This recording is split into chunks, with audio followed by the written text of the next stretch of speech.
Chapter 715 Thunder Emperor. With the eyes of these revived individuals on him, Shifeng did not dare to make any sudden movements.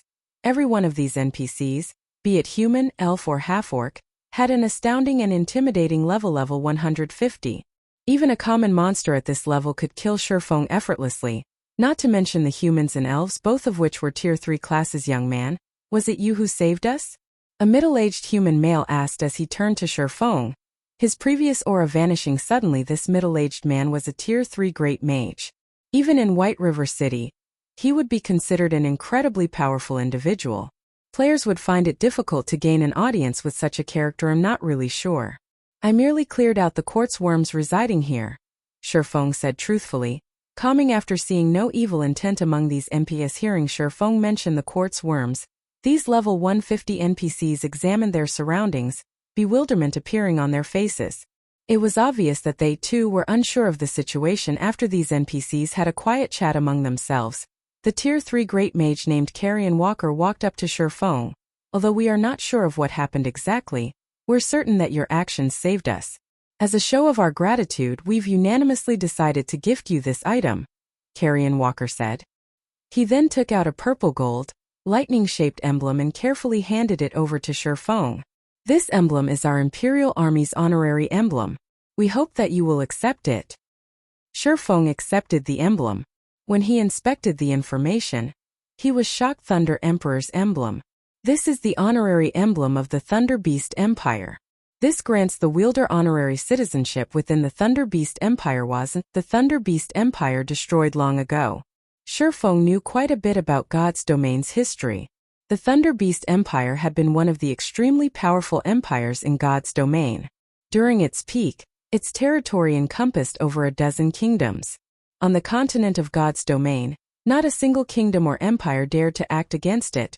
The ruler of the Thunder Beast Empire had been the Thunder Emperor Kaiser. However, according to God's domain's historical records, to pursue eternal life and become a god, Kaiser had broken many taboos. As a result, his actions had earned the anger of the gods as the imperial capital had suddenly disappeared. Following the capital's disappearance, the Thunder Beast Empire had split into multiple kingdoms. At this point, the Thunder Beast Empire had long since faded from existence naturally. This Thunder Emperor's emblem also held no meaning whatsoever. Young adventurer, although we have been freed, we have many companions still living under the curse. We hope that you can save them. If you succeed, we will present to you the Empire's greatest treasure, Carrion Walker said as he looked at Shifeng, his clear expectation reflecting in his eyes. Are you not coming with me? Shifeng could not help but ask. Carrion Walker shook his head and said, our time in this world has long since run out. Although the curse has been lifted, our strength wanes. Moreover, as we approach that place, we lose strength faster. At this point, only you can save our companions. All right then. Promise you. Where do I have to go to save your companions? When Shifeng heard about the Empire's treasure, he thought that it might be related to the weapon he hunted. The clue he had obtained had indicated that the weapon hid within the dragon's maw, as it had been an extremely powerful empire in the past. The Thunder Beast Empire must have amassed countless treasures. The weapon he looked for might very well occupy the Empire's treasury. Rather than searching for the weapon blindly, he might as well accept this quest. We are merely people who had escaped the Imperial capital. Our companions are still trapped in the capital. This is a map of the Imperial capital. Hopefully, it will be of some help to you, Carrion Walker said. He then took out a map of the Imperial capital and passed it to Shifeng's system. Epic Quest Empire's past accepted quest content. Save the people inside the Imperial capital within 10 days. If the quest is not completed within the allotted time, you will be inflicted with the petrification curse. Rewards unknown in epic quests with a time limit of 10 days? Shifeng was immediately stunned upon hearing the system notification. He had never imagined that the quest would be so difficult. However, after giving it some thought, he found it reasonable. The weapon he sought was no trivial item. How could the game offer it up so easily? After Shifeng accepted the map, he summoned another tier 3 demon. With 2 tier 3 demons leading the way, it would be much easier to deal with the quartz worms now that Shifeng had a map. His progression into the Dragon's Maw's maze of the underground tunnels became a lot easier after Shifeng reached the Dragon's Maw's second underground lair. Many demonic beasts appeared in the dark tunnels. With a single glance, Shurfeng counted over 500. The monsters squeezed tightly together as they blocked Shurfeng's path. Giant petrified rat. Demonic beast. Elite rank. Level 60. HP 300. 000/300. 000. Without hesitation, Shurfeng directed the two Tier 3 demons to clear out these rats. When the giant rat saw the two Tier 3 demons, they released ear-piercing screeches. One pounced on the Tier 3 demons.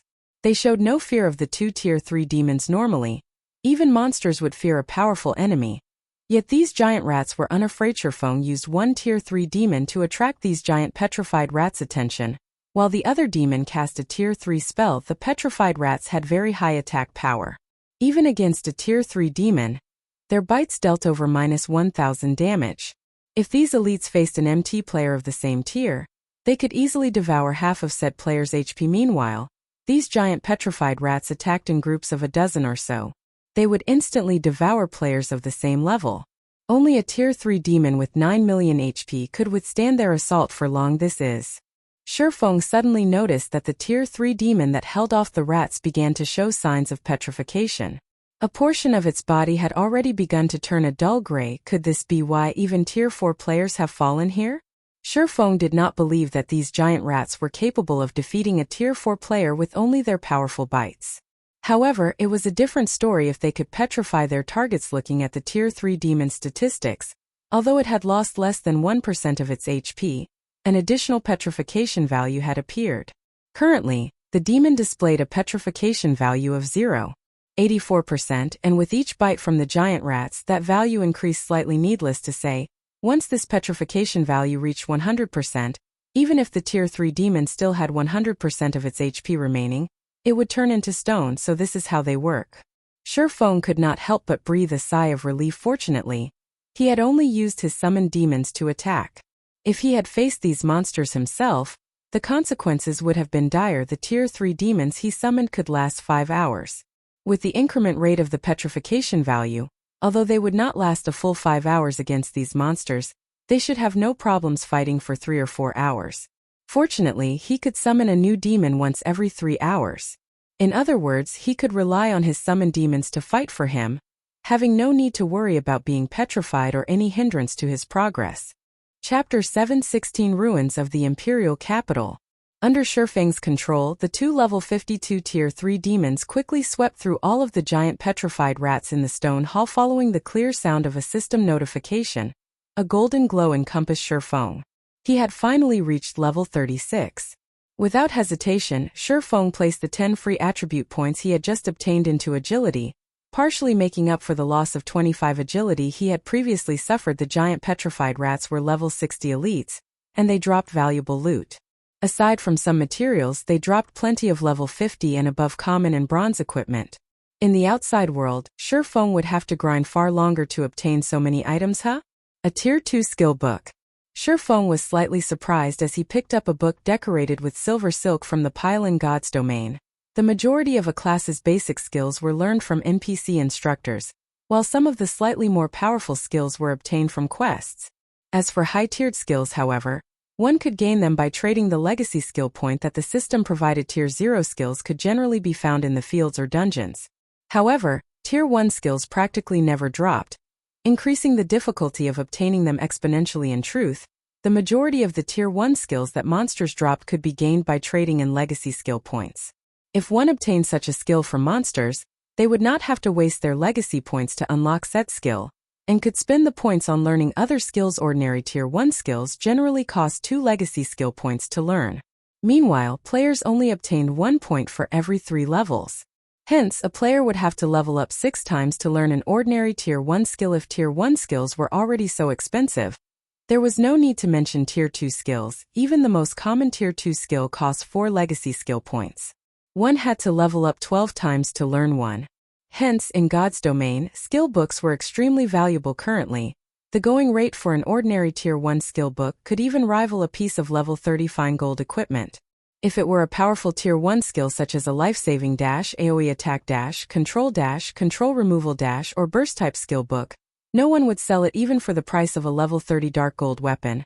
Much less anything fine gold. Ranked weapons and equipment would be discarded as players increased in level.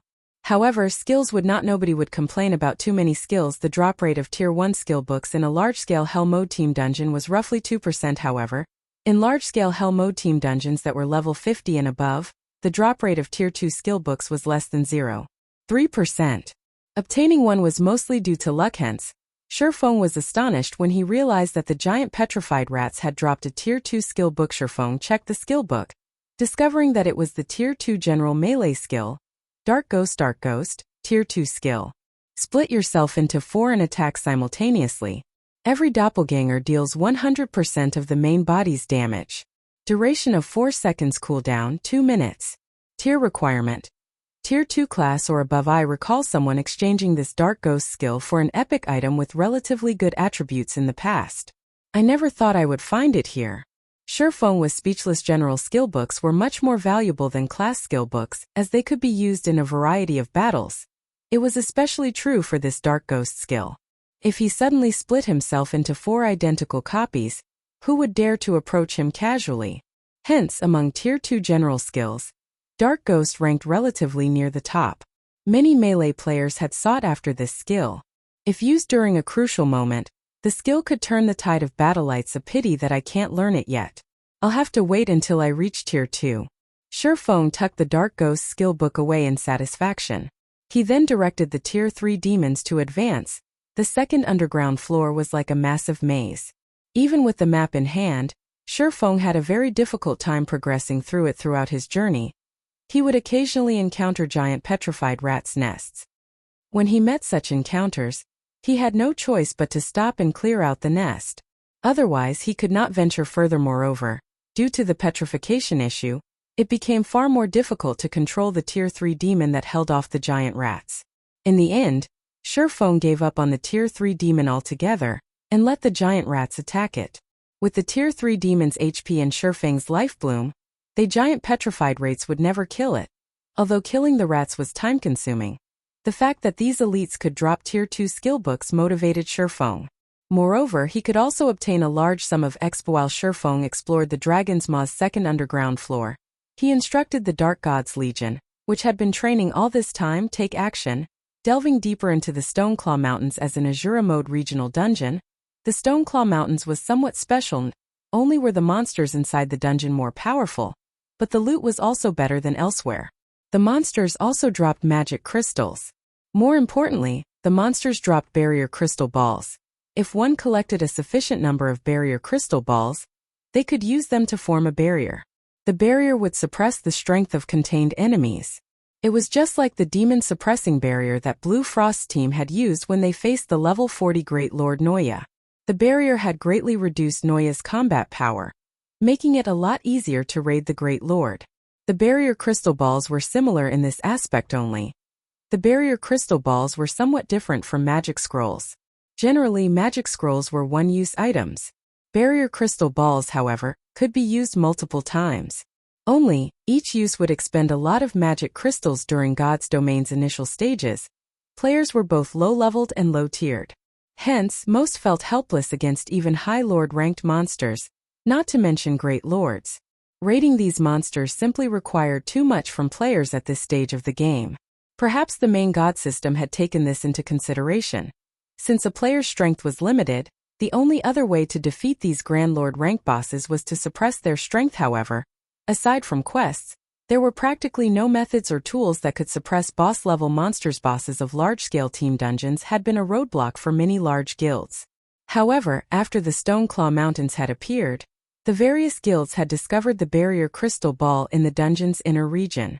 This had allowed the guilds to reduce the difficulty of large-scale team dungeons, significantly increasing their raiding speed. A guild only had a limited number of experts.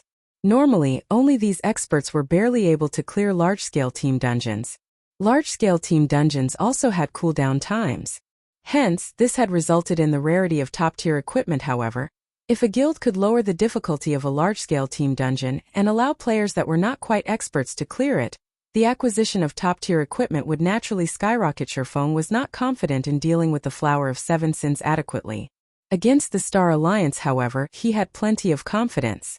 The best method to crush the Star Alliance swiftly was to increase Zero Wing's overall strength. After all, A battle between guilds could not be settled by an individual currently. The various large guilds were grinding in the Stoneclaw Mountains outer area.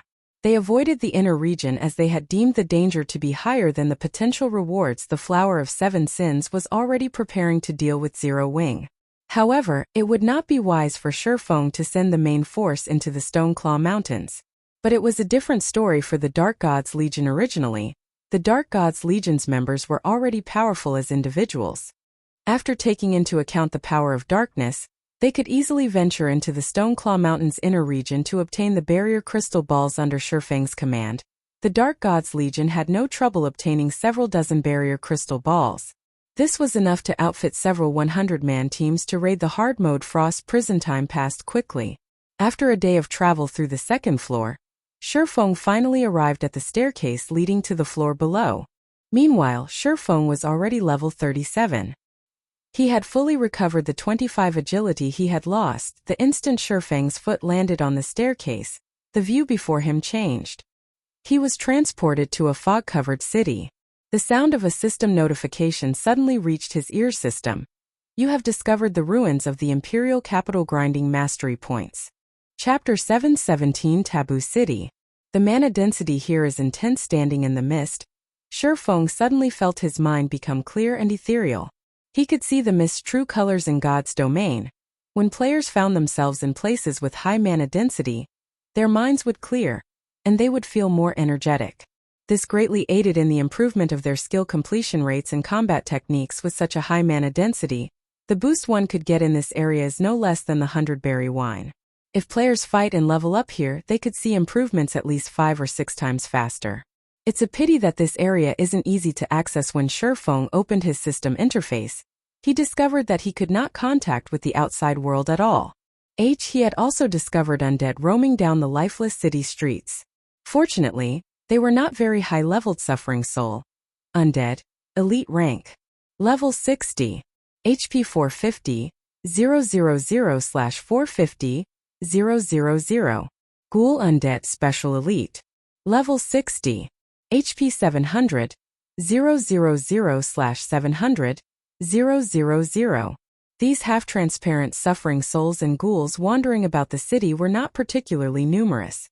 A level 60 party should be able to handle these monsters very easily, whether it was leveling up or improving one's skill completion rate. Grinding monsters here would be beneficial. After examining his surroundings briefly, Shurfeng took out an isolation scroll and used it. He then descended from the rooftop carefully and headed towards the palace indicated on the map. The city had long since died. Shurfeng could see various statues haunting the city streets. These statues had all been citizens who had received the curse. However, it was unlikely that killing those undead would lift the curse. Shurfeng would have to deal with the problem at its source based on Shurfeng's understanding of the Thunder Beast Empire. Only one person was capable of cursing an entire city: Thunder Emperor Kaiser. Emperor Kaiser had been a Tier 5 Sword Saint. He had only been a step away from becoming a Tier 6 god. Unfortunately, it had been so close yet so far to players. The promotion from a Tier 5 class to Tier 6 required great opportunities, luck, and strength. It was even more so for an NPC. For example, in the past, even the Dark Gold Guard Kite, with his vast potential, could only be promoted to Tier 5. It was practically impossible for him to reach the realm of Tier 6 according to the legend. In order to pursue eternal life, Emperor Kaiser had mobilized his empire to carry out a taboo. Looking at it now, it was highly possible that said taboo was related to the curse currently plaguing the Imperial capital. Damn it. The city is already in ruins, so why are there still guards? Shurfeng stood on the roof of a building 1 street away from the palace. His eyes locked onto the mechanical guards stationed on either side of the palace gate. Thunder Beast Guard, Grand Lord. Level 200. HP? 2. Slash. The Thunder Beast Guards' levels were just too high, so Shurfeng could not see how much HP they had. However, he could confirm one thing. Their HP was mind-bogglingly high. Normally, Grand Lords had 6 HP bars displayed. The Thunder Beasts had 10. Furthermore, there were a total of 8 Thunder Beast Guards. The Thunder Beast Empire's strength left Shurfeng, and Shurfeng had visited plenty of empires before. However, this was his first time seeing such powerful mechanical guards. The palace was also protected by a magic array. In order to enter the palace, Shifeng would either have to destroy the magic array or enter through the front gate. The first option of destroying the magic array was obviously unrealistic. Even a tier 6 god would find it difficult to destroy a magic array that carried such dense mana. Not to mention a tier 1 swordsman like Shifeng yet. Entering through the main gate was also unrealistic. Even a level 200 tier 4 class would not dare to provoke 8 level 200 Grand Lords simultaneously. Shifeng was only a level 37 tier 1 swordsman. The Thunder Beast guards would send him to oblivion long before he ever reached the palace gate. Shifeng had thought of using a tier 3 demon as bait. However, due to the gap in levels, rather than luring the guards away, he might draw the guards aggro himself. Do I have to give up just like this? Shifeng was frustrated.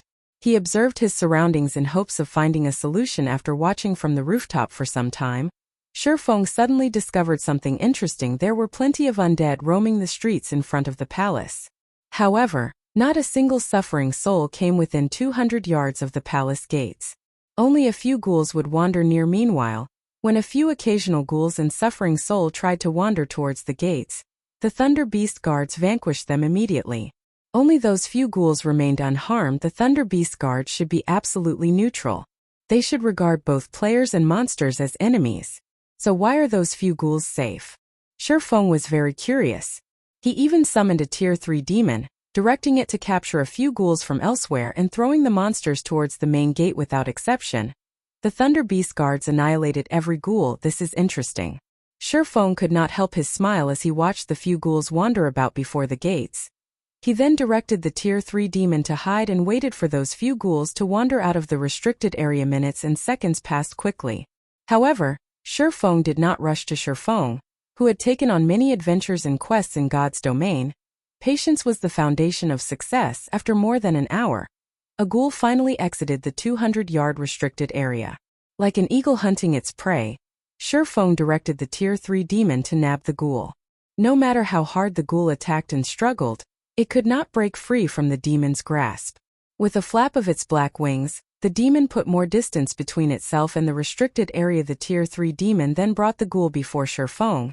Its hand gripped the ghoul tightly, preventing the special elite from moving. Meanwhile, Shifeng activated omniscient eyes to inspect just what differentiated this ghoul from the others. The ghoul was actually able to deter even the Thunder Beast guards from attacking it. The ghoul had mutated from a human's corpse. It still wore the noble's clothes it had worn in life. There had been nobles among the ghouls the guards had killed. Could it be that this ghoul had possessed a higher rank while it was alive? After observing the ghoul for some time, Shifeng failed to discover any clues.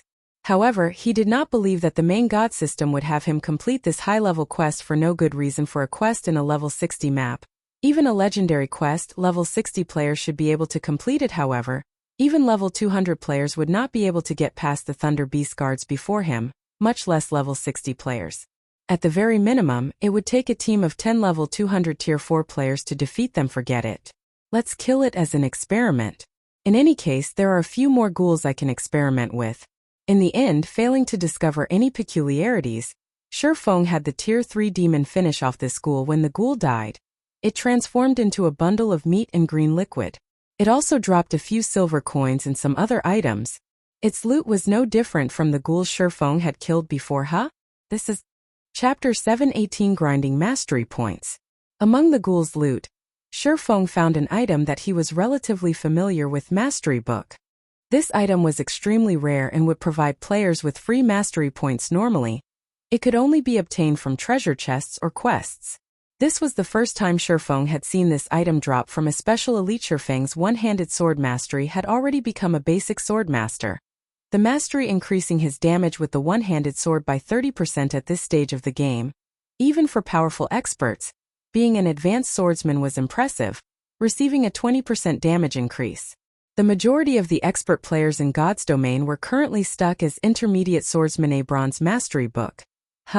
Shifeng was somewhat disappointed after he checked the mastery book's information. If it were a mysterious iron mastery book, he might be able to become an intermediate sword master this instant. When used, a bronze mastery book could provide players with anywhere from 5 to 25 free mastery points, significantly fewer than a Mysterious Iron Mastery Book's 10 to 50 points basic Swordmaster, required 150 mastery points. Intermediate Swordmaster required 200 mastery points, if he were lucky with a Mysterious Iron Mastery Book. After including his previously accumulated free mastery points, he might have achieved the promotion to the Intermediate Swordmaster right away. At Intermediate Swordmaster, the mastery would increase Shurfeng's damage with the one-handed sword by 40%. This was a significant increase to any player. Not to mention Shurfeng then used the Bronze Mastery Book, obtaining 9 free mastery points. Adding this to what he had already accumulated, he had 177 mastery points. He was only 23 points away from the 200-point threshold. I wonder if all the remaining ghouls will drop mastery books as well? Shurfeng could not help but get his hopes up. He then directed a Tier 3 demon to wait outside the restricted area while controlling the other Tier 3 demon to kill nearby ghouls. There were currently 3 more ghouls within 200 yards of the palace. However, Shurfeng did not dare to lure them away casually. He was too low-leveled. A single mistake might attract the Thunder Beast Guard's attention. At that time he would certainly die.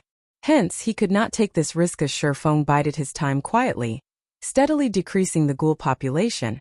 He had obtained 1 Bronze Mastery Book for roughly every 50 ghouls he killed. This gave Shurfeng a good idea to strengthen himself and his guild. At the moment, God's Domain's players did not focus over much on improving their weapon masteries. However, once players reached an adequately high level, they would discover the massive strength boost that mastery provided. As an intermediate swordmaster, Shurfeng's damage with the one-handed sword would increase by 40%. As an advanced swordmaster, that bonus damage would increase to 50% if Shurfeng could go one step further and upgrade his mastery to basic Sword King. His bonus damage with the one-handed sword would rise to 80%. 2 or 3 additional pieces of equipment could not bridge a 30% damage gap. Hence, among the many PvP battles that occurred in God's Domain, despite both sides being nearly equal in terms of techniques, the player with superior attributes would occasionally taste defeat. This was a result of the difference in mastery levels. If he could improve the mastery levels of the guild's upper echelons, they would have an easier time coping with the assassins of the Flower of Seven Sins. However, it would be very difficult to increase one's mastery to the Sword King standard. In order to reach the Advanced Swordmaster standard, one required a total of 300 mastery points. Meanwhile, Basic Sword King required 450 mastery points, which was 3 times that of a basic swordmaster. As Shurfeng grinded ghouls while waiting for the ghouls inside the restricted area to venture out, a huge commotion occurred in Starmoon City. The Secret Pavilion's guild residence had appeared in Stone Forest Town. This was the second foreign guild to establish a guild residence in the town after Ouroboros. It was common knowledge that Ouroboros had only received such treatment due to its alliance with Zero Wing. However, what about the Secret Pavilion? Were they allies too? When the various large guilds considered the possible alliance between Zero Wing and the Secret Pavilion, they began to reconsider how they treated Zero Wing. The Secret Pavilion was a massive existence in the virtual gaming world. Although it did not participate in the struggles between guilds, no one dared to underestimate the pavilion. Even super guilds tread lightly when around the pavilion. Now that the Secret Pavilion occupied Stone Forest Town, the guilds who initially aspired to obtain the town would have to reconsider their options previously. Since a first-rate guild like the Star Alliance had taken the lead, the various guilds in Starmoon Kingdom had gained some confidence in facing off with Zero Wing. However, there was a massive difference between the Star Alliance and the Secret Pavilion. Contesting over Stone Forest Town with the Secret Pavilion would be suicide. Inside the Star Alliance's guild residence. Purple, have you investigated the matter regarding the Secret Pavilion? Just what kind of relationship does Zero Wing have with the pavilion? Galaxy Past, who occupied the guild leader's throne, asked as he turned to Purple Eye. Originally, Galaxy Past had been in a merry mood as he had recently accepted a high-level rare quest. Just as he prepared to complete it, however, he had received this very distressing news. Hence, to get to the bottom of this situation, he had called for an emergency guild meeting. Aside from being one of the Star Alliance's top fighters, Purple Eye was also one of the guild's information managers. Purple Eye also possessed some special connections of her own, which allowed her to obtain information that even the Star Alliance could not get its hands on. Hence, Galaxy Past asked Purple Eye directly. According to the investigation, the Secret Pavilion is not in an alliance with Zero Wing, Purple Eye said softly. However, the pavilion seems to have conducted an internal trade with Zero Wing. As to what the two guilds have exchanged, even my sources could not uncover that. A trade? Galaxy Past frowned. Black Flame really knows how to surprise people. The secret pavilion does not trade with others easily. Just in case, slow down our actions against Zero Wing. From now on we should be more careful when dealing with Zero Wing. Let Open Source Corporation deal with them. Although the Star Alliance had the OSC's financing, that did not mean the guild would sacrifice itself for the corporation. In the Stoneclaw Mountains outer region, Snow, now that the secret pavilion has established a guild residence in Stone Forest Town, Galaxy Past must be pretty annoyed. Zhao Yueru could not help but smile when she read the report she had just received. It really makes you wonder just how Big Brother Black Flame managed it. He actually roped in the secret pavilion. As long as the pavilion intervenes, the Star Alliance will be powerless in the Stoneclaw Mountains. It is still too early to determine anything. No one knows exactly what the secret pavilion exchanged with Zero Wing. If the secret pavilion is really willing to help Zero Wing, it would have already declared Zero Wing to be its ally rather than let the situation remain uncertain. However, my guess is that the Star Alliance will not act drastically anytime soon due to its fear of the pavilion. We can use this opportunity to snatch some of the high-resource areas the Alliance currently occupies. Gentle Snow expressed her intentions after examining the report. Due to the Open Source Corporation's financing, the Star Alliance had grown significantly stronger over these past few days. They had both gained new members and improved the quality of their members' equipment. It was especially true for the consumables the guild supplied to its members. Ouroboros stood no chance against the Star Alliance. This situation allowed the Star Alliance to occupy many of the high-resource areas in the Stoneclaw Mountains outer region. This was the perfect opportunity for them to steal those high-resource areas. A group of black-cloaked players had gathered inside a bar in Stone Forest Town. These players were all very high-leveled, with the lowest among them being level 34. On Star Moon Kingdom's ranking list, they could all rank among the top 10. With their presence alone, these people had caused a chill to sweep through the bar, causing the other players around them to shiver in fear. These players shared a commonality. They all were independent players. None of them belonged to any guild. Suddenly, a young man in silver robes entered the bar, instantly breaking the silence. The group of cloaked players stood at attention at this man's arrival, watching him seriously. None of them dared to show any disrespect. Everyone get ready. Open Source Corporation is already getting antsy. Chapter 719 Mastery Skyrockets. Ruins of the Imperial capital. On the streets filled with wandering undead, Shurfeng controlled the Tier 3 demon to slaughter ghouls. However, the presence of ghouls was quite rare, and after clearing several streets surrounding the palace, Shurfeng had only obtained 4 bronze mastery books. His EXP bar, on the other hand, had risen significantly. Currently, he was at 53% of level 37. At most, he would need to grind for another day or so to reach level 38 just after Shurfeng killed the last ghoul within the 200-yard restricted area. Golden light escaped from this ghoul's body and flew towards the sky. After the golden light dissipated, a golden beam shot into Shurfeng's body. The sound of a system notification suddenly rang by Shurfeng's ear system. You have liberated a bound soul and have received the blessing of the dead. For each ghoul you kill, you will increase your Thunder Beast Empire reputation by 1 point. Killing ghouls increases my reputation with the Empire? Shurfeng suddenly understood how he could enter the palace. One could not casually approach a kingdom's or empire's palace. One first needed a certain amount of reputation. Unfortunately, neither a kingdom's nor an empire's reputation was easy to obtain. Generally, one had to complete special quests or obtain the first clear of team dungeons to gain reputation for a kingdom or empire. These Thunder Beast guards were mechanical puppets. They would only carry out the commands they had been given. Hence, if Shurfeng had sufficient reputation with the empire, he could walk into the palace unhindered. Meanwhile, if one wanted to enter a kingdom's palace, they needed to become a count first. As for an empire's palace, one had to become a Marquis. Becoming a Marquis required 5,000 reputation points. Normally, it would be exceedingly difficult to accumulate so much reputation. Now, however, Shurfeng only needed to kill ghouls. With this, it would be much easier to rise to the rank of Marquis. No wonder this quest has a time limit of 10 days. Turns out that I need to kill 5,000 ghouls. Feng began to understand the quest's time limit ghouls were level 60 special elites. Moreover, there were also many suffering souls getting in the way. Feng would have no choice but to kill the elite monsters while hunting for ghouls. Even a level 60 ordinary expert would have to spend quite a long time killing a level 60 special elite ghoul. Each one could take anywhere from 7 to over a dozen minutes depending on the expert's strength. At that pace, even with 10 days they would not be able to kill 5,000 ghouls to Feng. Though this was not a problem, one level 52 tier 3 demon took less time to kill a ghoul than a 20-man team. Fortunately, Feng could control 2 tier 3 demons simultaneously, following which, Feng began sweeping through the city for ghouls. Previously, as he had to wait for the ghouls in the restricted area to wander out, Feng's range of activity had been limited. Hence, his grinding efficiency had been very low.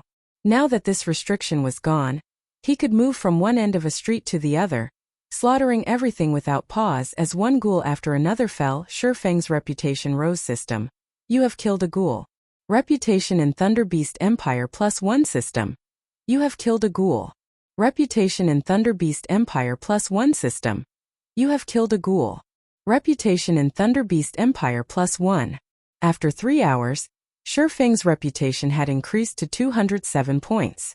He gained reputation far slower than he had expected. Although he killed the special elites very quickly, there were only so many ghouls that appeared on a single street. He had to waste a lot of time moving from one ghoul to another, which significantly reduced his efficiency. At this rate, I will only complete this part of the quest if I grind non-stop for 2 days. The remaining time should be enough to lift the curse on the city and complete the quest. Just as Feng was lost in thought, he heard a warning from the system. This warning was a notification telling him that someone was calling from the real world. Normally, the game would only warn players when communication with the outside world had been severed, and players were unable to accept real-world calls from inside God's domain. Did something happen?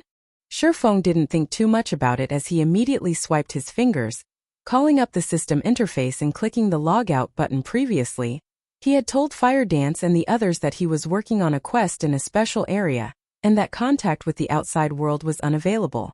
Hence, they would not call him unless it was urgent. It was 3 a.m. in the real world. Normal people would not call at this time of night for Blackie and the others to contact him in the dead of night. The only possibility was that something had happened to Zero Wing. Darkness surrounded Feng as he stepped out of his virtual gaming cabin. The ringing from the quantum watch Feng wore on his wrist echoed throughout the silent bedroom. Taking a look at the watch's display, Feng discovered that it was Blackie. What's so urgent? Has something happened in God's domain? Feng asked after answering the call. Brother Feng, the Stoneclaw Mountains. Something has happened, Blackie said in a panic after the call connected. Of the 300 members in the Dark Gods Legion, nearly all of them have been wiped out. Only a dozen or so managed to return to Stone Forest Town. Impossible. Feng was dumbfounded. Could it be the Star Alliance? That shouldn't be possible. Although the Dark Gods Legion only had 300 members, their equipment was first class. Their combat techniques were also top-notch. Furthermore, the Dark Gods Legion had a berserk skill like the power of darkness. Even if the Star Alliance sent out its best fighters, they could never annihilate the Legion initially. I wondered the same thing. However, based on what the survivors told us, the people who attacked them did not seem like members of the Star Alliance. They weren't red names either. They were a group of independent players. The instant they appeared, they killed off a few dozen members of the Legion. Even after everyone activated the power of darkness, they couldn't hold their ground against those independent players. Some of the more powerful players even killed Legion members in just a few moves. Before they could even react, they were dead. The news had also shocked Blackie. Hence, he had contacted Feng immediately. Aside from Zero Wing's main force, the Dark Gods Legion was the most powerful team in Zero Wing. Even throughout Star Moon Kingdom, the Legion ranked at the very top in terms of combat power. The Legion also had the power of darkness, yet they had been massacred. News of this incident had already spread throughout Star Moon Kingdom. If they did not deal with this matter properly, Zero Wing's reputation would plunge to the darkest pits of the Abyss. A group of independent experts with top-tier equipment and skills? Could it be the Flower of Seven Sins? Of all of Feng's possible enemies, only the Flower of Seven Sins was capable of such a feat. However, wasn't the organization's target Zero Wing's main force and upper echelon? Hearing Shurfeng suggest that it was the Flower of Seven Sins doing, Blackie was momentarily stunned. Blackie agreed with Shurfeng's deduction. Only, he never imagined that the Flower of Seven Sins would be so powerful initially. He had doubted that any power could easily defeat Zero Wing's Dark God's Legion. Even if the Flower of Seven Sins took action, the organization would have to expend a lot of effort to take the Legion down. In the end, however, he had been sorely mistaken. If the Dark God's Legion had already suffered such a fate, Zero Wing's main force was in trouble. Brother Feng, what should we do? Blackie asked, panicking. Chapter 720 Marquis. Shurfeng fell silent at Blackie's question. He had never expected the Flower of Seven Sins to take action so quickly. Not only had the organization made its move several days earlier than estimated, but their targets had also not been Zero Wing's main force or upper echelons. The loss of EXP from the Dark God's Legion's annihilation was a small matter. However, it would not be easy to recover the lost equipment. Blackie, tell Aqua and the others that they are already being targeted immediately, and try to stay within city limits as much as possible. Have them focus on improving their techniques in the Divine Colosseum. We'll deal with the Flower of Seven Sins once I return, Shurfeng said after giving it some thought. The best decision right now would be to have Aqua Rose and the others avoid the Executioner's Blade. With so many refinement experts, Aqua Rose and the others would have no chance of victory in their current state. Right, also have Melancholic gather some materials for me.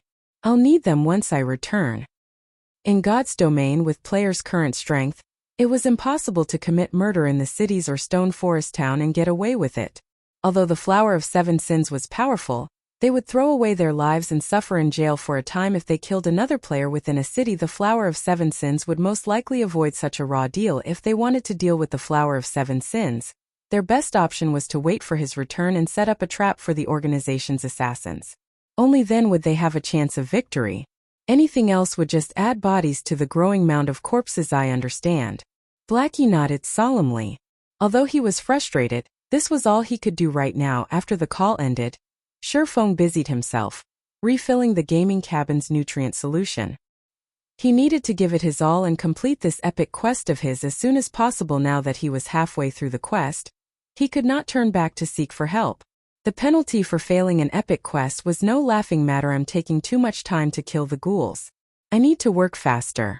After Shurfeng logged into the game, he opened the Imperial capital's map and searched for the location with the highest density of monsters. Although the area around the palace is crowded, it's not the most populated area. Generally, the trade area has the most NPCs. After deciding on a destination, Shurfeng activated Windrider, leading his 2 Tier 3 demons as he charged towards the Thunder Beast Empire's commercial district. At the same time, something was happening in Starmoon Kingdom. The news about the near annihilation of Zero Wing's Dark God's Legion had already appeared on Starmoon Kingdom's forums, and many players chatted about this latest drama. There are a ton of experts in Zero Wing's Dark God's Legion? How did they get wiped out? I heard they were done in by a group of independent players. I used to think that Zero Wing was very powerful. It seems that they only amount to this much. Indeed. Others keep saying how powerful Zero Wing is and how the guild has so many experts. In the end, a group of independent players slaughtered them. As expected, everything was just a bunch of rumors. Oh. As news about Zero Wing's defeat spread, the guild's reputation began to sink. As a result, many players who had intended to join Zero Wing began to hesitate. Meanwhile, in Stone Forest Town, many guilds had begun to move covertly when they heard this news. They were all preparing to deal with Zero Wing. Ha ha ha. Open Source Corporation is truly formidable. They managed to annihilate Zero Wing's Dark God's Legion so quickly. This should be a major blow to the guild. Galaxy Pass could not help but laugh when he received the news. Purple, do you know who did it? The Flower of Seven Sins. Purple, I said with a serious expression. As an expert who had been nurtured by a super guild, Purple, I knew quite a bit about the terror of the Flower of Seven Sins. Although she was quite happy that the Flower of Seven Sins targeted Zero Wing, she could not help her fear upon seeing the organization's frightening power. On the off chance that a major power hired the organization to target the Star Alliance, they would not laugh. It's no wonder they wiped out the Dark God's Legion. It seems that OSC really went all out this time. Galaxy Pass similarly shivered when he heard the name of the Flower of Seven Sins. his joy vanishing. Since the Flower of Seven Sins has begun to strike, we won't have anything to worry about. Notify Redfeather and the others, both inside and outside of the Stoneclaw Mountains. Tell them to kill every Zero-Wing member they meet. Previously, the Star Alliance had been afraid of an ambush by Zero-Wing's top fighters. Hence, the guild had dispatched mostly elite members to the Stoneclaw Mountains, with only a few experts to tag along. Now that they had the support of the Flower of Seven Sins, however, things had changed. In terms of top combatants, the Flower of Seven Sins possessed an overwhelming advantage. Now, rather than fear Zero-Wing's experts, their experts could strike. That way, the Flower of Seven Sins could obliterate all of them in one go, burning Zero-Wing's prestige to the ground. I'll get it done. Purple Eye left to put the plan into action. As the Star Alliance's experts began to move, Zero-Wing, which had dominated the Stoneclaw Mountains, was suddenly at a disadvantage in the regional dungeon, its members having to take precautions. Vice Leader Aqua, many guild members have begun complaining about our inaction. If you keep having us train in the Divine Colosseum and ignore the situation in the Stoneclaw Mountains, I'm afraid that morale will start to fall. Vice Leader, why don't you let us deal with those bastards from the Star Alliance? The Dark God's Legion will put fear into their hearts, and the Alliance won't dare set foot in the Stoneclaw Mountains ever again. Many of Zero-Wing's core members were annoyed with the Star Alliance's actions, eager to participate in the battles in the Stoneclaw Mountains. Rejected. I understand your sentiments and I feel the same, but we will only fall into the Star Alliance's trap by doing so. Guild leader has already ordered us to put everything aside until his return, Aqua Rose said, shaking her head. As for the Stoneclaw Mountains, everyone should just go elsewhere to level up for now. Previously, roughly a dozen of the guild members had attacked without authorization in the hopes of teaching the Star Alliance a lesson. In the end, they died before they had even arrived at the transfer gate to the Stoneclaw Mountains. The dozen or so main force members had been defenseless. Moreover, the enemy even had fighters at the time. Launching a counterattack right now would be the equivalent of gifting their equipment to their enemies. For now, they could only give up on the resources in the Stoneclaw Mountains. Meanwhile, inside the ruins of the Imperial capital, after luring and killing monsters in the trade area for more than a day, Shifeng finally managed to kill 5,000 ghouls. Reaching level 38 and becoming a Marquis of the Thunder Beast Empire. However, Shifeng was more excited about the mastery books he had obtained. Although the drop rate in the trade area was much lower, the 5,000 ghouls Shifeng killed had yielded him a total of 31 bronze mastery books. After killing 5,000 ghouls, Shifeng had killed practically every ghoul in the trade area. The ghouls in the Imperial capital were different from the monsters in the outside world. They did not respawn after they died, so there would be one ghoul less with each kill. Hence, no one else would ever grind here for mastery books again. With so many mastery books, I wonder just how many mastery points I'll obtain? Hopefully my luck won't be too bad. Shifeng then took out a mastery book from his bag and clicked to use it. Chapter 721 Promotion to Sword King. After Shifeng clicked use, the mastery book transformed into a silver light and vanished. A half-transparent prize will then appear before him. A bronze mastery book offered a player anywhere from 5 to 25 free mastery points. A player's luck attribute had no effect whatsoever on this type of prize wheel. The needle of the prize wheel would only stop spinning when the player shouted, "Stop." However, the prize wheel was not divided into equal sections. The higher the number of free mastery points a section provided, the smaller its area was on the wheel. For example, the 5-point section occupied 25% of the wheel. It was easy to land on. Meanwhile, the 25-point section occupied less than 1% of the wheel. As for relying on one's eyesight for a better outcome, it was simply impossible. The naked eye could not keep up with the spinning needle. There was no way to determine when one should stop the needle. After Shifeng yelled "Stop!" the needle slowed. The needle stopped at the 6-point section. Sure enough, it won't be easy to land on a high-point section. Fortunately, I have 35 mastery books with me. I should gain enough points to become an advanced swordmaster. Shifeng could not help but laugh bitterly as he looked at the number he had obtained. He needed 200 mastery points to reach the intermediate swordmaster standard, and 300 points to reach the advanced swordmaster standard. Currently, he had 177 mastery points. With the addition of the 6 points he had just obtained, he would have 183 points in total. Even if he got 5 points from every bronze mastery book, he would gain at least 170 mastery points. He wouldn't have any issues gaining the promotion to an advanced sword master. His damage with the one-handed sword would increase by 50%. His strength would also rise significantly, following which, Shurfeng began plowing through the mastery books. Mastery +5. Mastery +7.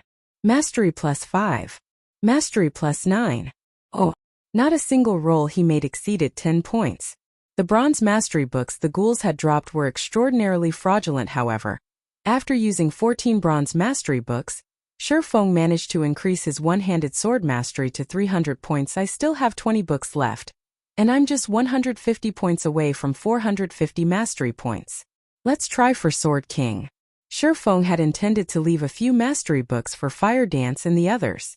However, if he could upgrade his one-handed sword mastery to basic Sword King, the lethality of his attacks would be no laughing matter. If he went up against a top-tier MT, he would need roughly 7 basic attacks as an advanced sword master to end the battle. If he became a basic Sword King, he would only need 5 hits. This was not including skills. In other words, if he upgraded his one-handed sword mastery to the basic Sword King standard, it would be the equivalent of permanently activating a minor Berserk skill with an indefinite duration.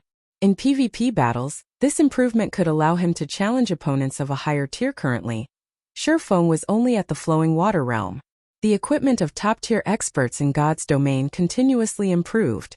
On the other hand, his equipment had long since reached the peak. It would be extremely difficult to improve his equipment for a while. Hence, his advantage of attributes decreased as time went on. In a battle of basic attacks, Shurfeng estimated himself to be only slightly stronger than a Void Realm expert wearing top-tier equipment and at his level.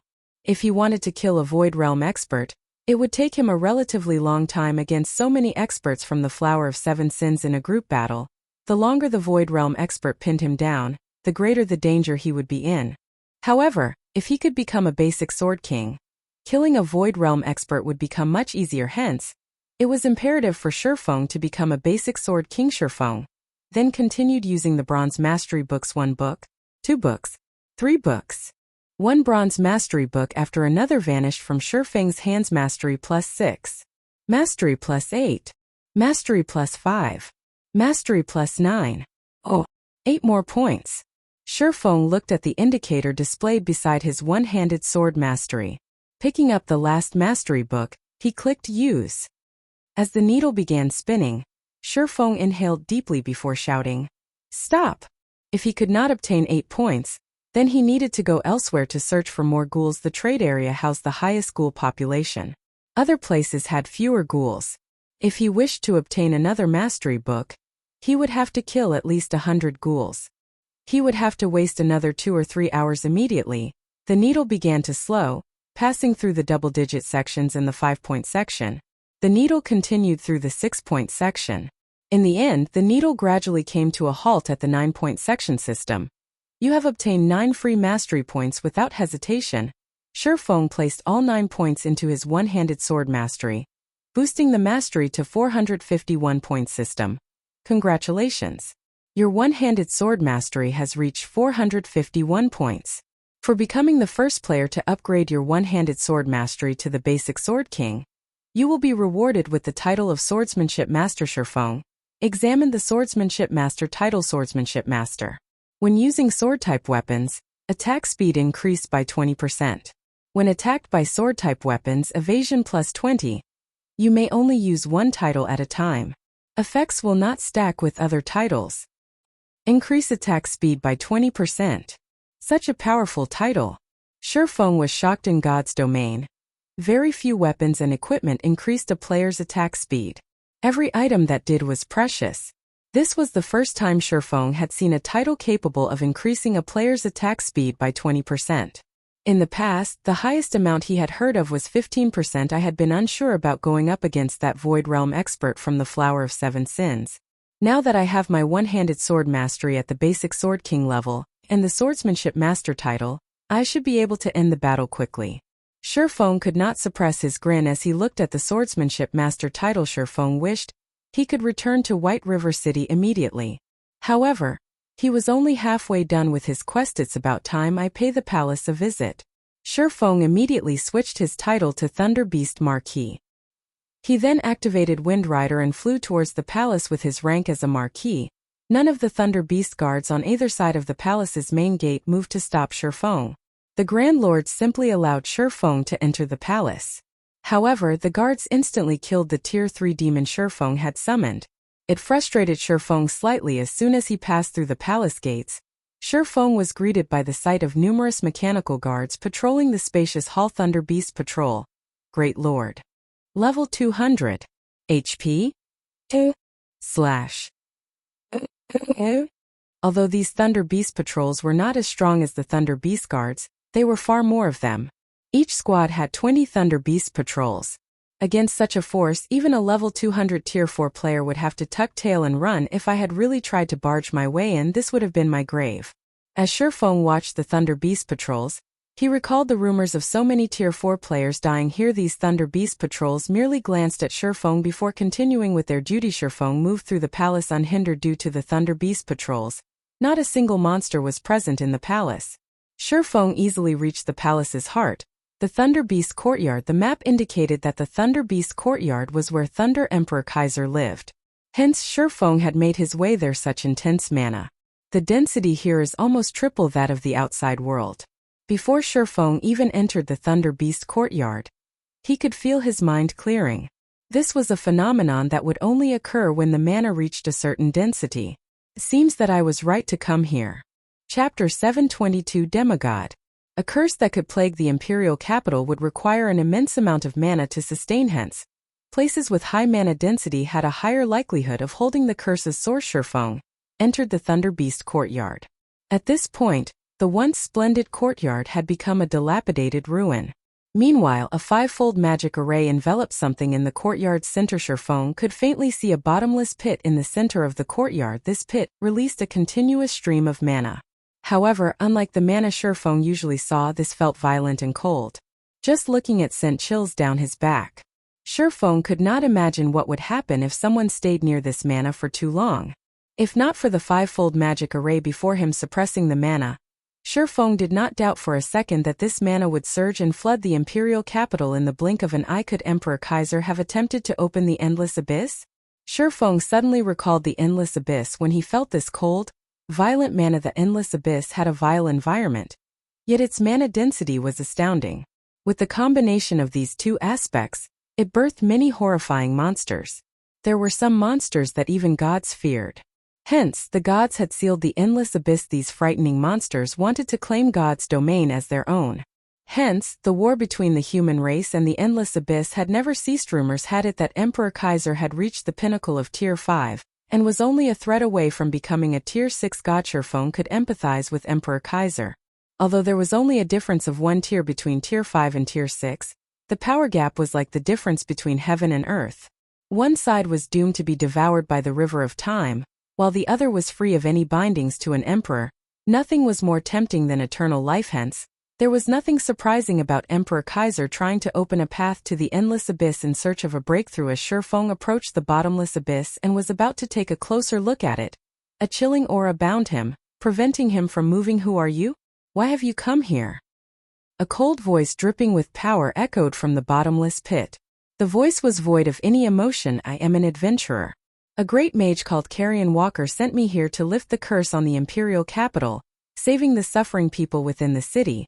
Shifeng said slowly and truthfully, showing no resistance towards the person questioning him. Carrion Walker? The voice said with a hint of surprise. I never imagined that little fellow would escape the capital with his life. He really is impressive. If I had not been swayed by my own feelings and my wish to improve myself, such a terrible disaster would never have occurred.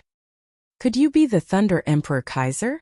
Shifeng could not help his shock when he heard the disembodied words. Thunder Emperor Kaiser.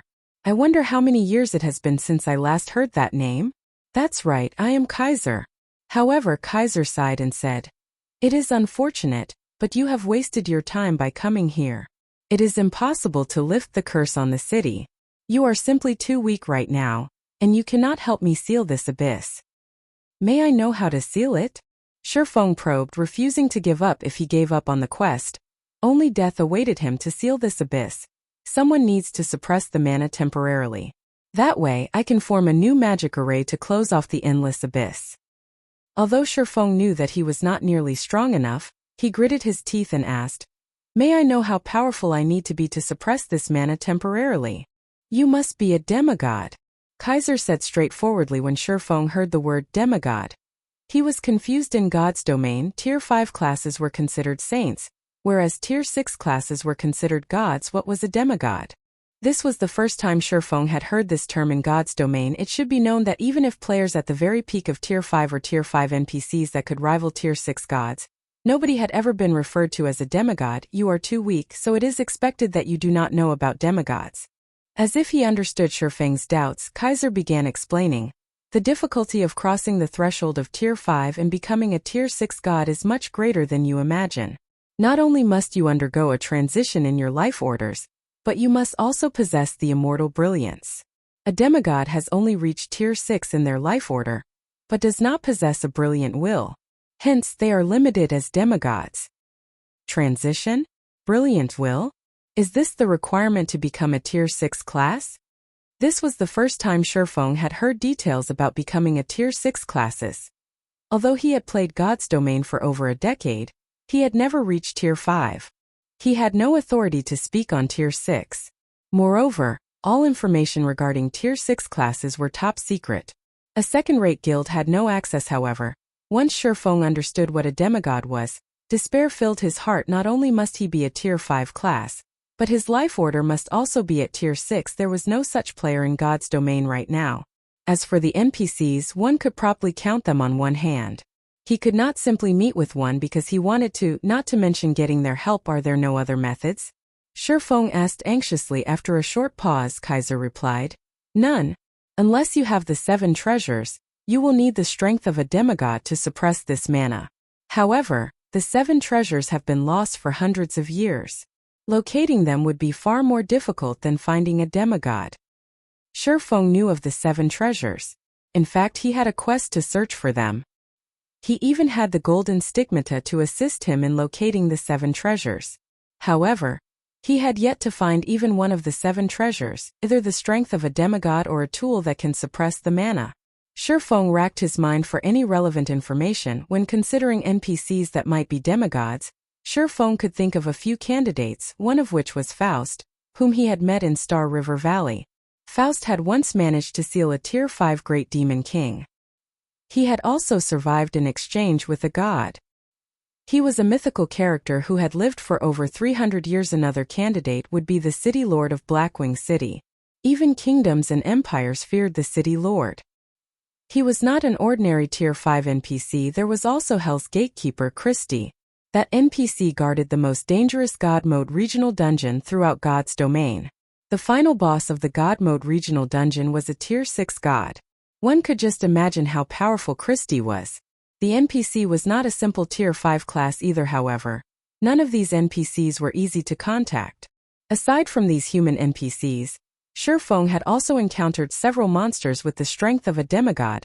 The fallen angel Serena. Fallen angels' life order was very high. They were only inferior to gods. At Tier 5, they should be as powerful as a demigod, right? How could I forget? Demons are on the same level as fallen angels. Shifeng suddenly remembered the Bible of Darkness. He possessed the original version of the summoning book. Even though it was only a fragment, it could still summon a Tier 5 Great Demon King. A Great Demon King was much stronger than a Tier 5 human. The only problem was that he wasn't strong enough to summon a Great Demon King. Maybe Kaiser could. Chapter 723 Power of the Bible of Darkness. The Bible of Darkness was a treasure created by the Lord of Destruction. It possessed the power to rule over all demons, allowing one to become the Lord of Demons. Since ancient times, abyssal demons were one of the top races in the Endless Abyss and were one of the human race's greatest enemies. Even Tier 6 demons wandered in the Endless Abyss, not to mention Tier 5 demons. Through the power of spacetime, the Bible of Darkness could summon a demon from the Endless Abyss. However, the Bible of Darkness had already been destroyed, so it could not exert its true power. Summoning a Tier 5 Great Demon King was its limit. Your Imperial Majesty, may I know if this will be of some help? Shifeng took out the thick, heavy Bible of Darkness. The dense power of darkness that radiated off the Bible was more than enough to instill fear. NPCs that were not quest-related could not steal items from players. Hence, Shurfeng was not worried about Kaiser snatching the Bible of Darkness. Although NPCs could not steal a player's items, they could use them. However, Shurfeng was not sure if Kaiser could use the Bible of Darkness, as he was now the Bible of Darkness. Kaiser recognized the thick book immediately, shock appearing on his face. I had never expected a little guy like you to have such a treasure. It's unfortunate that the Bible has been destroyed and cannot exert its true power. Otherwise, with this book's original strength, it could seal the passage to the Endless Abyss easily. Shurfeng was stunned. The passage to the Endless Abyss could not be opened and closed as one wished. Otherwise, the Wargod Temple would not have tried so hard to search for the 7 treasures to suppress the passage between the 2 worlds. However, listening to Kaiser, the Bible of Darkness actually possessed the power to open and close the passage. In other words, the completed form of the Bible of Darkness was as powerful as the 7 treasures. Although the Bible of Darkness has been damaged, it could be of some help, Kaiser said.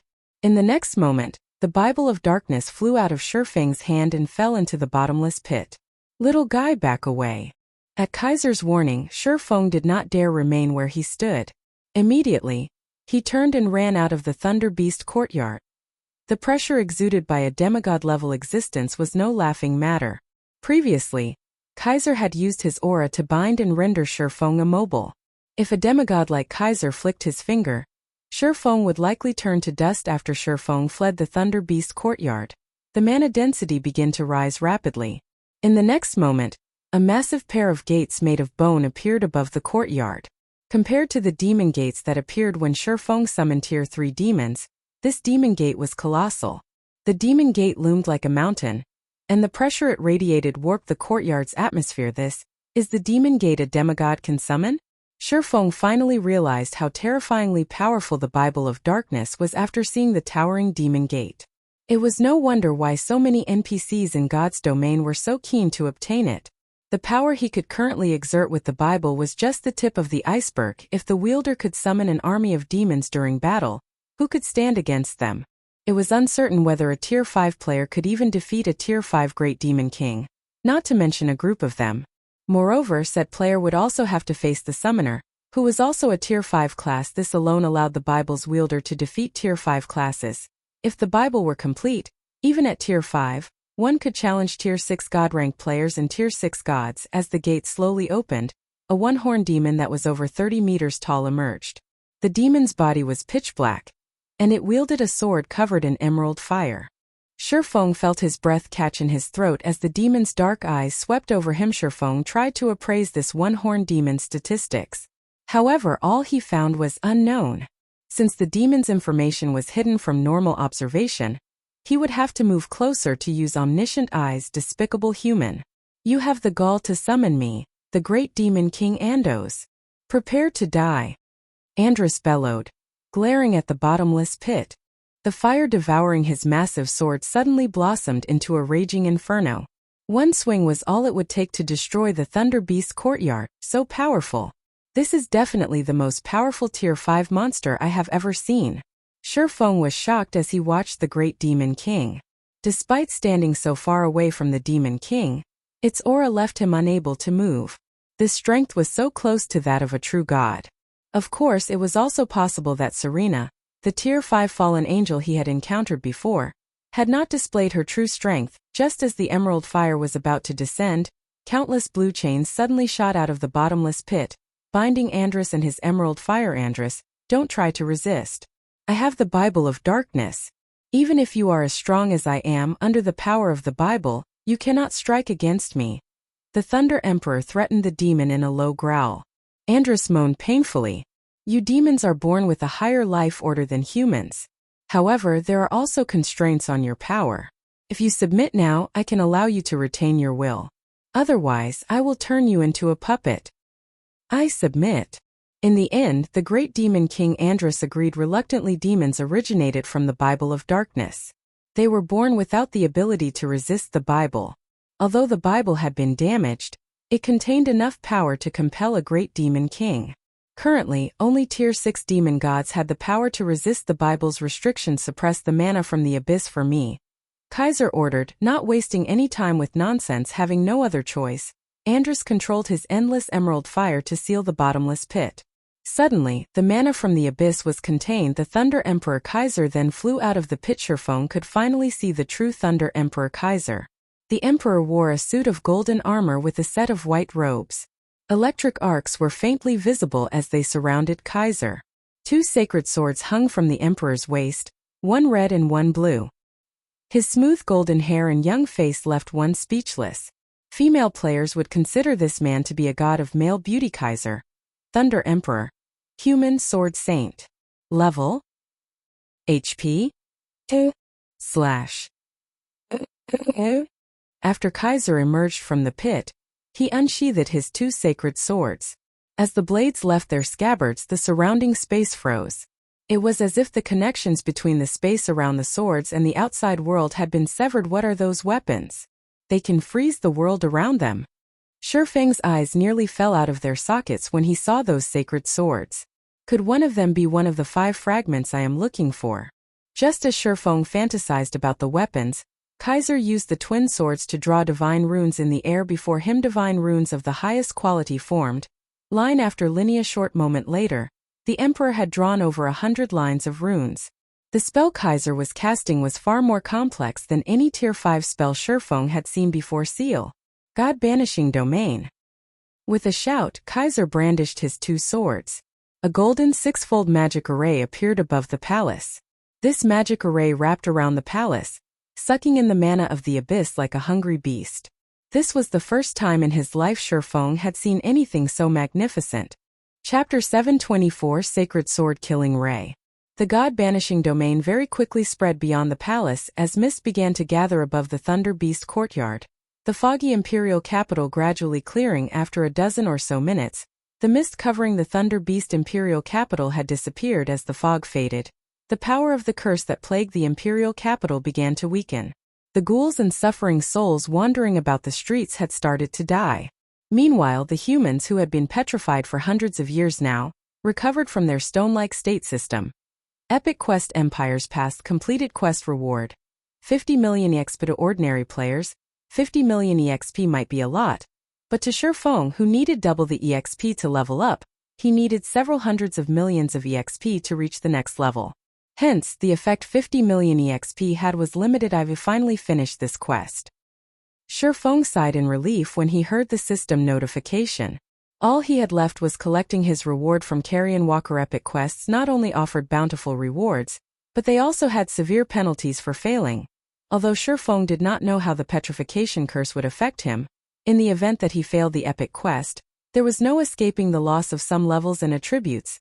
After Kaiser finished sealing the passage to the Endless Abyss, he sent the great demon King Andrus back as well.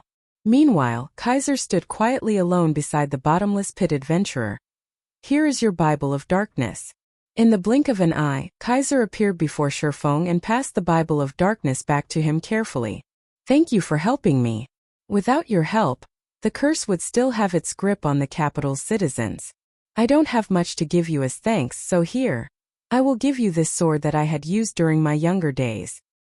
Saying so, Kaiser took out an immaculate long sword and handed it to Sherfang. Initially, Sherfang had dreamed of receiving one of the sacred swords that hung from Kaiser's waist. This was the first time Sherfang had ever seen a weapon that could freeze the space around it. However, the long sword the Thunder Emperor offered him was also extraordinary. The hilt was snow white, while the blade was an emerald green. Divine golden runes were etched on the emerald blade. Overall, the sword looked as if it were made of clear gemstone. One could also see blue arcs of electricity appear around the sword when Sherfang placed his hand around the hilt. A cold sensation seeped into him from the sword. Suddenly he felt his mind clear. When he moved the sword, he could feel space flow away from the blade. With a gentle swing, the emerald longsword transformed into a streak of lightning, moving instantly from one side to the other. Isn't this sword a little too impressive? Sherfang stared at the emerald longsword in disbelief. He could feel a higher compatibility rate with this sword than what he had with the abyssal blade. His speed with the sword, however, was what shocked him the most. Even when he achieved maximum speed with the abyssal blade, the magic weapon was still significantly slower than this sword. It was as if this sword could enhance his speed. He happened to come across this sacred sword, while exploring an ancient ruin. The sword's name is Killing Ray. I ask that you cherish it, Kaiser said. The Thunder Emperor could not help but reminisce about his youth when he looked at the emerald long sword. His Thunder Emperor title was largely due to this sacred sword. Killing Ray. When Shurfeng heard of the sword's name, he immediately grew ecstatic. Killing Ray was one of the 36 famed swords in God's domain, and it was one of the fragments of Solomon's sword that he was searching for. Killing Ray was different from the Abyssal Blade. The Abyssal Blade was a magic weapon, but Killing Ray was not. No matter how often he used it, he would never have to fear a curse or backlash immediately. Shurfeng called up the attribute panel for the sacred sword. Killing Ray one-handed sword. Sacred sword, epic rank. Level 30, level 120. Equipment requirement. Strength 700. Attributes adjust to user's level attack power plus 760, level 30. Strength plus 70. Agility plus 64. Endurance plus 55. Strength increased by 10%, agility increased by 10%. Attack speed plus 20. Attack speed increased by 10%. Ignore 20% of the target's defense. All sword skills plus 2 levels. Ignore levels plus 20. All item level requirements reduced by 5 levels. Attacks have a 40% chance to trigger lightning, setting the initial attack speed as 50% of total attack speed, and increasing damage by 240%. Additional skill 1 dash. Summon lightning. Summons lightning to deal 400% lightning damage to enemies within a range of 15 yards, and inflict the numb effect for 5 seconds. Afterward, attack range increased by 20 yards for 30 seconds. Cooldown 5 minutes. Additional skill 2 dash. Thunder God's Descent. Become immune to all control skills. Movement speed and attack speed increased by 150%, damage increased by 50%, and all damage received decreased by 50% for 30 seconds. Cooldown 1 hour. This sacred sword had been forged by the godsmith Arnold using a fragment from a mysterious sword. Killing Ray is one of the 36 famed swords of God's domain, ranking 20th. It was once used by the Thunder Emperor Kaiser. This weapon allows the user to move with the speed of lightning. When fighting darkness-type creatures, damage increases by 100%. Can be evolved. Cannot be destroyed. Such powerful attributes. Shurfeng was stunned speechless as he examined Killing Ray's attributes. No wonder it ranks 20th among the 36 famed swords. Sure enough, it is even stronger than the Abyssal Blade. Regarding attack power or basic attributes, Killing Ray was much stronger than the epic weapon Petrified Thorn he had previously obtained. However, the sacred sword's attributes were not its most amazing aspect, nor was it the fact that it could not be destroyed and thus did not possess a durability limit or require repairs, nor the 100% damage increase towards darkness-type creatures to players who love to PvP. Its speed was the Killing Ray's most impressive feature. The passive skill Lightning allowed one's initial attack speed to start at 50% rather than 0. This meant that while attacking, players would not take as long to accelerate to a maximum speed. A player's sword draw would be much faster than normal, following which, Shurfeng immediately traded the Purgatory's Shadow for Killing Ray to Shurfeng. The requirement of 700 strength was nothing considerable. He had fully inlaid Tier 3 strength-type gemstones into his equipment. His strength attribute had long since exceeded the 700-point threshold instantly. Shurfeng's overall attributes increased by a sizable chunk. Shurfeng was currently level 38. Hence, the level of Killing Ray adjusted to match his level. The level 30 Killing Ray had offered 760 attack power. Now that jumped to 1002. This allowed Shurfeng's basic attack power to rise by several hundred points before equipping Killing Ray. With Shurfeng's one-handed sword mastery at the basic Sword King standard, he would have needed 5 normal attacks to defeat an MT of the same level. Now he would only need 4 hits. If he triggered consecutive critical hits, he could end the battle in 2 hits. So much strength. Shurfeng could not suppress his shock after wrapping his hand around Killing Ray's hilt with this strength. He was even more peerless with the magic weapon, Abyssal Blade, in one hand, and the sacred sword, Killing Ray, in the other. Shurfeng felt like he could even rival a strength-type chieftain of the same level. He also had a passive skill like lightning even against a Void Realm expert. Unless that expert was also astonishingly fast, Shurfeng was confident of ending the battle in just a few moves. Chapter 725 Intermediate Magic Array. After completing the epic quest and obtaining the sacred sword, Killing Ray, Shurfeng returned through the transfer passage to the Dragon's Maw's lowest underground floor after leaving the special map. Shurfeng used the activatable skill of the Aura of Space movement, to appear before Carrion Walker. Upon returning to Carrion Walker and the other NPCs, Shurfeng noticed that these NPCs had grown significantly older. Although the petrification had allowed them to live for hundreds of years, once the curse lifted, time had begun to erode their bodies, causing them to age rapidly. At the end of the day, they were mortals, not gods. They could never break free from the shackles of time. If Shurfeng had not hurried back so quickly, Carrion Walker and the others would have passed away. Young adventurer, thank you. I can already feel the curse in my body vanishing. With this, we can leave this world without regret. Carrion Walker looked at Shurfeng and bowed deeply. He then took out a golden book and passed it on to Shurfeng, saying, "This is our Thunder Beast Empire's prided magic array, the 9-star polar domain. Hopefully, it will be of help to you someday." Shurfeng accepted the immensely heavy magic array illustration. Excitement appearing on his face. Magic array illustrations were extremely rare in God's domain. The various kingdoms and empires were extremely secretive about magic arrays, each conducting their own research in the field. Naturally, any results were kept secret normally. When ordinary people used magic arrays, they relied on magic scrolls. The same was true for players. Meanwhile, these magic scrolls that were created from magic array illustrations, there were various types of magic arrays such as enhancement, suppression, and binding. Regardless of the type of magic array, they were all exceedingly rare. Normally, players could only obtain magic array scrolls through quests or treasure chests. Although the Stoneclaw Mountains had introduced players to the barrier crystal balls, they were not very convenient. They took a long time to activate. Moreover, the barrier crystal balls were not nearly as strong as the magic scrolls. Their capabilities were also limited. They were unlike magic scrolls, which could be activated swiftly with little to no restriction. Hence, magic array illustrations were rare and precious. If players wanted to research their own magic arrays, they would require a massive amount of time, energy, and resources. It was already exceedingly difficult for an ordinary large guild to obtain a magic array illustration, not to mention researching one from scratch. Now that he had obtained a magic array illustration, how could Shurfeng contain his excitement? With the magic array illustration, Zero Wing could produce magic array scrolls without limit at the cost of a few materials. Shurfeng could not help but click on the magic array illustration in his hand, eager to see what kind of magic array he had obtained. Why? Is it an intermediate magic array?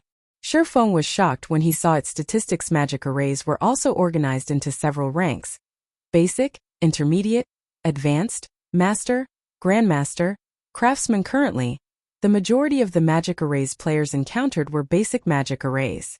However, even basic magic arrays could be immensely helpful in various ways, such as suppressing monsters that were of Grand Lord rank or below. Magic arrays above basic rank were extremely rare. This was because intermediate magic arrays were capable of suppressing monsters of mythic rank and below. The final bosses of the current 100-man Hell Mode team dungeons were merely Grand Lords.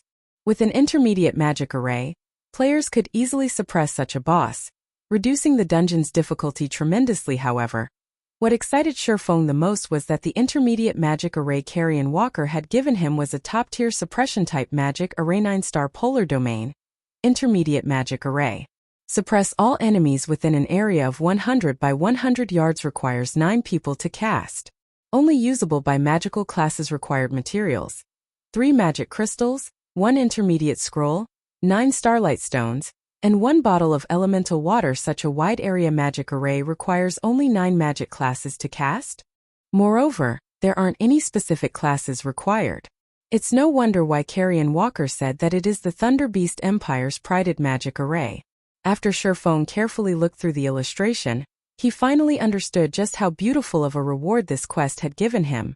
The mastery books and killing ray he had obtained were already impressive, yet this 9-star polar domain was far more astonishing. It was more valuable than an epic item. It was common knowledge that a limited number of players could enter a dungeon at a single time. If a team used a magic array to suppress a boss, the players maintaining the array would not be able to attack or defend. The more people a magic array required, the greater the effect it would have on the team's combat power. Hence, the fewer people required, the better. Generally, magic arrays that could suppress bosses required more than 10 people to maintain. For example, the demon-suppressing barrier Blue Frost and the others had used against the Great Lord Noya required 12 people. Even so, it was considered a very powerful magic array. Yet, the 9-star polar domain only required 9 people. Moreover, the 9-star polar domain's class requirement was not too specific, requiring only 9 magical classes to cast. On the other hand, the demon-suppressing array specifically required 12 elementalists. The difference between these two requirements might seem small, but for those who had researched magic arrays before, they would know that the more advanced a magic array was, the more people it would require to maintain and the more specific it would be with its class requirement. It was extremely difficult to reduce the requirement by even one person, not to mention reducing the restriction on classes. That was twice as difficult only after the Thunder Beast Empire had gathered all of its talents had it managed to construct such a streamlined and practical intermediate magic array. It would most likely be impossible for any other empire to produce such a magic array. Looking at this magic array now, Feng could not help but think of the Thunder Emperor Kaiser. Without any help, the Emperor had created a 6-fold magic array. This showed that Kaiser's magic array research had reached a profound realm. At the very least, he should be a Grandmaster. In God's domain, he was as rare as a phoenix's feather. I had thought of using the barrier crystal balls to set a trap, but with this 9-star polar domain, they'll have no chance of escaping. Feng smiled at the illustration in his hands. Although the 9-star polar domain was an intermediate magic array, the materials required to produce it were not especially rare. For starters, Zero Wing had no lack of magic crystals. Meanwhile, starlight stones were stones containing star power. Although they were somewhat rare, there were many places where one could harvest them. The rarest material required to make the 9-star polar domain was the elemental water. Elemental water could automatically absorb large amounts of mana. When used to produce magic scrolls, it could reduce the mana that the magic array required. It was very valuable. Aside from being used to produce magic scrolls, elemental water was also used in alchemy and forging. It was an item with a wide variety of uses. However, even in large-scale team dungeons, the drop rate for elemental water was very low. The various large guilds treated elemental water like a strategic item and would not sell any unless necessary. Of course, if Feng were willing to spend a little more money, he could obtain a significant amount. After Feng stored the 9-star polar domain magic array illustration, he bid Carrion Walker and the others farewell and used a return scroll to teleport back to White River City. Chapter 726 Guild War. Ever since Stone Forest Town had fallen under Zero Wing's control, the town developed faster by the day due to the Stoneclaw Mountains. Stone Forest Town had already become a haunt for elite players. Various facilities constantly emerged within the town undergoing endless changes and improvements. At this point, the town had 6 smithies. There were over 20 hotels. Even though more players had gathered than before, there were no longer the long queues there had been when the town had first fallen into Zero Wing's clutches. They no longer needed to wait several hours to repair equipment. However, ever since Zero Wing had given up on developing the Stoneclaw Mountains itself and shifted its focus towards conquering team dungeons and leveling up elsewhere, Stone Forest Town's atmosphere had grown extraordinarily intense. It felt as if a war would break out between the guilds at any time. Although Zero Wing had given up on developing the Stoneclaw Mountains, the number of guilds replenishing their supplies in Stone Forest Town had never diminished. On the contrary, more guilds arrived each day. This allowed Zero Wing's income of magic crystals to remain steady. The various large guilds were extremely envious, and they all hungered to replace Zero Wing as Stone Forest Town's manager. Inside the Secret Pavilion's guild residence. "Uncle Yuan, you called us here so suddenly. Did something major happen?" A young man asked. This youth wore silver scale armor and carried a heavy greatsword on his back. His expression was indifferent, and he wore his red hair in a spiky style. The youth radiated a suffocating bloodthirst that prevented anyone from approaching him casually. Moreover, this youth's level was very high. He was a level 34 berserker. He could rank at the very top of Star Moon Kingdom's ranking list. Aside from this youth, there were also quite a few young men and women waiting in the guild hall. These men and women also had very high levels, with the lowest among them being level 33. The weakest piece of equipment they wore was level 30 fine gold rank. Even in first-rate guilds, such high-leveled and well-equipped individuals were extremely rare. However, almost 100 of such players stood in the Secret Pavilion's guild hall. Of course, something good has happened. Cold Autumn, don't tell me you've forgotten why the guild leader told you to come here? Yuan Tiexin, who had already reached level 35 and currently wore a set of long black robes, said, chuckling every major power would nurture their own experts. Meanwhile, Cold Autumn was the most outstanding individual among the new generation of the Secret Pavilion. He was also a genius, recognized by many of the guild's elders and founding members. Has the Flower of Seven Sins finally started to take action? Cold Autumn asked excitedly to let them, the guild's new generation, learn the strength of the Flower of Seven Sins. Their guild leader had sent them on a trip to Stone Forest Town. This would show them of the difference between their power and the organizations. At the very least, they would not remain ignorant like frogs at the bottom of a well. Although the Secret Pavilion was a powerful force in the virtual gaming world, compared to the incomparably mysterious Flower of Seven Sins, the pavilion was almost nothing. After all, the Flower of Seven Sins was an organization that struck fear even in the hearts of super guilds. However, I've heard that after sustaining several attacks from the Flower of Seven Sins, Zero Wings members have become more cautious and have kept a low profile.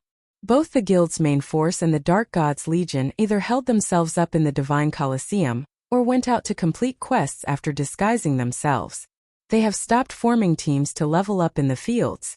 Even the Flower of Seven Sins could not find an opportunity to attack. How could the organization have found a chance to make a move now? Could they be planning to trade their lives, ignoring their safety to kill their targets? Cold Autumn asked, wondering aloud. They had seen a few battles between Zero Wing and the Flower of Seven Sins assassins. However, Zero Wing's members had been defenseless. Before the organization's assassins could exert their full strength, the players from Zero Wing had died. However, Cold Autumn had to admit that there were some powerful experts among Zero Wing. In the last secret battle between the two organizations, Zero Wing had 10 members on their side. On the other hand, the Flower of Seven Sins had sent a party of 6 to ambush Zero Wing. During that battle, the assassin named Fire Dance had performed magnificently. She had fought the assassin's party leader to a standstill. In the end, she had activated a Berserk skill, killing one of the assassins and escaping with her life. However, at the end of that battle, Zero Wing had suffered 9 deaths, while one from the Flower of Seven Sins had died. Even so, this had been an amazing outcome as, during the previous exchanges between the two, Zero Wing had always suffered complete, while the Flower of Seven Sins came out unharmed. These battles were not due to Zero Wing having weak members. Rather, it was because the Flower of Seven Sins was simply too strong. Cold Autumn had pondered his capabilities in such a situation. At best, he was confident in fighting toe-to-toe with an ordinary member from the Flower of Seven Sins. If neither side had the class advantage, his chances of emerging victorious would be roughly 50%. As for facing a party leader, the difference in strength was too vast. He would not even have the chance to survive or flee this time. The Flower of Seven Sins had dispatched less than 50 members. Meanwhile, those capable of becoming a party leader in the organization would be, at least, a Flowing Water Realm expert. Cold Autumn himself was merely a half-step Refinement Realm expert. Without much of a difference in terms of basic attributes, he had 0 chances of winning against a Flowing Water Realm expert. Not to mention, his equipment was inferior to the Flower of Seven Sins party leaders. Not only could their equipment rank at the very top of God's domain, but the party leaders had also learned many rare skills. Every one of them possessed powerful Berserk skills and were all inhumanely strong. Hence, Cold Autumn admired Fire Dance. The fact that Fire Dance could contend with a party leader, and had even killed a party member before escaping, showed that she was far stronger than he was. However, part of the reason that Fire Dance could achieve this feat was due to her attributes surpassing the Flower of Seven Sins party leader. She even had a Berserk skill with a lengthy duration of 10 minutes. Without these advantages, she too would have shared the same fate as her team members. It's not the Flower of Seven Sins. It is the Star Alliance, Yuan Tiexin said. Shaking his head. Hasn't the Star Alliance been focusing on developing the Stoneclaw Mountains? Why would they suddenly want to conquer Stone Forest Town? Cold Autumn did not believe that any power in God's domain was capable of occupying Stone Forest Town against current players. Level 150 NPC guards only needed 1 hit to finish the fight. Plenty of high-tiered NPC guards also protected the town. You'll understand once you see the official forums, Yuan Tiexin said. Cold Autumn immediately opened Star Moon Kingdom's forum. Sure enough, at the very top of the front page, massive letters attracted attention to a specific post. Moreover, the post had been created by none other than the Star Alliance's guild leader. Galaxy Pass. The Star Alliance officially issues a challenge to Zero Wing. We will wait in the Stoneclaw Mountains. Do you dare accept? If Zero Wing does not have the courage to accept this challenge, you can hide in Stone Forest Town for the rest of your lives. Although the post had just been issued, the Star Alliance's many members had constantly upvoted it. They had also disparaged Zero Wing in the comments. Isn't Zero Wing supposed to be impressive? Do you guys dare accept our challenge? Black Flame, aren't you Star Moon Kingdom's #1 expert? If you're strong enough, stop hiding and fight me. Let's show the world how I beat you up into a pulp. Sure enough, Zero Wing's members are all cowards. The only thing they know how to do is to hide in the safe zone. Oh, so this is the case. Cold Autumn immediately understood what was going on. It seems that the Star Alliance is not doing too well right now either. Without the supplies that Stone Forest Town offers, even with funding, the Star Alliance's development in the Stoneclaw Mountains has lagged behind the other guilds. Naturally, the guild cannot allow this to continue. Now that the Flower of Seven Sins is dealing with Zero Wing's experts, it is the perfect chance for the Alliance to deal a massive blow to the guild. If the Alliance succeeds, once Stone Forest Town's protection period has ended, it will be a lot easier for the Alliance to take over, Yuan Tiexin explained. Hence, I have called you all here to prepare. I understand. I'll have everyone get ready. Hopefully, Zero Wing won't try to dodge this battle. Cold Autumn felt that Zero Wing's guild leader, Black Flame, was not so foolish as to get taken in by such a pitiful provocation. However, it was a different matter when it came to the guild.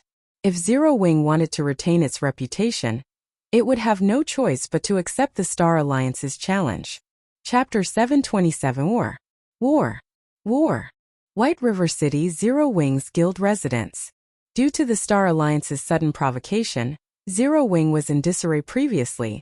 The guild's lack of response towards the Dark God's Legion's annihilation had caused many members within the guild to feel dejected.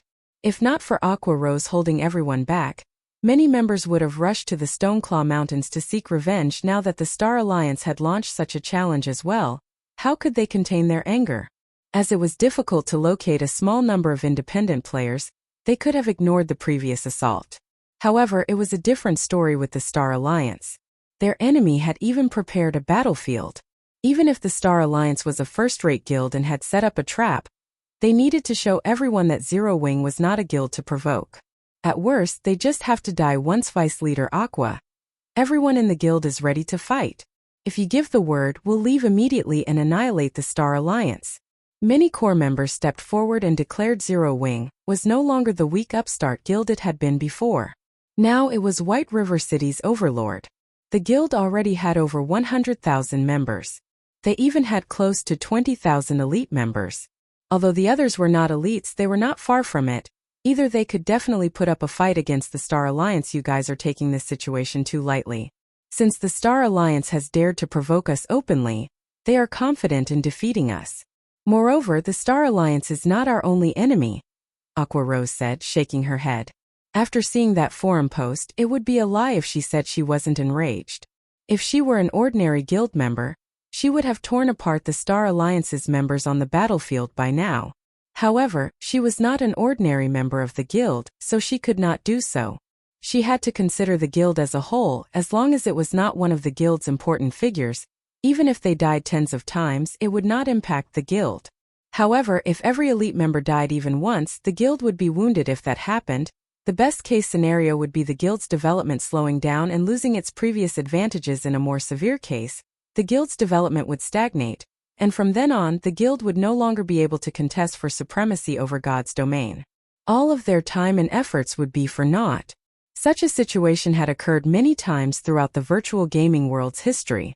The guilds involved had long since been forgotten. Hence, a guild had to be extremely cautious with each step. Advanced passion was not enough for a guild to become an overlord in God's domain. Otherwise, there would not be so few first-rate guilds yet. If Zero Wing, the overlord of White River City, did not respond to the Star Alliance's provocation properly, then any prestige the guild had gained would vanish like smoke. Who would join such a guild in the future? The Star Alliance has stooped low this time. They are actually using such a despicable tactic. Fire Dance said, frowning. However, if we accept their challenge, the Flower of Seven Sins will assist them from the sidelines, targeting our guild's experts. The other guilds might even try to take advantage of the situation and strike as well. The Star Alliance will devour us. Fire, you fought a party leader from the Flower of Seven Sins before. Do our main force and the Dark God's Legion really stand no chance against them? Aqua Rose asked as she gave Fire Dance a concerned look. The Flower of Seven Sins have equipment that is in no way inferior to our main forces. Only those of us wearing Tier 1 set equipment are slightly stronger than them. However, they are experts who have the experience of many years of trials and tribulations. Even the organization's most ordinary member is only slightly weaker than I am in terms of combat techniques. The majority of their members are a lot stronger than me. If not for my weapons and equipment, as well as magic scrolls and the power of darkness, I wouldn't have lasted against that party leader for long. When I faced that party leader, his defense was impeccable. He was able to see through all of my attacks easily and prepare. It felt as if I were fighting our guild leader. Hearing Fire Dance's experience, everyone sucked in a breath of cold air. Their previous passion vanishing completely, everyone finally understood just how frightening the Flower of Seven Sins was. Fire Dance's combat techniques ranked third within Zero Wing, and only Sherfone could win against her with absolute certainty. Yet, just an ordinary member from the Flower of Seven Sins possessed combat techniques that were nearly equal to Fire Dance's. Meanwhile, there were as many as 50 assassins. Fighting them would be like facing 50 Fire Dances. Moreover, among these 50 people, there were monsters that could rival Black Flame. Obtaining victory would be impossible. A monster like Black Flame could play an unimaginably massive role in a war against tens of thousands of players. Meanwhile, they had to take down at least 6 such monsters.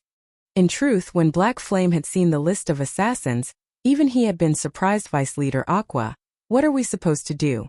Blackie had begun to panic a little. Neither fighting nor hiding is an option. I can't make that decision. Let's contact our guild leader first. In truth, Aqua Rose had an idea. Send a portion of the guild's members into battle, while leaving behind the guild's core strength. That way, even if they suffered defeat at the Star Alliance's hands, they would retain the guild's core combat power. They would still be able to contend for supremacy over God's domain. However, only Black Flame could make that final decision. Everyone nodded in agreement when Aqua Rose mentioned their guild leader. A sense of reverence and confidence blossomed in everyone's hearts.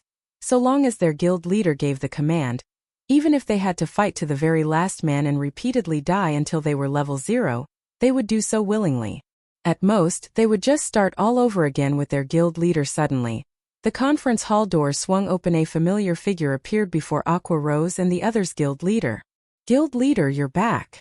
Oh. Immediately, everyone in the conference hall stood up. Sit. I already know what's going on. Sherfone could not help his happy smile when he saw everyone in the room. They had all done very well by holding themselves back, giving the Flower of Seven Sins little to no chance to attack. Now it was time for their guild leader to take the stage. Blackie, what's the status on my previous request? Sherfone asked. We bought everything we could get our hands on. Melancholic has even gone to other kingdoms and empires to purchase them. We should have enough for our needs. Blackie said confidently. Good. Collect these materials for me. Don't worry about the price. As long as it doesn't exceed twice the original price, buy everything, Sherfone said, nodding. He then handed a list of materials required to manufacture the 9-star polar domain to Blackie. Turning to look at Aqua Rose, he said, since the Star Alliance wants a war, then war is what we'll give them. Aqua, pick 10,000 elite members from the guild and have them prepare to head to the Stoneclaw Mountains. All members of the main force and the Dark God's Legion should also head out and replenish their supplies. Everyone, let's destroy the Star Alliance. When Sherfone finished speaking, his guild members were dumbfounded. None of them had imagined that Sherfone would be so decisive in the blink of an eye. However, pride rose in everyone's hearts. Their guild leader was way too cool. Today, even if they suffered total annihilation, they would show that Zero Wing was not easily bullied. Chapter 728, The Popular Stoneclaw Mountains. After Sherfone finished delegating tasks, he headed to one of the special forging rooms in the candlelight trading firm. The Star Alliance had gone all out this time.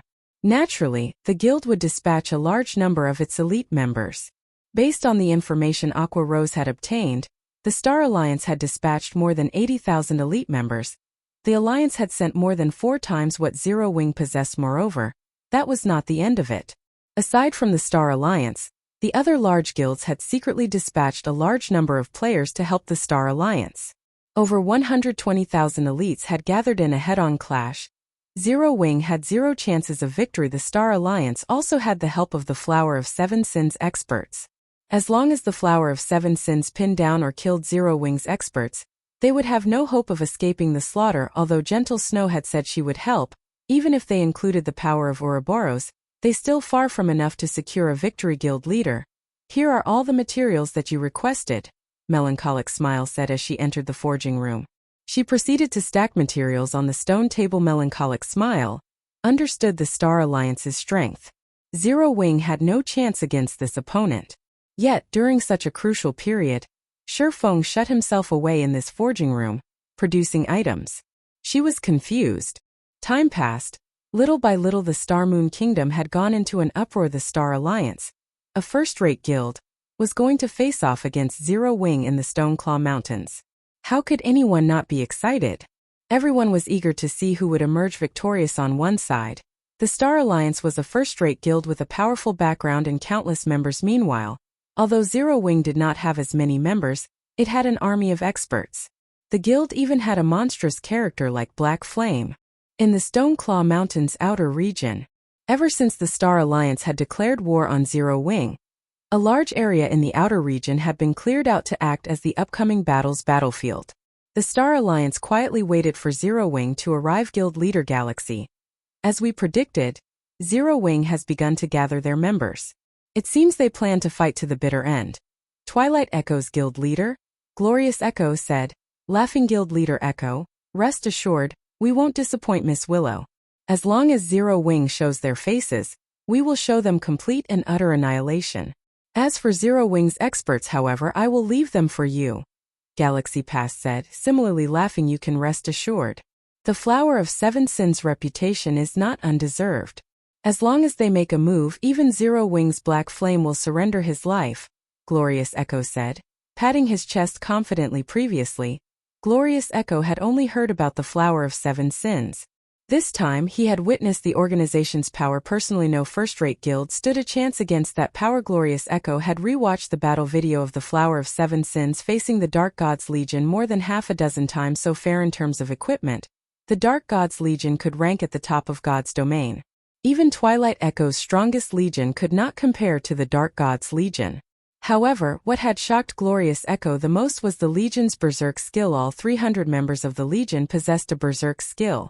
After activating their Berserk skill, even the weakest member possessed the strength to overwhelm a 5th-floor expert with top-tier equipment. Neither Twilight Echo nor the Star Alliance possessed more than 100 experts who had broken past the Trial Tower's 4th floor. Even a veteran guild like Twilight Echo only had around a dozen more of such experts than the Star Alliance. Meanwhile, these experts were considered the highest combat power first-rate guilds like theirs possessed. As for second-rate guilds, even having 30 of these experts would be impressive. Yet, the Dark Gods Legion had 300. After watching the Dark Gods Legion, Glorious Echo finally realized why Black Flame had been so confident and had been able to look down at Twilight Echo, going so far as to pick a fight with Open Source Corporation. Even so, the Flower of Seven Sins' 50 players had wiped out the Dark Gods Legion's 300. Despite the numerical advantage, the Dark Gods Legion had been nearly annihilated. While the Flower of Seven Sins had not suffered even a single death, the difference was massive. I'll have to thank you for that, then. Galaxy Pass laughed. In truth, even without the Flower of Seven Sins, Galaxy Pass was confident in defeating Zero Wing. The Star Alliance and Overwhelming Smile had secretly joined forces. An Overwhelming Smile had sent a large group of experts to support the Star Alliance. Among the experts, there were a few that could even threaten Galaxy Pass. The captain of these experts, Warwolf, was even someone that Galaxy Pass wisely feared. Aside from Overwhelming Smile, the Star Alliance had also formed a secret agreement with the other large guilds. And these large guilds had sent plenty of experts to support the Alliance as well. Based on Zero Wing's latest statistics, the guild had over 200 members who had pushed past the Trial Tower's 4th floor. There was not a single guild within Star Moon Kingdom capable of coming close to this number. However, after including the experts that other guilds had sent, Galaxy Pass counted more than 1,000 5th-floor experts on their side. Purely in terms of numbers, they had already exceeded Zero Wing by at least 5 times. Zero Wing had no chance of winning this war yet. Unless they no longer cared for their reputation, Zero Wing could not back down otherwise. Zero Wing would become a laughingstock. They would lose any prestige they had earned. Moreover, Zero Wing would not be as lucky as it had been during the war for Stone Forest Town. Galaxy Past had chosen the Stoneclaw Mountains for the battle precisely because he was afraid that Zero Wing would somehow come up with another powerful monster. However, there was no monster in the Stoneclaw Mountains outer region that the Star Alliance could not handle. In one of the Stoneclaw Mountains stone pillar forests, the members of Overwhelming Smile cleared out the monsters. Standing at the lead was a level 34 shield warrior, who wielded a massive deep blue shield. This shield warrior currently took on 2 half-orc lords. Yet, despite receiving attacks from the 2 lords simultaneously, this shield warrior remained steady like an iron wall. No matter how hard the 2 half-orc lords struggled, they could not break past this warrior's shield. Boss Wolf, Zero Wing is really finished this time. Not only must it face the Star Alliance, but they also have to face us. As long as we crush Zero Wing, White River City will belong to Overwhelming Smile. Soaring Snake, who bombarded a half-orc lord, could not help his excitement about their army's strength. Overwhelming Smile and the Star Alliance are just working to get what each of us wants. Moreover, Zero Wing is not our main objective. Instead, we need to hinder Ouroboros. You are not allowed to get revenge on Zero Wing on impulse, the pale-faced warwolf said. Glancing at Soaring Snake, he continued, moreover, it is too early to determine the outcome of this battle.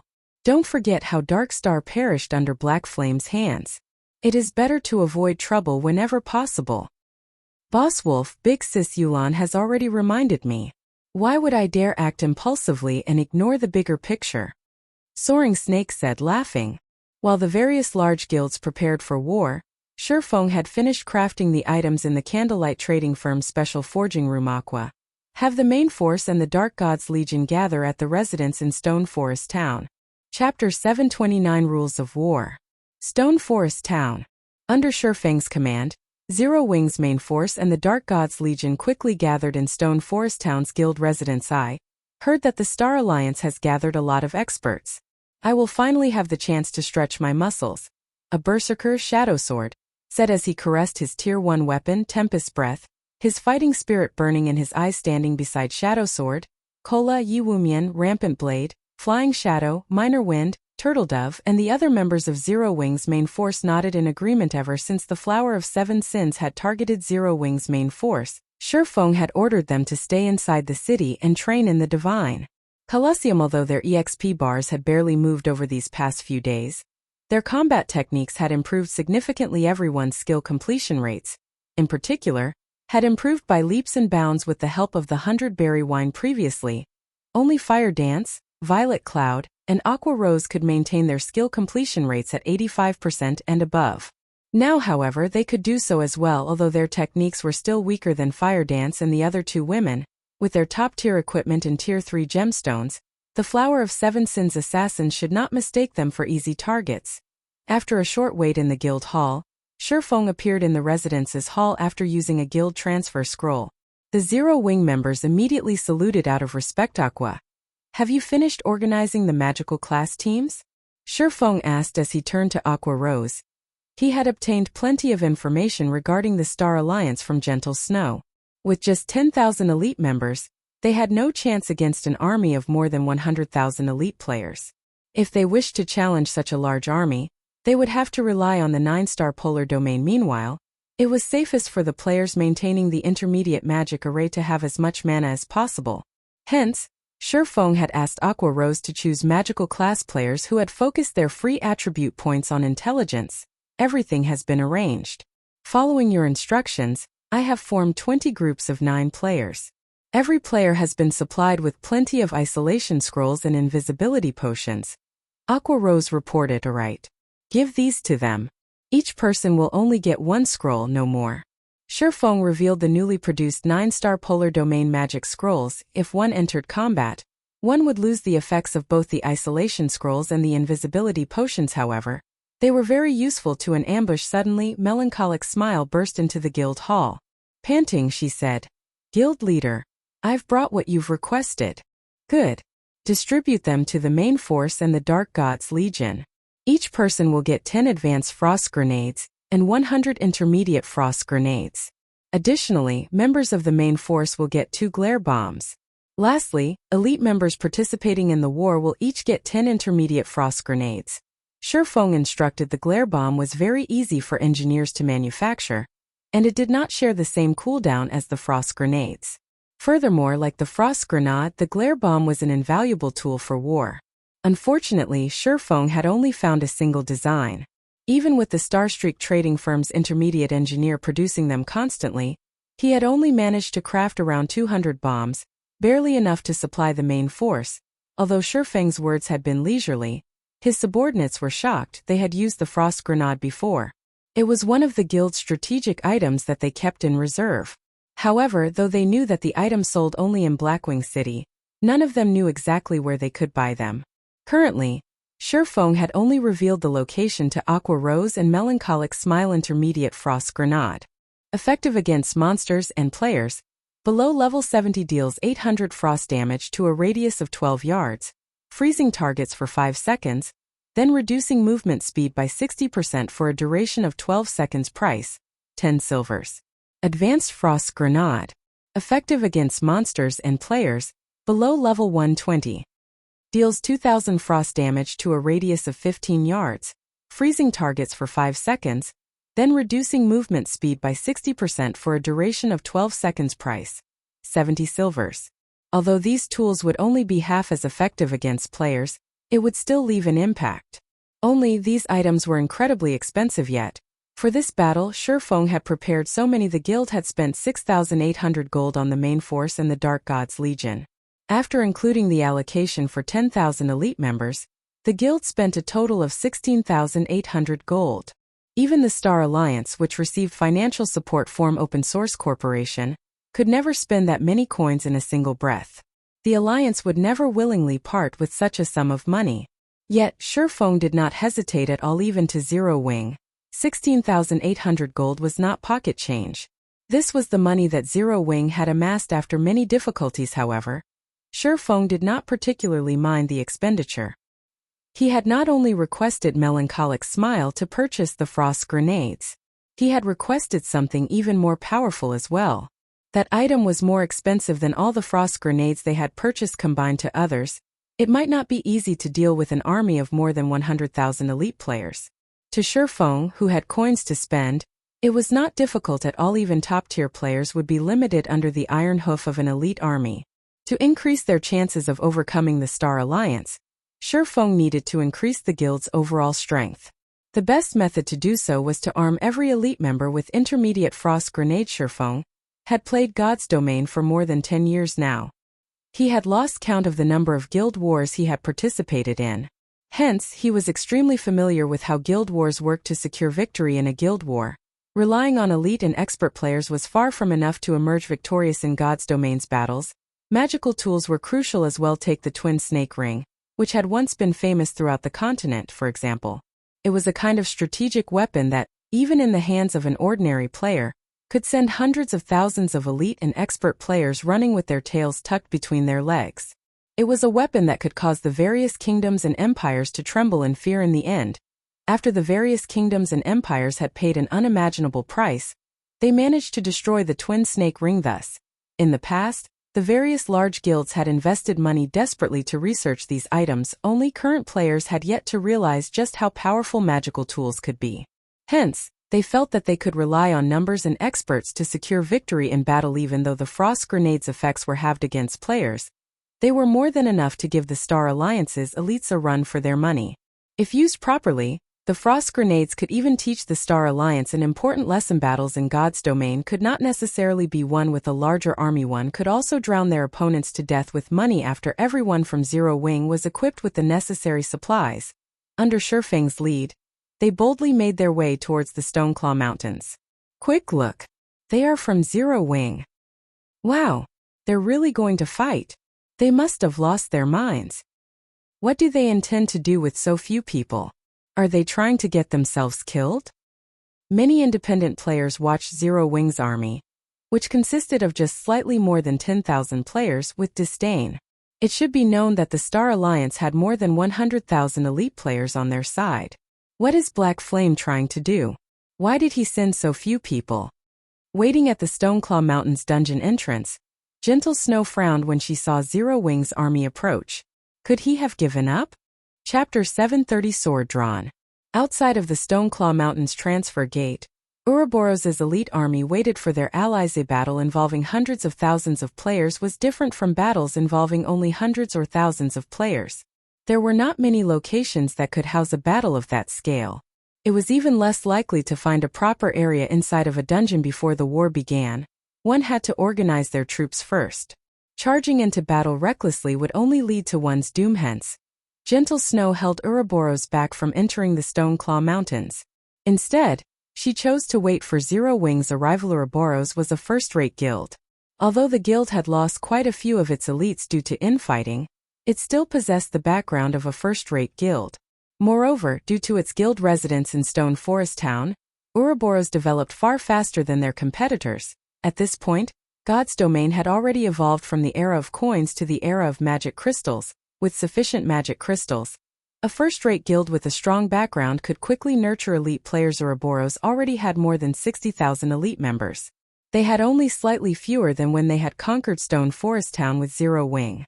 However, if one wanted to compare the quality of their elite members, Zero Wing was still slightly superior to Ouroboros. Sherfong had always been an advocate of quality over quantity. Otherwise, Zero Wing would have had 40,000 or 50,000 elite members rather than 20,000. Guild leader Black Flame, what do you have planned for the war with the Star Alliance? Gentle Snow asked as she turned to Sherfong. Initially, Gentle Snow had thought Sherfong would bring all of his guild members above level 30 with him into this war. She had never imagined that he would only dispatch 10,000 elite members. If so, she had no choice but to alter her original plan. There were over 100,000 players on the Star Alliance's side. Based on the latest reports she had received, they had more than 150,000 elites. Had Zero Wing brought all of its level 30 and above members, after including Ouroboros' elite members, they would have had more than 100,000 players as well. In truth, many of Zero Wing's ordinary members would be considered elites in other guilds. However, Zero Wing was very strict with its elite members. Not only must one hit the mark in terms of both level and combat techniques, but they must also be capable of defeating an elite monster of the same level. Hence, even until now, the guild did not have many elite members. If Zero Wing dispatched 40,000 members, the army's overall combat power would most likely be higher than an army of 40,000 elite members from other guilds. Hence, even if they faced the Star Alliance's army of 150,000 elites, their army of 100,000 players would still have a chance of victory. Yet, Sherfong had not done so. Zero Wing will draw the enemy's fire while Ouroboros will engage in a pincer attack from the sides, Sherfong said. Very simply, by the time the Star Alliance had issued the challenge, Sherfong had already formulated a plan to deal with the enemy guild. Although the Stoneclaw Mountains were vast, the dungeon was covered in dense forests and mountainous regions. The area had few flatlands, and they were also small in size. There was nowhere large enough for a battle of hundreds of thousands. It would be a miracle if a single battle zone could fit several thousand players. Hence, Sherfong had only chosen to dispatch 10,000 elite members. Had he dispatched any more, they would not have had enough 9-star polar domain magic arrays to go about. You really don't need any of our members? Gentle Snow placed great importance on this guild. Ouroboros was already in the same boat as Zero Wing. If Zero Wing suffered defeat, Ouroboros would suffer in the Stoneclaw Mountains as well. The Star Alliance and their allies would make sure of it. They needed to defeat the Star Alliance no matter what.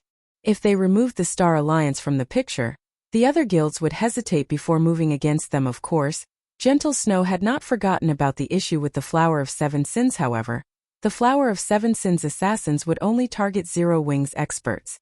They would not participate in the battle between elite members. Hence, they would not necessarily affect the war's outcome. As long as they crushed the Star Alliance's elite army quickly, the Star Alliance would struggle to return to prominence. No need. I have already prepared. When the time comes, you just have to remember your desire to eliminate the Star Alliance, Sherfong said, his lips curling into a confident smile, following which, after both guilds finished preparing, they entered the Stoneclaw Mountains' main force. Follow me. The Dark God's Legion will act as the spearhead and penetrate the Star Alliance's core.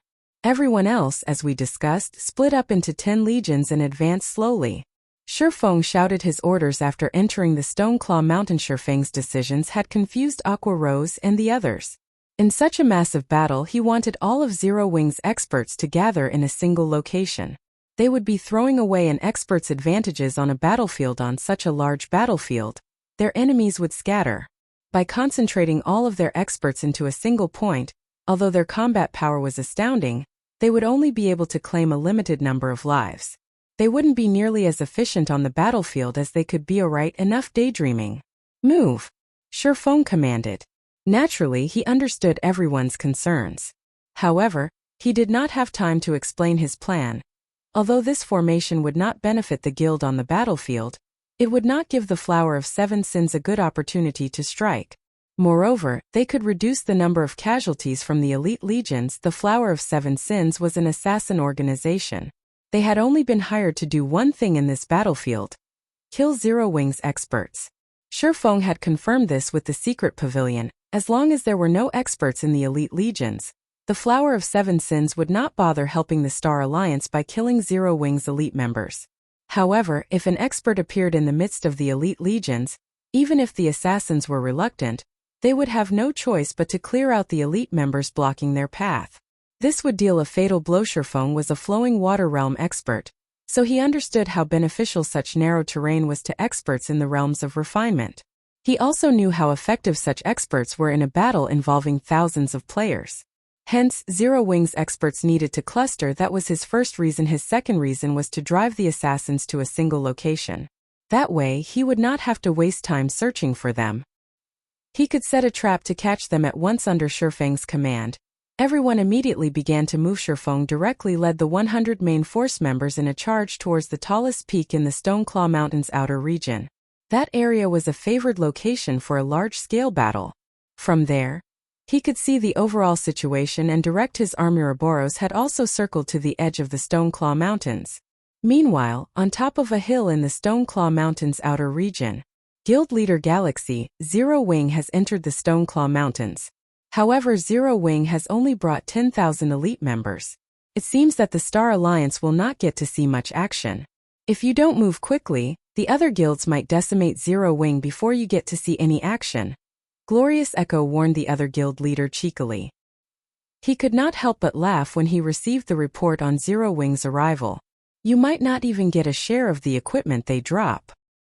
Hearing this, Galaxy Pass shook his head and laughed, saying, "In the end, it seems that Black Flame is not brave enough to make a last stand. He has actually dispatched so few people. Purple, issue my commands. Have Red Feather lead 30,000 elite troops into battle immediately.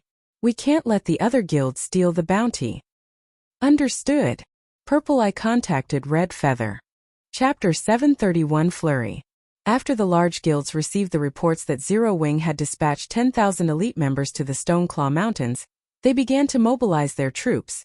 Although the various large guilds had only dispatched a small number of elites and experts, there were over a dozen large guilds aiding the Star Alliance. In fact, the total number of elites and experts the various large guilds had sent was only slightly lower than the Star Alliance's army. Overall, they had more than 70,000 players. If the various guilds went all out, they could gather more elite players than the Star Alliance and Ouroboros combined. 10,000 elites won't even be enough to fill the gaps between our teeth. Sure enough, Zero Wing is only here to make an appearance. They don't have the courage to face us all out. We're currently the closest to the dungeon's entrance, so Zero Wing's equipment will be ours for the taking. In Starmoon Kingdom, Zero Wing was famous for having top-tier equipment despite being level 31 or 32. The elite members of ordinary guilds generally wore level 25 Mysterious Iron and Secret Silver equipment, and very few had level 30 Mysterious Iron equipment. As for level 25 Fine Gold weapons and equipment, only an extremely small number of elite players had the privilege of owning any. Meanwhile, level 30 Secret Silver equipment was considered a luxury. As for level 30 Fine Gold items, they were considered top-tier equipment, and only a guild's core members were fortunate enough to wear such equipment. After all, Fine Gold equipment only had a slightly higher drop rate in large-scale team dungeons. However, teams that could raid level 30 large-scale hard-mode team dungeons were rare. Even first-rate guilds only had several hundred teams capable of raiding such dungeons. Hence, level 30 fine gold equipment was incredibly rare, however. What about Zero Wings elite members? The most inferior equipment they wore was level 25 secret silver equipment. Many among them even had 1 or 2 pieces of level 25 fine gold equipment, and some even had level 30 secret silver equipment. There was no need to mention Zero Wings core members and main force members. The harvest they could gain from killing 2 or 3 Zero Wing elite members would be like killing a level 30 or above chieftain. However, how rare and difficult was it to deal with chieftain-ranked monsters? Even with a team of 20 elite players, sacrifices were necessary to kill a level 30-plus chieftain. There was even the risk of a team wipe. However, it was a different story if their opponents were elite players. Field chieftains would grow stronger depending on the number of players raiding them. Elite players would not, making them much easier to deal with as the various large guilds quietly approached the dungeon's entrance. Many players who were tasked to defend strategic locations began to complain, say, "Why is our luck so bad? What's the point of having us stay in this godforsaken place? The others will probably annihilate Zero Wing before they get anywhere near us. While everyone else gets to take a bite out of the pie, we won't even get a taste of the crumbs." I know, right? The higher-ups have even said that we get to keep half of the spoils we get from the enemies we kill. Last time we only got to keep a quarter of the spoils. Even now, I still haven't obtained any level 30 fine gold equipment. Those bastards that went ahead lucked out this time. If I had known something like this would happen, I wouldn't have volunteered to defend this area.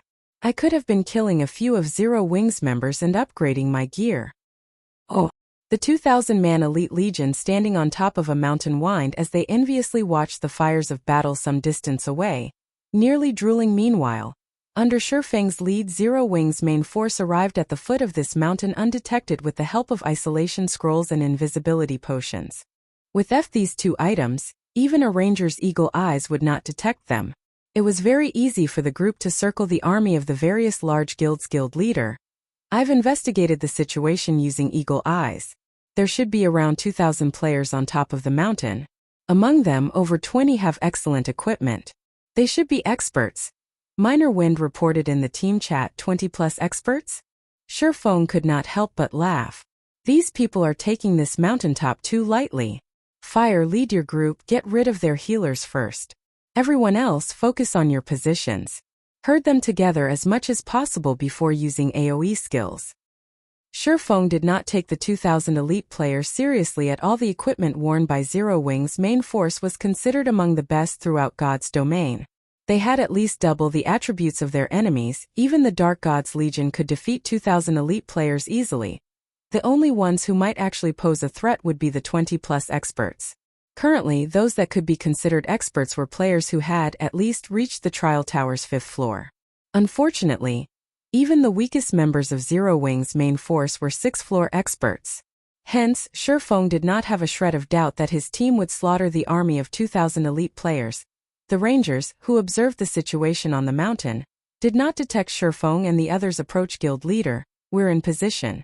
Fire Dance, who stood a short distance away from the enemy's healer team, said quietly through the team chat. Flying Shadow and 8 other assassins accompanied Fire Dance guild leader.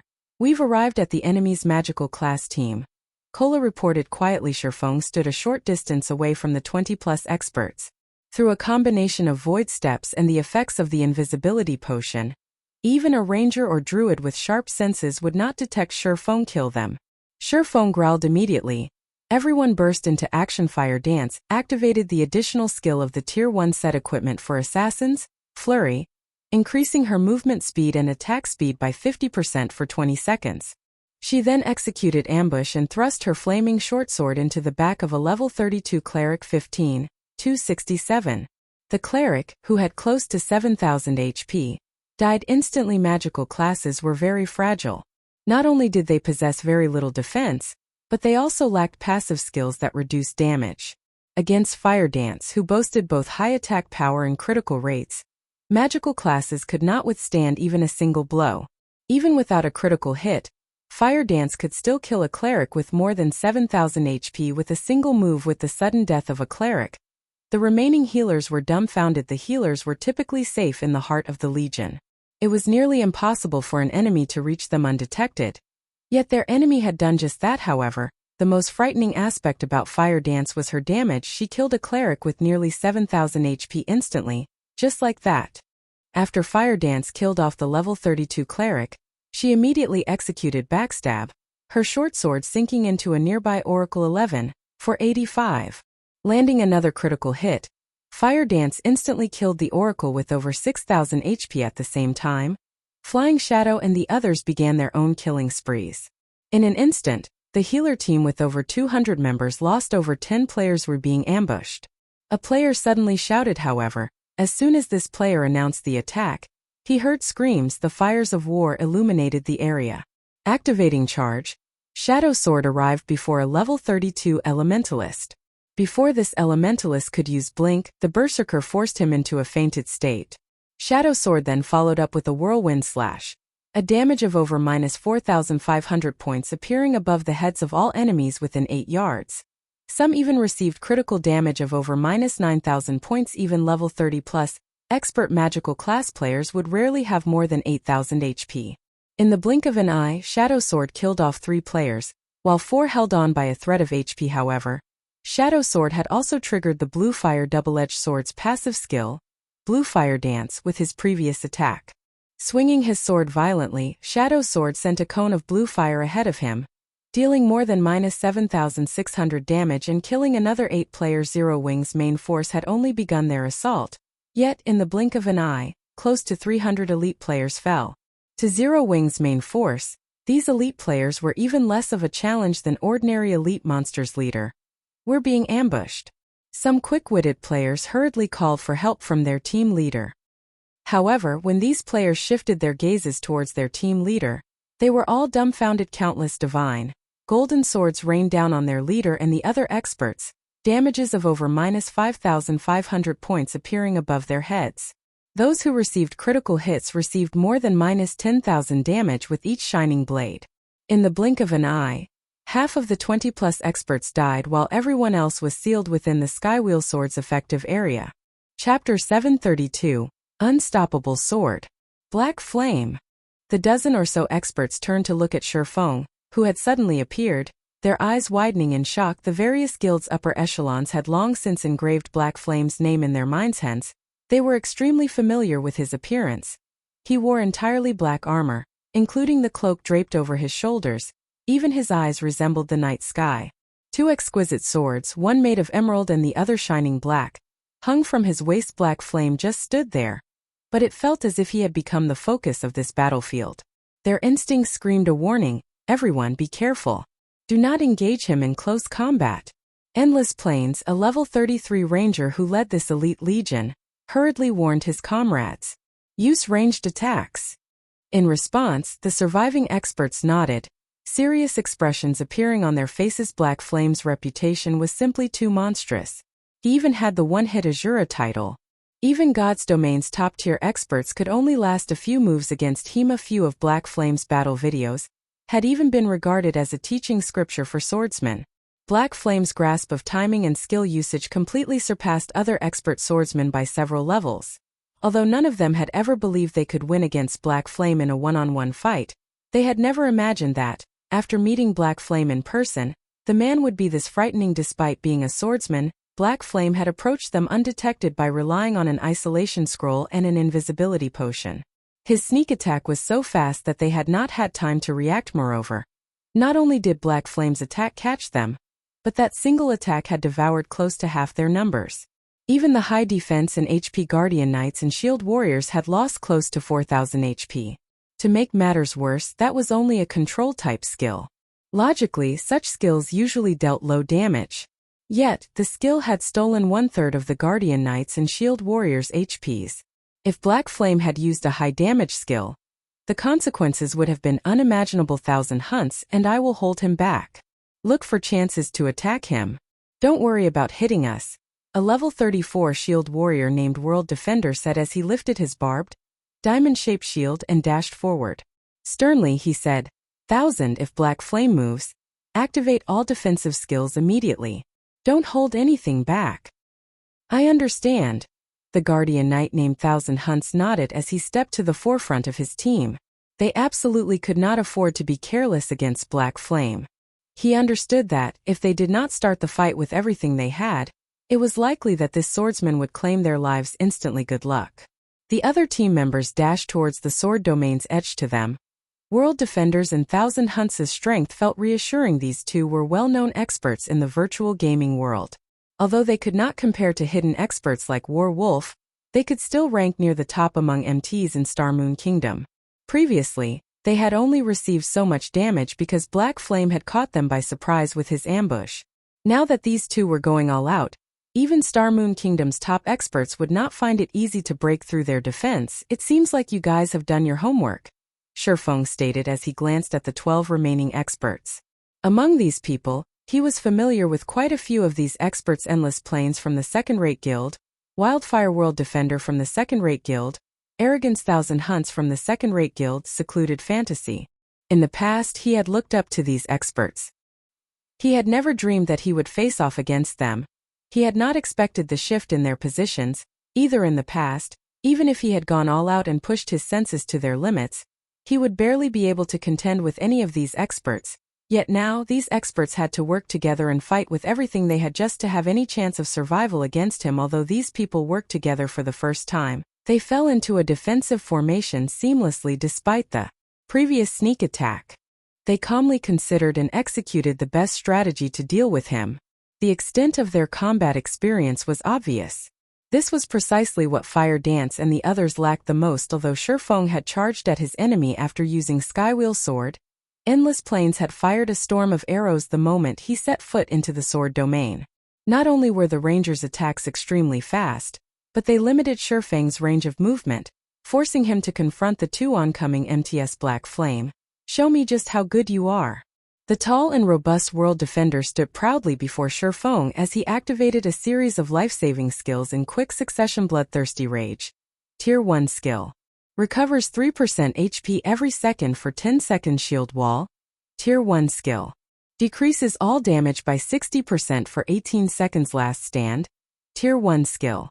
Increases maximum HP by 30% for 30 seconds. Suddenly, World Defender's HP rose from close to 12,000 to nearly 15,600. He also recovered to more than 10,000 HP standing a short distance away. Thousand Hunts similarly activated his life-saving skills. He also used a Tier 1 Holy Shield protection, which could absorb over 2,000 points of damage on himself. When the shield broke, it would heal the player for over 1,000 HP. Following which, Thousand Hunts activated Justice Roar. Enemies, players, or monsters affected by the skill would have to attack him. If they didn't, he would receive a boost to his speed and damage. Feeling the effects of Thousand Hunts' Justice Roar, Shifeng could not ignore the Guardian Knight. Dashing up to Thousand Hunts, the Abyssal Blade transformed into numerous black streaks of light that descended on the Guardian Knight's body so fast. Thousand Hunts was shocked. He had never imagined that Shifeng's attack speed would be so fast. He could not even see the afterimages of Shifeng's attacks. Fortunately, he wielded a shield. Compared to players without shields, he had an easier time defending against attacks. As long as he moved the shield slightly, he could block close to half of his body, making it very difficult to strike him. Thousand Hunts moved his shield quickly, blocking the Abyssal Blade. However, Shifeng did not bother changing the Abyssal Blade's trajectory. Instead, he continued swinging the magic weapon at Thousand Hunts' illusory shadow.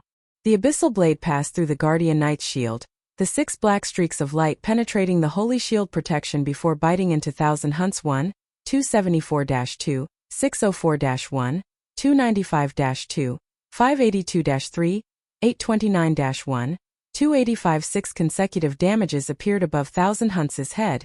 His HP, which had been over 9,000, plummeted to 0. How could this be possible?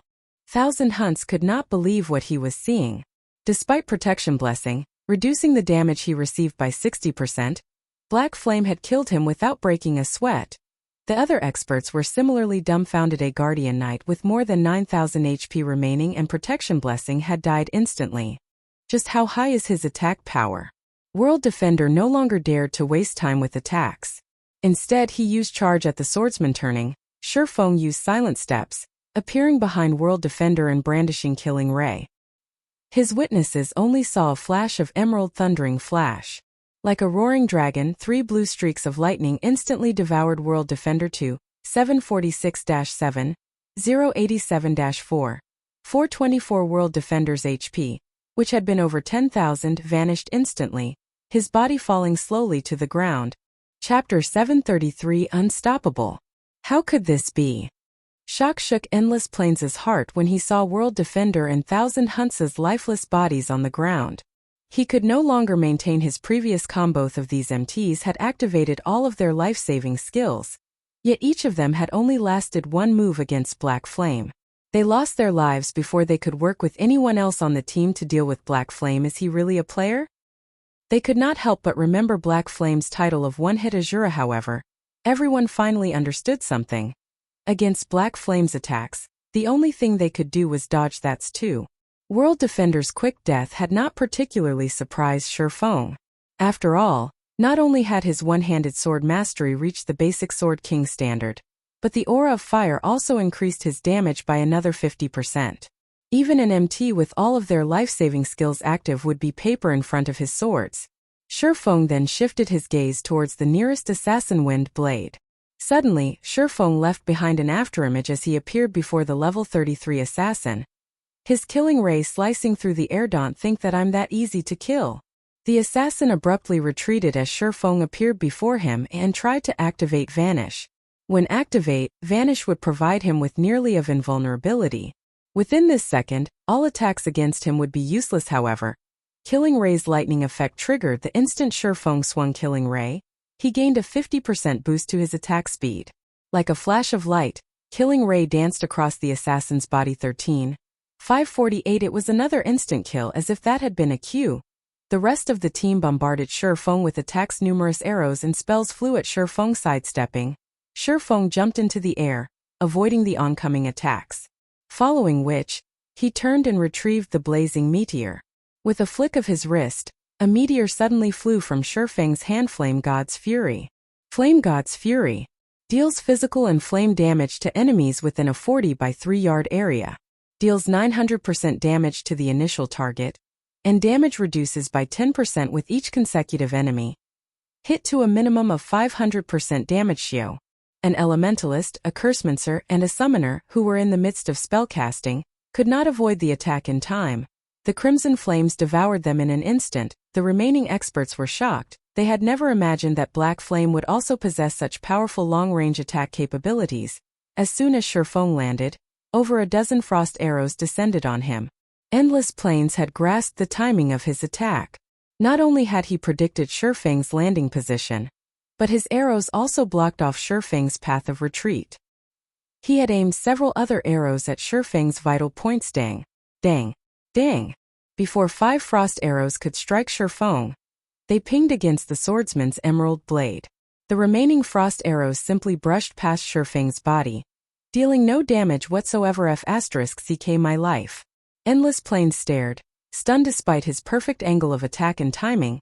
It seemed as if his arrows had actually tried to avoid Black Flame. After dealing with the attacks, Feng released a low shout. Dragon Breath. He fired a white beam from his mouth. Endless Plains threw his body to the side, hoping to avoid the incoming beam. However, as if this white beam had predicted the ranger's actions, the beam plowed into the ranger. Feng achieved another instant kill even after death. Endless Plains was confused. No matter how he thought about it, why would he have jumped into the Dragon Breath's path? However, Violet Cloud, who happily massacred the Elite Legion, was not the slightest bit surprised when she saw this scene. Feng had already reached the flowing water realm of the realms of refinement. He could easily predict a player's movements by observing their body. Hence, after seeing Endless Plains' intention, he had adjusted Dragon Breath's trajectory before firing the skill. Although nearly 20 yards stood between them, Endless Plains had yet to set foot into the realms of refinement. He lacked sufficient physical control. In such high-speed battles he could not respond quickly enough to evade the Dragon Breath. Violet Cloud side. This was the watershed of top-tier experts. Although the difference seemed insignificant, its impact on the battle's outcome would be astounding. Extremely few ordinary players in God's domain could exert their virtual bodies to their very limits. On the other hand, thanks to their refined control over their own bodies, expert players could sometimes push their virtual bodies to their limits. Naturally, if both sides possessed equal levels and attributes, Expert players were far more powerful, however. Even top-tier experts would find it extremely difficult to adjust their movement in such a superhuman, high-speed battle. It was like a sprinter's difficulty to stop after running at full speed. In a battle this fast, one could just stop without effort. However, experts who had reached the realms of refinement were capable of exactly that. Although it did not appear impressive, having the ability to accelerate and stop suddenly meant that a player could change their attack trajectories abruptly, confusing the enemy. Violet Cloud had already reached the half-step refinement realm. However, even now she could not break through that final barrier. Hence, Violet Cloud observed Shifeng's battle carefully while fighting her own, hoping to gain some insight. The elite players who had intended to help were stupefied. In just 2 seconds, Shifeng had killed 7 of their experts. None of them had been able to withstand even one of his attacks. If even experts had no defense against him, what could elite players like themselves hope to accomplish? Those who had intended to rush over and assist lost all their courage instantly. Screams echoed from all across the mountaintop. Even for elite players, it was extremely difficult to exert their bodies to their limits. Not to mention, the members of Zero Wing's main force all had very high attributes. Their limits were much higher than elite players. This was no longer a battle. This was a massacre. Weaving through the crowd, Fire Dance moved faster than any of these elites players could follow. And as she moved, Fire Dance plunged the true fire blades into every player she passed, taking their lives with just a few hits. After just a brief moment, corpses littered the field. Dashing into the crowd, Shadow Sword brandished his blue fire double-edged sword madly. He sent the several shield warriors who had charged at him flying.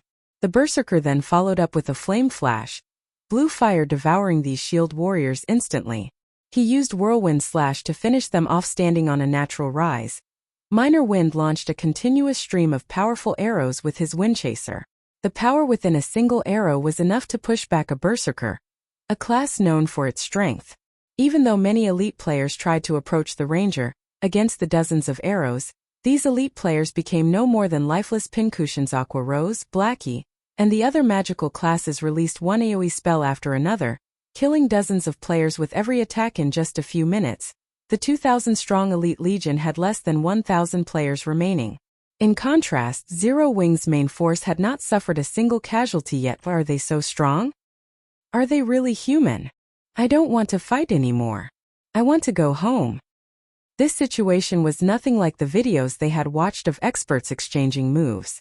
Now that they witnessed a true battle between experts, they finally understood just how huge of a gap there was between themselves and expert players. Suddenly, fear swept across the battlefield. The Elite Legion's members refused to continue fighting as they fled in all directions. While Zero Wing's main force fought, the situation in the Stoneclaw Mountains grew increasingly intense. Both sides' armies had finally begun fighting a short distance away from the foot of the mountain. How dare you face us with just 10,000 players? Everyone charge. Kill them all. Redfeather sneered as he glared at Zero Wing's elite members. Chapter 734 Silent Battlefield. In the Stoneclaw Mountains outer region, Zero Wing's 10 1,000-man elite teams finally faced the legions from the Star Alliance and other enemy guilds. However, Zero Wing's elite legions were at a disadvantage. Their opponent outnumbered them by more than 10 times. It seems Zero Wing really wants to die here. Despite so few players, they still split themselves so sparsely. We mustn't let the other guilds get a head start on us. Redfeather also ordered his army of 30,000 elites to split into multiple legions to surround Zero Wing, afraid that they would lose Zero Wing's elite members to the various large guilds. The other guilds had sent more than 70,000 elites in total. The army was more than enough to deal with Zero Wing's 10,000 elite players. Just as Redfeather led the Star Alliance's army to Zero Wing's position, the other guilds began to clash with their enemy. However, Zero Wing's elite members had slightly superior equipment. Moreover, the battlefield was only so large. Only so many ranged players could attack at once. Hence, when it came to ranged firepower, Zero Wing had a slight advantage. After several exchanges, Zero Wing's foe had already suffered over 100 casualties. On the other hand, Zero Wing had only lost a dozen or so members. Other than the difference in damage, Zero Wing's elite members were far more adept at dodging attacks. In addition, their HPs and healing prowess were much higher. Zero Wing's ranged players only needed 3 to 4 hits to kill an enemy elite. However, if the various guilds' elites wished to finish off one of Zero Wing's, They needed to land roughly 6 attacks. Yet, against Zero Wing, the guild's elites could only dodge 3 or 4 out of 10 attacks. On the other hand, Zero Wing's elites could dodge at least 5 attacks. The difference in equipment, attributes, and combat techniques, though small, was clear for all to see in the end. This minor difference impacted the results significantly. Damn it. All MTs advance. Ranged players cover them. Healers follow. Assassins circle and deal with their healers. Don't be afraid. We outnumber Zero Wing. When we reach them, victory will be ours. Oh. The upper echelons quickly issued the orders to charge ahead when they noticed Zero Wing's strategy of attack and retreat immediately. A collection of shield warriors and guardian knights emerged from the guild's elite army, everyone activating their life-saving skills as they charged madly at Zero Wing's members. The healers supplied these MTs with endless streams of recovery spells from a safe distance. However, no matter how hard these shield warriors and guardian knights tried to dodge, no matter how much healing they received, or how they lifted their shields as they forged ahead, they died helplessly as Zero Wing's hundreds of ranged players blotted out the sky with a rain of fireballs, frost arrows, and normal arrows. If one watched from afar, they would see row after row of shield warriors and guardian knights tumble to the ground. How is Zero Wing's firepower so powerful? Only 40 yards stretched between the two armies. Yet, to shorten the gap by 20 yards, the various guilds had lost over 300 melee players. Even the upper echelons flinched at this spectacle's brutality. They had never imagined that Zero Wing's ranged attacks would be so powerful. Before they could even reach Zero Wing's elites, their legion, which began with more than 4,000 players, had lost close to 500 members originally. The various large guilds had thought that this would be an easy battle. After all, they had a massive numerical advantage. However, after seeing Zero Wing's combat method, they realized one thing. Indeed, they did have the advantage in numbers, but unfortunately, the Stoneclaw Mountains terrain prevented them from using that advantage. However, the various large guilds couldn't care less anymore. They all gritted their teeth as they charged forward. If they did not get rid of Zero Wing's elite army today, they would never recover. Moreover, the shield warriors, guardian knights, berserkers, swordsmen, and assassins of the various guilds were close enough that they could use their skills effectively. If they did not fight now, then when? Kill them. We'll earn everything back once we plunder Zero Wing's equipment. Oh! Suddenly, the guild's melee classes advanced, an intense bloodthirst shining in their eyes. However, just as the various melee players activated their skills, each Zero Wing elite retrieved an intermediate frost grenade, pelting their approaching enemy. Pung! Suddenly, hundreds of intermediate frost grenades bombarded the advancing crowd, transforming the vibrant forest into a world of ice, snow, and death. As for the melee elites from the various large guilds, they froze into ice sculptures when a gentle breeze blew past. Every one of these elite ice sculptures shattered, decorating the battlefield with equipment. Even though there were some assassins and swordsmen that had reacted quickly enough and activated their life-saving skills in time, their life-saving skills could only deflect a limited number of attacks. These skills' durations were also extremely short. However, the bombardment of the hundreds of frost grenades lasted for nearly 6 seconds. In the end, these players still fell under the rain of frost grenades. Each intermediate frost grenade could deal roughly 400 damage to players and had an effective radius of 12 yards. 100 frost grenades would deal roughly 40,000 damage. At this stage of the game, no player in existence had more than 40,000 HP. Furthermore, Zero Wing had not thrown only 100 grenades. The various guilds' commanders were shocked, speechless. Their remaining elite players also paused, every one of them wearing dazed expressions. Nice. Awesome. You guys thought you were impressive, huh? Now you understand Zero Wing's power. When Zero Wing's members saw how nearly all of the enemy melee players had fallen, pride and joy suddenly welled in their hearts. They also felt endless reverence towards their guild leader, Black Flame. They, too, had thought that their defeat was inevitable. However, this scene had cleared their minds of any doubt. In the blink of an eye, they had wiped out thousands of their enemies. These several hundred intermediate frost grenades were far more powerful than even a large-scale destruction spell. If they could fight here, in the Stoneclaw Mountains' narrow valley, they would not even fear twice this many opponents. The various battles that raged elsewhere met similar situations. The large guild's elite legions suffered tremendous losses under the intermediate frost grenade bombardment. Their death toll already exceeded 10,000. Whereas Zero Wing had only lost around 100 members so far, the large guilds were forced to reassess the combat power of Zero Wing's elite army. Meanwhile, at the highest peak in the Stoneclaw Mountains outer region, roughly 10 minutes after the battle had begun, the elite legion of 2,000 players had lost over 80% of its members. The few survivors had scattered and escaped, just as Fire Dance and the others were about to give chase. Shurfeng stopped them. Alright, that's enough. Ignore them. We don't need to waste our time hunting them down. We have more important things to do, Shurfeng said in the team chat. His main goal was to occupy this strategic location with good view over the battlefield, not to kill these elite players. Moreover, even if they allowed these several hundred elite players to escape, it would not impact the war's outcome. Guild leader, what are we going to do next? Aqua Rose asked curiously. The other team members were just as eager to learn their next step. Shurfeng had led them through the Star Alliance's encirclement and occupied this highland. What exactly was his goal? We're going to wait for them here, Shurfeng said, laughing.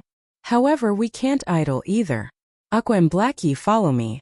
Fire, your group will clear the battlefield. Everyone else, pay attention to your surroundings. Be wary of any ambushes from the Star Alliance. Aqua Rose and Blackie nodded sharply. They followed Shurfeng and climbed to an even higher overlook. Fire Dance then arranged her team to guard their surroundings. Chapter 735, Instrument of War. The news of the various large guilds inside the Stoneclaw Mountains suffering heavy damage spread like wildfire. Players throughout the entire Star Moon Kingdom were paying very close attention to this guild war.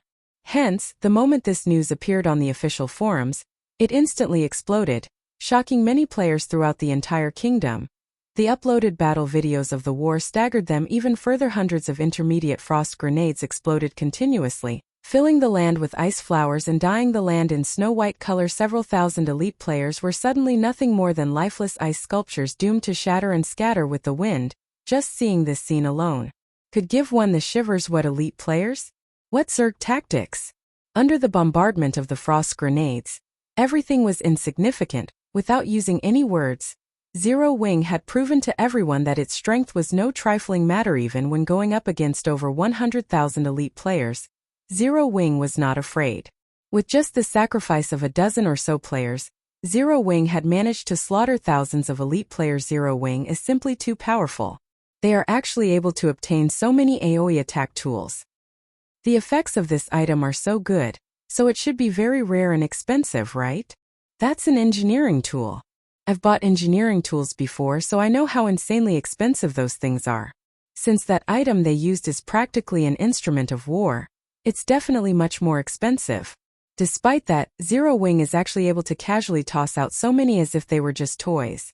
Zero Wing is simply too rich. Oh. Many players on the official forums began a heated discussion over Zero Wing's financial strength. Although everyone was unclear about the exact price of the intermediate frost grenades, they could still estimate the price range of the frost grenade based on its effects. After making a rough estimate, they then calculated the number of frost grenades Zero Wing had used. Suddenly, everyone was shocked. Just the first wave of frost grenades Zero Wing had thrown in one battlefield cost dozens of gold. Since there was a total of 10 battlefields, that meant Zero Wing had spent several hundred gold just on the first wave of frost grenades. In God's domain, the liquid funds of many guilds did not even amount to several hundred gold. Yet Zero Wing had just casually tossed out that sum, using up an entire guild's liquid funds in the blink of an eye. Zero Wing was no longer fighting using players. The guild was practically drowning its enemies with money. However, no one could criticize the effects of this strategy based on initial estimates. The number of deaths the various guilds had suffered already exceeded 10,000. After looking at this scene, one could not help but admit that this money was well spent. If Zero Wing were to rely on its guild members to claim that number of kills, the total cost of the equipment lost and compensation given out would indeed be a lot more. Due to Zero Wing's frightening performance, the guild's prestige, which had been on a constant decline before, suddenly began rising rapidly. Many players who had initially belittled its chances in this war also started anticipating the final outcome. Meanwhile, the ones that this sudden turn of events affected the most emotionally would be none other than the guilds that were watching from the sidelines at this moment. They were all inwardly celebrating the fact that they had not rushed to join the Star Alliance's coalition. The outcome of this war, which was initially against Zero Wing's favor, had suddenly taken a big turn for the guilds directly participating in this war. Should the Star Alliance come out victorious, they would definitely benefit greatly from the Stoneclaw Mountains in the future. However, should Zero Wing win, then Zero Wing would surely banish from Stone Forest Town every guild that had aggressed. These guilds would then have a much harder time developing themselves at the Stoneclaw Mountains. So this is his trump card. It's no wonder he insisted on being the spearhead and attracting enemy fire to himself. Gentle Snow could not help but smile after looking at the video showing the situation on the battlefield. It seems that I have really underestimated him. Black Flame had deliberately dispatched only 10,000 members, giving his enemies the impression that Zero Wing was vulnerable. He had then brought out the frost grenades and taken his enemies by surprise.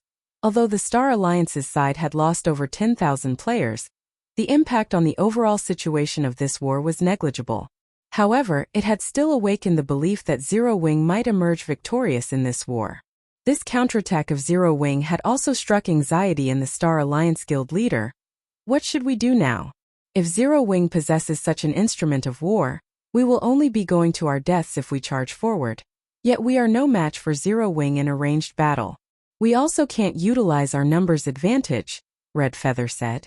When Red Feather received news of this situation, he immediately reported it to Galaxy Pass. Due to Zero Wing's counterattack, the various large guilds no longer dared to close in, only fighting at range. However, such ranged battles were extremely time-consuming and extremely disadvantageous for the Star Alliance's coalition. When their members died, they would have to travel over 10 hours to return to the battlefield in the Stoneclaw Mountains. However, when Zero Wing's members died, they only needed an hour or so to rejoin the war. Regarding reinforcements, Zero Wing was overwhelmingly superior to the Star Alliance. A war of attrition was unfavorable to the coalition. They should not have too many of such tools. We have the numerical advantage. Continue sending people forward, but lower the number of people charging at a single time. It would be best if we can have people attacking Zero Wing from all sides. I want to see just how much money Zero Wing has to spend. Galaxy Pass was aware of the severity of the situation this time. Hence, he decisively made such a costly decision. I understand. When Red Feather heard this, he immediately realized the limitations of the Frost Grenade. The Frost Grenade was not a skill with indefinite use. Moreover, the grenade should not be cheap. With their numbers, they could simply use a small fraction to bait Zero Wing to use the frost grenades. Once Zero Wing depleted its supply, its elite army would merely be sheep for the slaughter. As long as they defeated Zero Wing and obtained Stone Forest Town, all the losses they suffered now would be negligible. After the various large guilds received the directions from the Star Alliance, they also began attacking Zero Wing's elite legions from multiple locations, as well as using the lives of their members to draw out Zero Wing's frost grenades. Time passed slowly. The battle between both sides grew increasingly intense and increasingly concentrated. Although the effect of the frost grenades was indeed striking, the results now were much more subdued, compared to the first time Zero Wing used the instruments of war. After facing several charging attempts from the Star Alliance, Zero Wing exhausted its supply of frost grenades. However, the Star Alliance suffered only 40,000 plus casualties. In terms of their number of elite members, the Star Alliance was still superior to both Zero Wing and Ouroboros combined without the frost grenades. Zero Wing's casualties also began rapidly rising. Zero Wing has already run out of AoE attack tools. Brothers, it's time to let Zero Wing know how amazing the Star Alliance is. Brothers, charge. Suddenly, the Star Alliance and the various large guilds initiated an all-out charge. Many expert players who could exert massive destructive power accompanied the assault teams. These experts could kill an elite Zero Wing player in just a few hits. However, nobody was capable of stopping these experts. Guild leader, if this continues, our people won't be able to last long. Why don't I lead a team to go and clear out some of the Star Alliance's teams? Fire Dance took the initiative to ask. She could no longer stand watching this one-sided battle. The Star Alliance's experts had already begun moving, and were casually killing their companions. Meanwhile the experts of Zero Wing, could only stand and watch from the sidelines. This inaction made them feel greatly troubled. Standing at the peak of the mountain, Shurfeng shook his head, saying, "Your duty is to guard this place, not to kill elites." Since stamina was a limiting factor in God's domain, even an expert like himself would still slowly drown to death in the flood of players. Hence, exchanging the stamina of experts for the lives of the enemy's elite members was unjustifiable. It would be a different story if they had a large number of expert players. However, Zero Wing had far fewer experts than their opponents, but Fire Dance truly could not understand why Shi Feng wanted them to guard this location. Relax.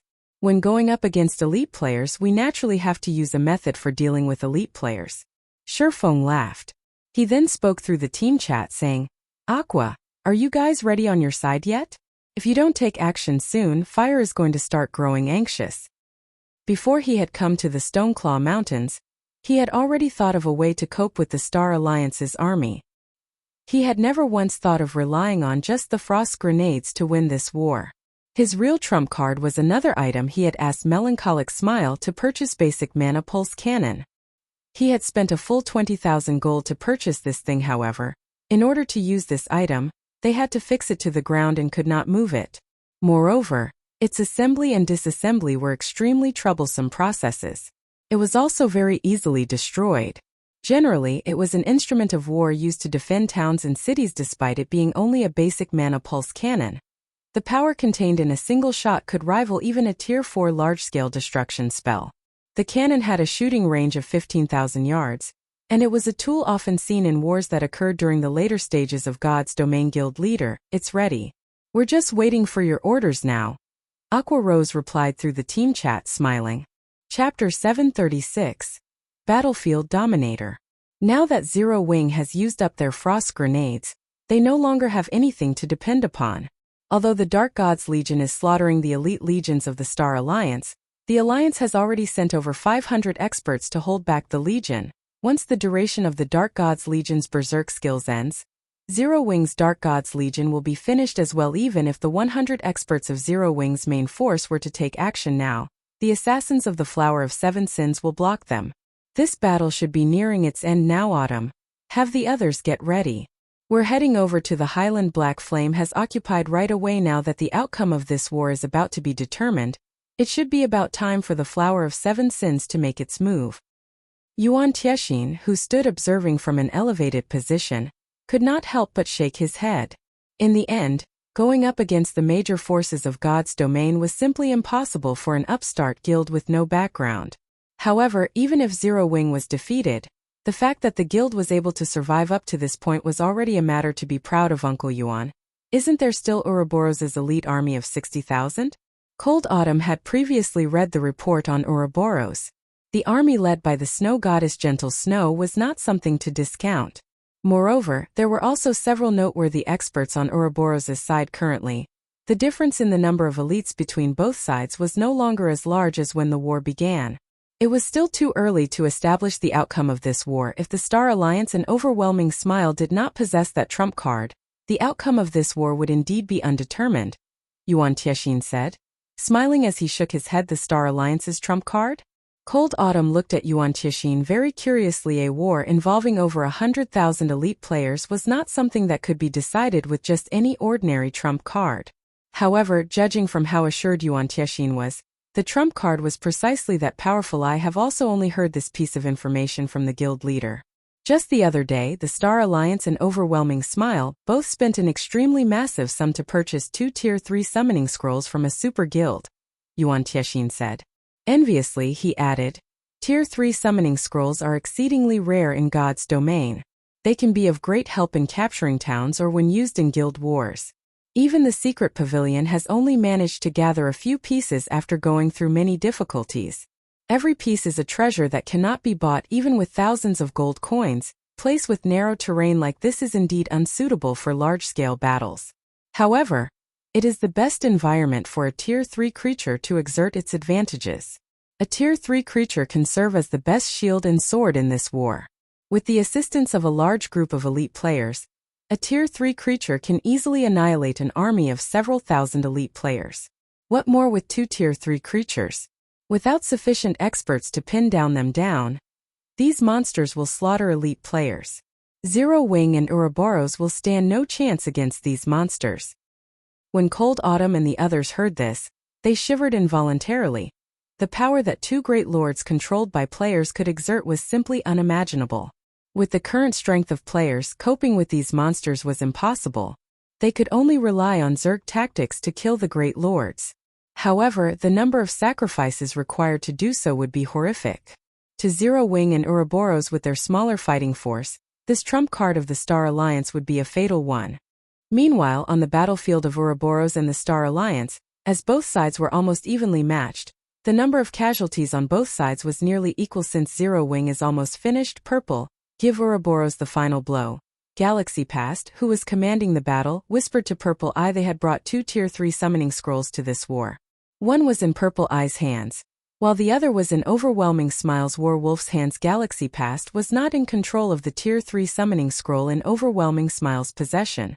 However, seeing as Zero Wing had already become sheep for the slaughter, he did not wish the Star Alliance to continue losing more elite members. I understand. Purple Eye, who was fighting at the front lines, replied, her lips curling up into a smile. She then excitedly retrieved the Tier 3 summoning scroll in her bag. Unfurling the scroll, she shouted lowly, I summon thee, Mountain Giant. Suddenly, in the heart of the intense battlefield, a massive magic array appeared in midair. In the next moment, a mountain giant with a body made entirely of rocks fell from the aquamarine magic array. The mountain giant was over 50 meters tall, and all players before its colossal body were no different from Ant's mountain giant. Elemental being, Great Lord. Level 54. HP 20,000/20,000,000. Purple Eye was currently level 34. Meanwhile, creatures summoned using summoning scrolls would be 20 levels higher than their summoners. Hence, the mountain giant summon was level 54. At the same time, its control also fell to Purple Eye as the number 1 elementalist in the Star Alliance. Purple Eye's standard in terms of techniques was slightly above even Galaxy Pastess. The instant the mountain giant appeared, Purple Eye promptly controlled it to slaughter hundreds of Ouroboros' elite members. Immediately after, the mountain giant abruptly stomped on the ground, and the ground within 120 yards of the Great Lord's feet trembled. In the next moment, at the rear line of Ouroboros' legion, a rock spike with a radius of 20 yards shot up from the ground, instantly annihilating dozens of Ouroboros' healers and striking panic in the remaining healers. Previously, the battle between both sides remained at a stalemate. With the appearance of the mountain giant, however, it immediately became a one-sided struggle when Ouroboros' attacks landed on the mountain giant. None of them dealt more than 100 damage due to the level and tier suppression. Even after adding up the efforts of several hundred players, the total was merely in the tens of thousands. To the mountain giant, who had 20 million HP, this amount of damage was not worth mentioning. Just its battle recovery alone could maintain it at full HP. The mountain giant was essentially a strength-type Great Lord. With a single blow, it could instantly kill a full HP level 30 elite MT. Moreover, as all of the mountain giant's attacks were AoE attacks, when it came to a crowded battlefield, a single blow from it could kill anywhere from a few to more than a dozen players. The mountain giant completely dominated this entire battlefield with overwhelming force in less than 5 minutes. One of Ouroboros' 3,000-man elite legions was wiped out. This scene shocked the other elite legions into a constant retreat shortly after the appearance of the mountain giant. A level 54 Great Lord ranked 3-headed hound appeared on Overwhelming Smile's side of the battlefield. Cerberus. Dark creature, Great Lord. Level 54. HP 17 500. 000/17 500 000. Although the Cerberus did not possess as much HP as the mountain giant, it was significantly superior to the mountain giant in terms of magic damage. Its movement speed and attack speed were also much faster. When it came to killing elite players on the battlefield, it was even more proficient than the mountain giant. After 2 level 54 Great Lords joined the battlefield, Ouroboros' members immediately fell into a panic. The 2 Great Lords both possessed quite a number of AoE attack skills. In a battle of thousands, they could easily reap the lives of hundreds of elite players every passing moment. Ouroboros could not offer any resistance whatsoever. Snow, what should we do now? Zhao Yueru felt her scalp tingling and her body shivering when she looked at the 2 Great Lords. If they could not deal with these 2 Great Lords, Ouroboros would have no chance of victory at all. We don't have any other choice. Let's use our final card. Although it can't stop these 2 Great Lords, it will be able to trap them for a short time. This should give us enough time to escape their pursuit, Gentle Snow said, gritting her teeth. She inwardly felt great frustration. She had never imagined that they would lose this war just like this, faced with 2 Great Lords. Choosing a direct confrontation would only increase their losses. As for waiting until the summoning duration of the two great lords ran out, by the time that happened, everyone from Ouroboros would most likely be dead already. Just as the two great lords were pushing forward relentlessly, a beam of alternating black and white lights flashed down from a distant mountaintop, directly piercing the advancing mountain giant. A black and white pillar of light then appeared, devouring an area of 200 yards around the mountain giant. When the light pillar dissipated, not even a blade of grass lingered within the 200-yard radius. Only a large crater and a half-kneeling mountain giant remained. Chapter 737, Absolute Power. The appearance and disappearance of the black and white pillar of light stunned everyone. The power of this sudden attack was simply devastating. The shocking scene etched itself deep into everyone's minds. It was difficult to forget, even if one wanted to. Just what was that thing? At this moment, looking at the half-kneeling mountain giant, the shock Gentle Snow felt was indescribable with words. It would have been fine if the pillar of light had just killed every player within a radius of 200 yards. However, not only had the devastating attack dealt over 4 million damage to the level 54 Great Lord, but it had also placed the mountain giant in a heavily injured state, immobilizing it. Although the mountain giant could still fight, its controller, Purple Eye, had already died within the pillar of light. Normally, summoned creatures could only move within a certain range from their summoners. They could not leave this area. Meanwhile, if the summoner died, the summoned creature would also vanish. One could say that this dependence on the summoner was the weakness of a Tier 3 summoning scroll. Initially, Gentle Snow had also considered killing the player controlling the Great Lord. However, it was simply impossible for them to circle around the Great Lord and break through the numerous elite players protecting the summoner. Hence, they could only retreat in defeat. But with this devastating power, not to mention killing the controller, even killing the Great Lord would not be a problem compared to the shock Gentle Snow and the other members of Ouroboros were feeling. The members of the Star Alliance were utterly dumbfounded. If just a single attack could kill over 1,000 players, wouldn't it be only a moment's effort to finish off tens of thousands of players? Just how were they supposed to go up against this power? Setting aside the fact that the attack covered a radius of 200 yards, the speed of that attack was simply not one that players could dodge. One could say that the instant the black and white beam of light appeared, everyone within its range of attack only had death awaiting them. Suddenly, everyone could not help but turn to look at the origin of that beam of light black flame. Galaxy Past's eyes immediately turned crimson with rage, his expression becoming exceedingly ugly. Galaxy Past had known the location of Zero Wing's main force ever since Shurfeng launched his attack on the elite legion stationed on the mountain. The only reason he had not sent anyone after them was because he intended to have the Flower of Seven Sins finish the job. He had never imagined that Shurfeng would have such a card as well. In just a single attack, Shurfeng had exterminated one of his trump cards. The Star Alliance had paid an unimaginable price to obtain that Tier 3 summoning scroll. Moreover, this price did not take the form of coins. Instead, it was the magic crystals that the Star Alliance had amassed with much difficulty during this period. Yet now, before the mountain giant could even begin to display its strength, Shurfeng had already wiped it out of existence. At this moment, Galaxy Past wished he could rip out Shurfeng's heart with his very own hands. Kill them all. That kind of attack should only be usable once. Victory still belongs to us. Galaxy Past immediately notified everyone as he began attacking the members of Ouroboros in a frenzy. Due to Galaxy Past's reminder, everyone from the Star Alliance quickly regained their senses. Launching such a heaven-defying attack even once was already plenty amazing. The possibility of Zero Wing pulling off another such attack should be extremely low currently. Although one of their two great lords had been defeated, they still had one left. The advantage their side possessed had yet to disappear. Zero Wing and Ouroboros were still on the losing side. Aqua, how long till the next shot? Shurfeng could not help but ask as he saw the Star Alliance going into action. Once more, the requirements to use the Mana Pulse cannon were extremely stringent. It had its limitations. Firstly, the cannon could not be used inside dungeons. Otherwise, dealing with dungeon bosses would be a piece of cake. A few shots would be all it would take to clear the dungeon.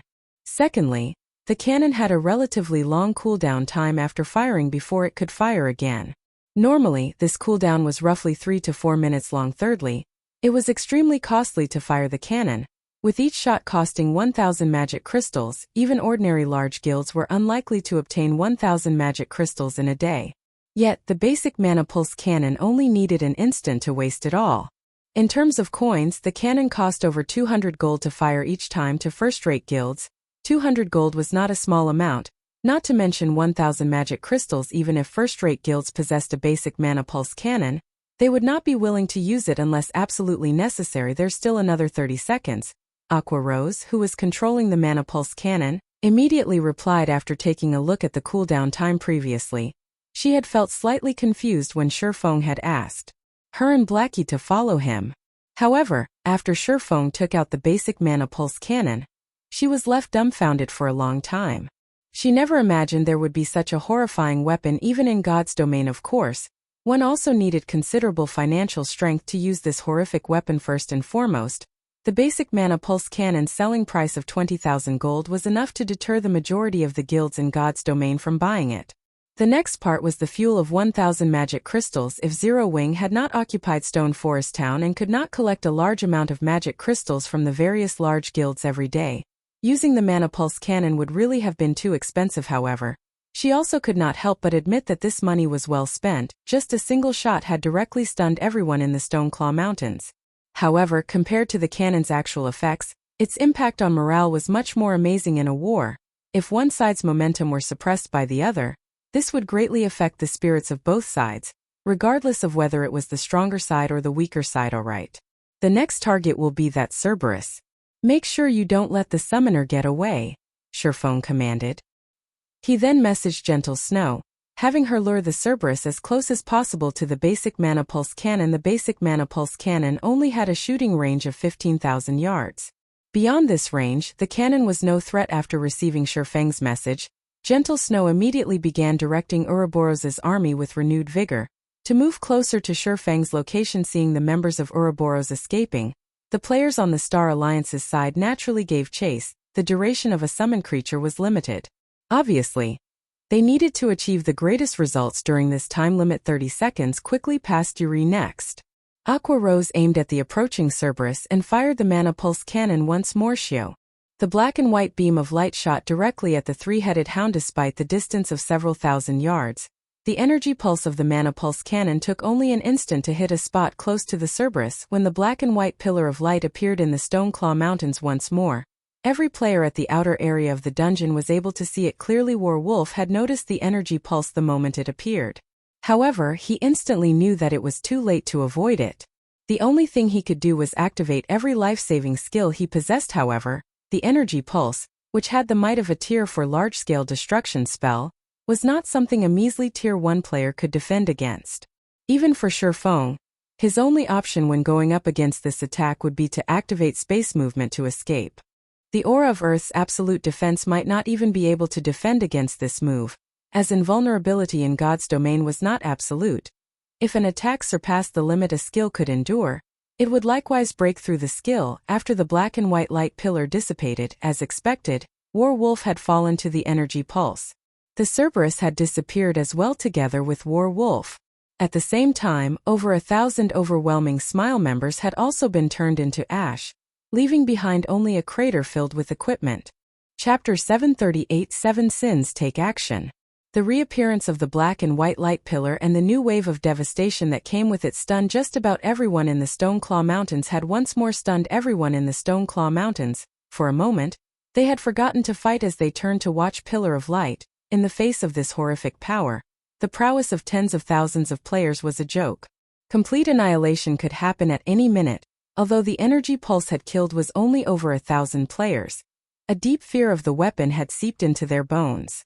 Nobody wanted to be on the receiving end of that attack, disintegrating into dust. Suddenly, everyone, players from the Star Alliance and various guilds alike, feared Zero Wing. They were deeply afraid that Zero Wing would launch another such attack after the energy pulse first appeared. They consoled themselves that it was impossible to use such an attack twice. However, that consolation vanished after the second energy pulse. Players would lose one level when they died. However, losing a level in the 30s would require several days to recover. At the thought of losing their lives to a single attack, the Star Alliance and its allies began to move cautiously. The various troops reined in their bloodlust. After all, if they attracted too much attention, Armageddon could come knocking on their doors next. In contrast, Ouroboros and Zero Wing's morale flourished. the members of both guilds passionately launching their counterattacks. One side held back with caution, while the other side forged on with guns blazing. The battle's outcome was obvious. Damn it. Just where did Black Flame get that thing? Galaxy Pass scowled. That energy pulse attack was simply too much of a threat to the Star Alliance.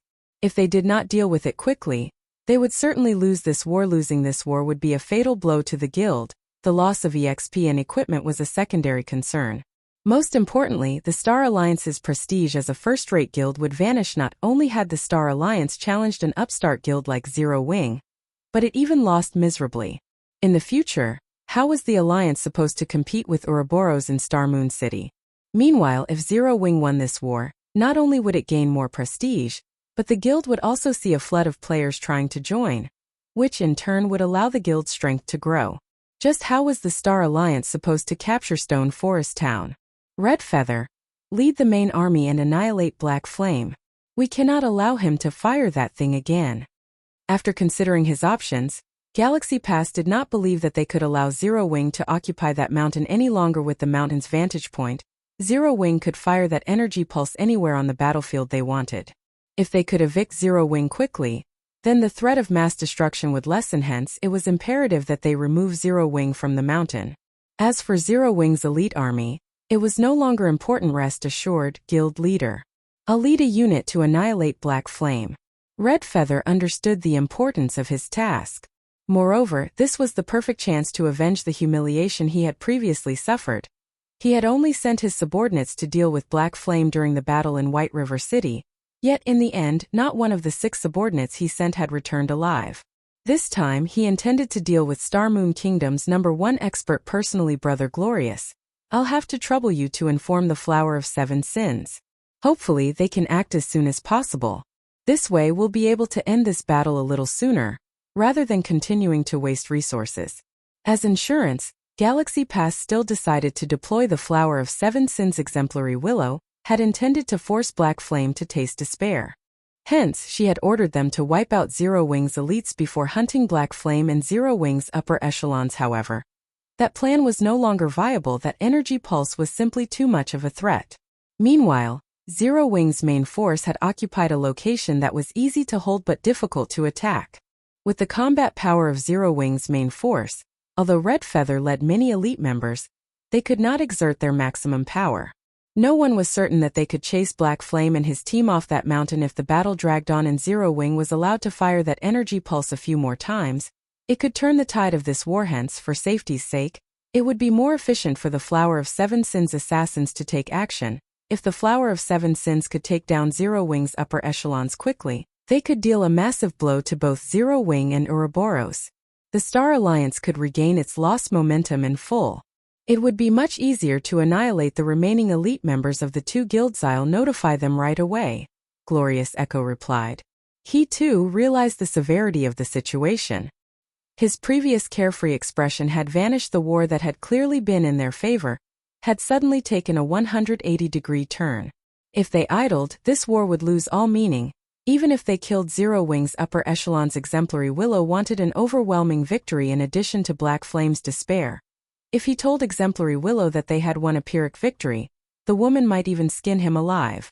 Finally, want us to join the fray? A silver-robed man asked. This middle-aged man carried a black spear on his back and chuckled when he received Glorious Echo's callies. I hope you can finish the job as soon as possible. Glorious Echo nodded. Relax. As long as we make a move, Black Flame's time in this world will be limited. The silver-robed man laughed. He then disconnected the call and looked to the others, saying, Let's begin. Don't forget your targets. You are only allowed to attack someone else after your target is dead. Although they were all extremely powerful, top-tier experts, when dealing with this silver-robed man, they could not help but shiver as they nodded their heads respectfully. The Flower of 7 Sins was an organization where strength meant everything. The silver-robed man was stronger than every one of them. Hence, he had full command of this operation. Just as the Flower of 7 Sins assassins made their way towards Shifeng's Peak, the secret pavilion's members, who had watched from afar, began to move. I had not expected Zero Wing to obtain such a strategic tool. It's no wonder why it grew from an upstart guild to its present power. If not for the Flower of 7 Sins, Zero Wing might really win this war. Yuan Tiexian shuddered when he recalled the prior devastation. If Zero Wing could obtain several more tools, who could possibly stand up to it in the future? However, this event had reminded him of one thing: wars in God's domain were not won just by relying on elite and expert players. Such strategic tools were similarly very important. While the Star Alliance mobilized a unit, approaching Shifeng's position, Shifeng used this time to fire the Mana Pulse Cannon a few more times, annihilating thousands of the Star Alliance's members. The Star Alliance's expert team, which faced the Dark Gods Legion, also received a shot. The energy pulse had instantly disintegrated close to half of the expert team, alleviating the pressure on the Dark Gods Legion. This situation had nearly caused the upper echelons of the Star Alliance and the various other guilds to faint. Guild leader, as expected, they're approaching. Should we have the nearby Elite Legion head our way and assist us? That way we'll have an easier time holding this area. Fire Dance asked Shifeng as she watched the elite army gather at the foot of the mountain. With only Zero Wing's main force, it would be extremely difficult to secure this location. No need. Having more people will only hinder us. Shifeng waved his hand. He then took out the Bible of Darkness and the Tier 3 Magic Amplification scroll from his bag, smiling faintly. Chapter 739. 100 versus 20,000. The Star Alliance had dispatched an army of 20,000 elite players to surround Shifeng's mountaintop. Even if Shifeng and the others were more powerful, they would never escape an army of 20,000 elite players and numerous experts. Everyone, split up as much as possible and attack in groups. Be careful of Zero Wing's Zoe spells. Red Feather commanded. The Star Alliance had investigated Zero Wing's main force members extensively. Blacky Stars of Light and Shifeng's Firestorm were the army's biggest threats. These two spells had displayed their frightening, destructive power many times in the past. If they charged as one, they would be no more than target practice. Even without the Flower of Seven Sins, 20,000 elite players are more than enough to drown Black Flame's group of 100. Cold Autumn, who watched from a nearby mountaintop, could not help but sigh at the sea of players as they climbed the mountain. Player stamina in God's domain was not unlimited. It might have been fine if Zero Wing fought ordinary players, but not only was every member of the 20,000-man army an elite, but the army also contained plenty of experts. This battle would not end quickly. If Zero Wing faced only common monsters, it might have a chance at victory. After all, common monsters did not require much from players. There was no need to push oneself to the limit to fight such opponents. In a normal battle, players could fight for a very long time. However, it was a different story in a high-speed battle where it was necessary to remain at one's peak.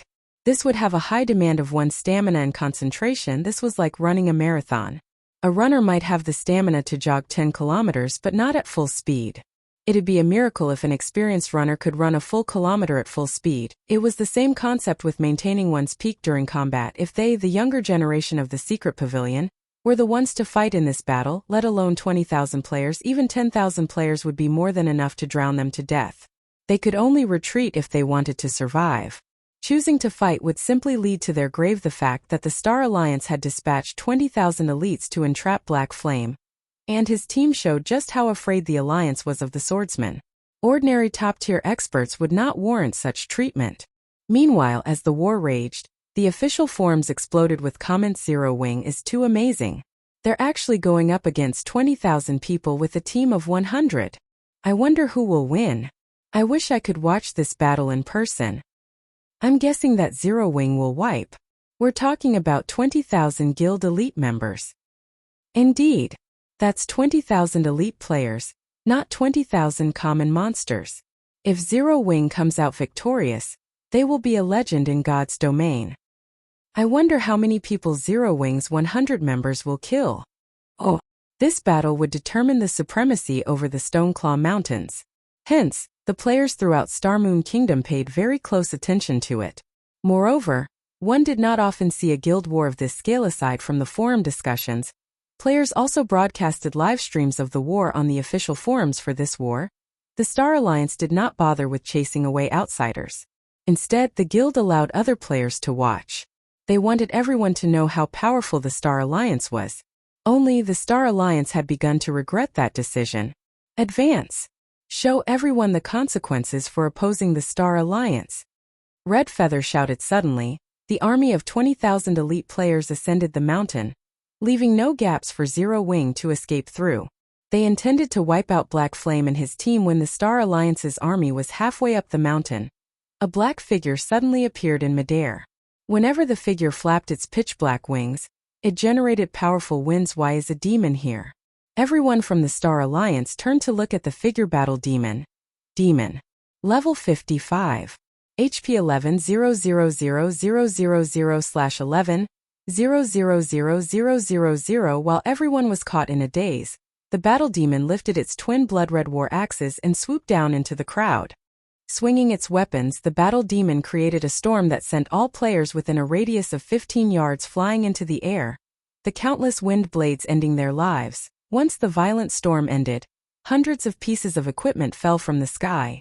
Everyone involuntarily shuddered. With players' current standard, none of them had any hope against a level 55 Tier 3 creature. No. This is Zero Wing's demon. All melee players scatter. Ranged players, distance yourselves from the demon and use barrier magic arrays to trap it. Red Feather immediately commanded.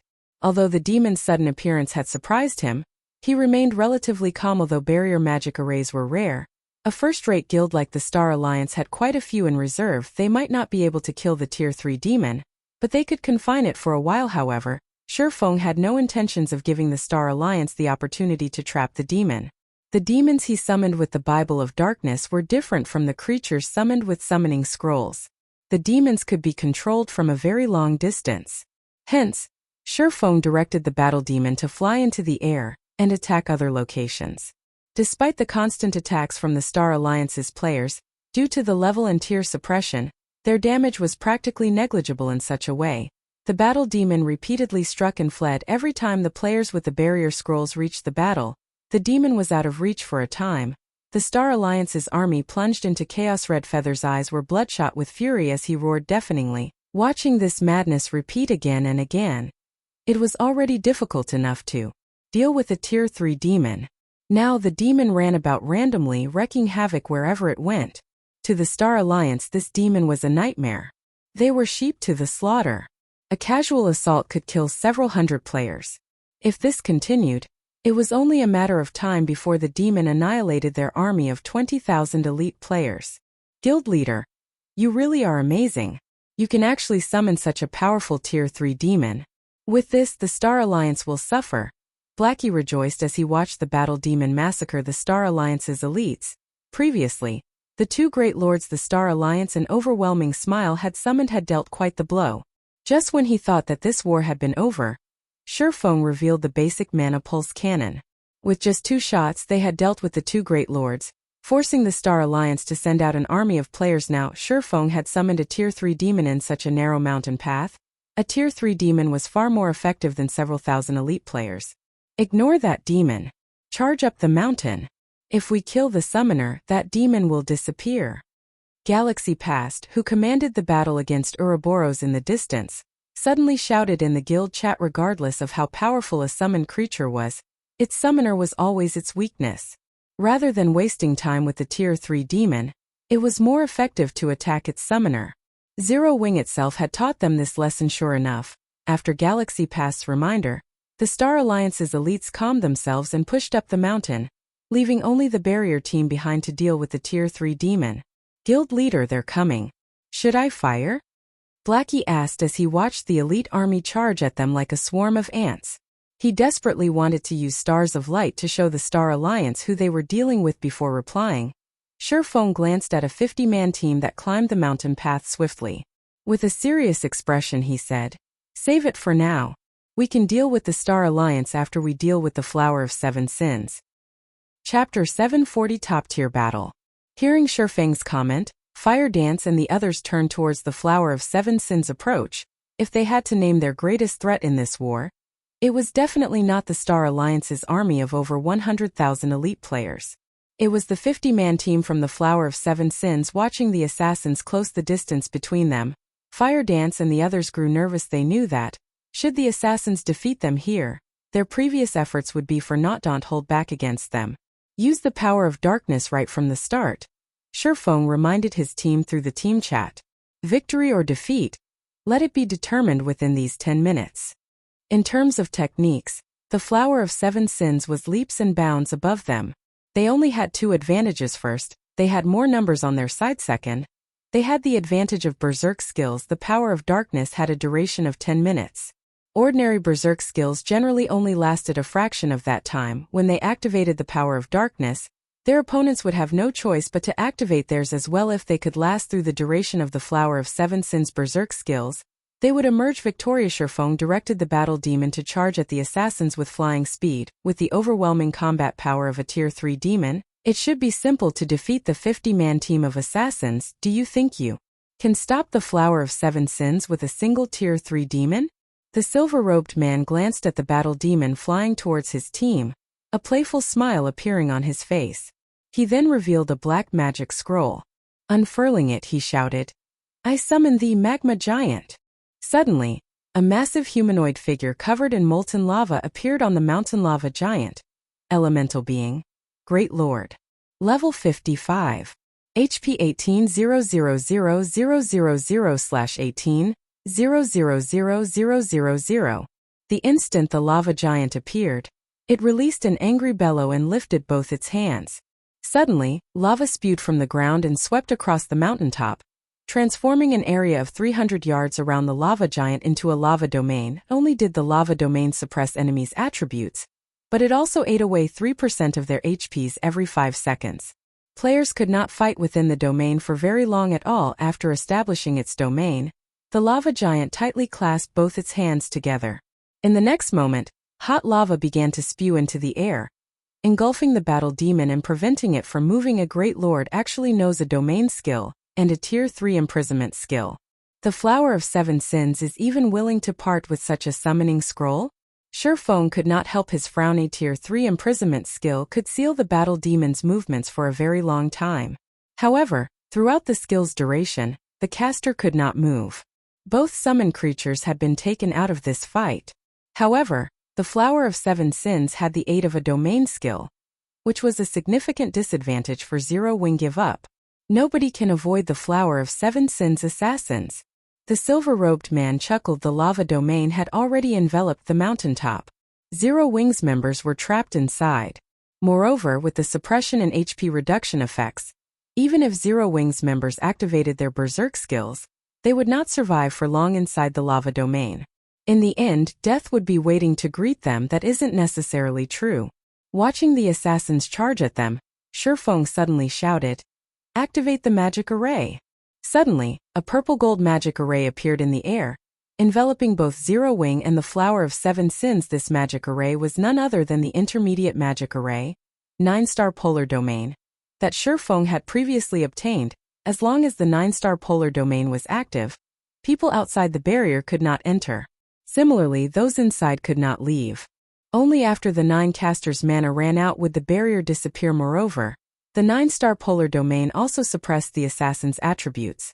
Furthermore, its suppression was more powerful than the lava domains. The lava domain could suppress a player's attributes by 30%, whereas the 9-star polar domain could suppress a player's attributes by 40%. Against high-tiered monsters, it could suppress over 70% of their attributes. It was an extremely powerful magic array.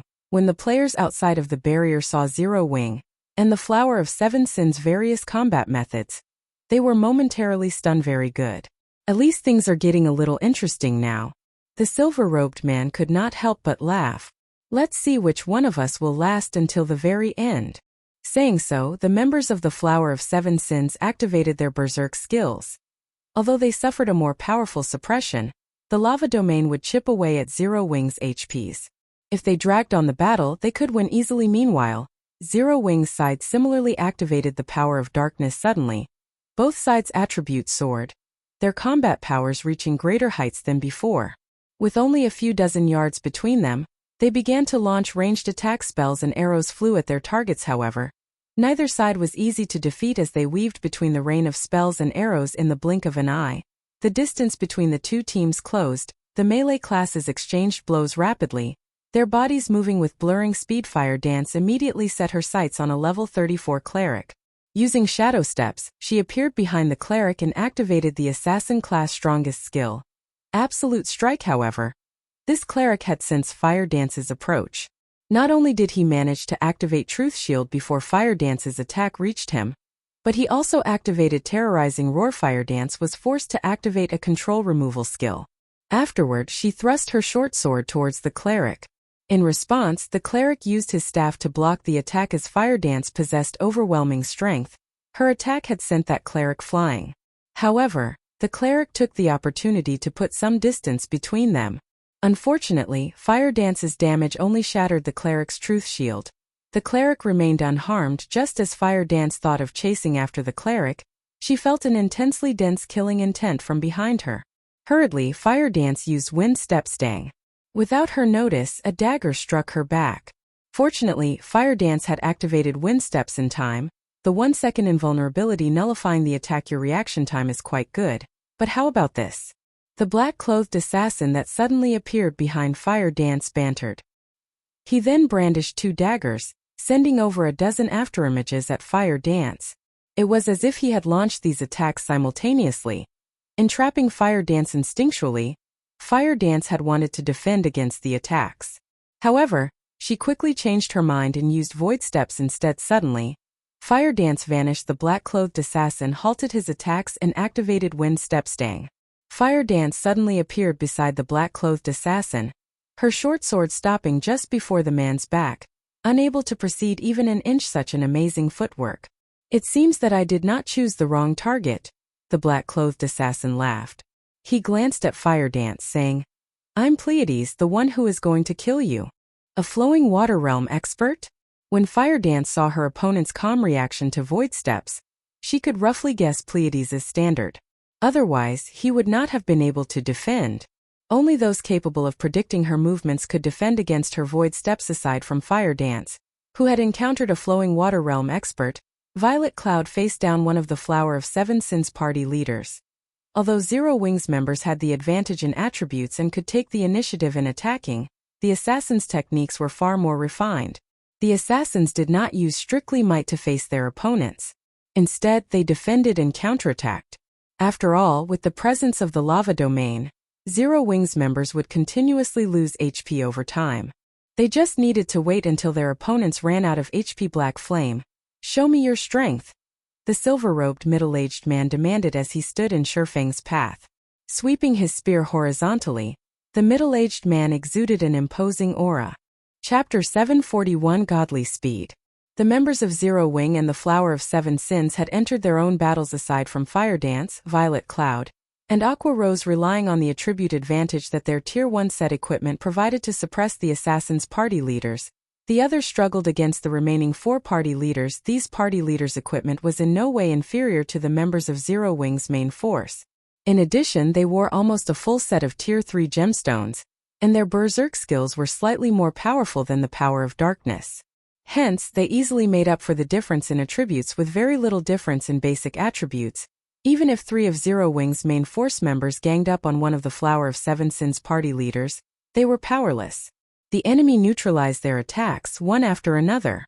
Meanwhile, if they were not careful and received an attack, they would instantly lose 1/3 of their HP. It was only a matter of time before they were defeated. Not to mention the lava domain was also in effect, continuously reducing the HPs of Zero Wings players. Surprisingly, Shadow Sword, Minor Wind, Flying Shadow, Turtle Dove, Cola, and Yi Wumian were able to exchange blow for blow with their assassin opponents, both their HPs and their enemies gradually decreasing. A small difference in HP might determine the outcome of their fights. Zero Wing is quite strong.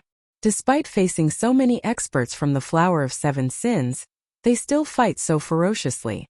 If this were any other team, the Flower of Seven Sins would have defeated them by now.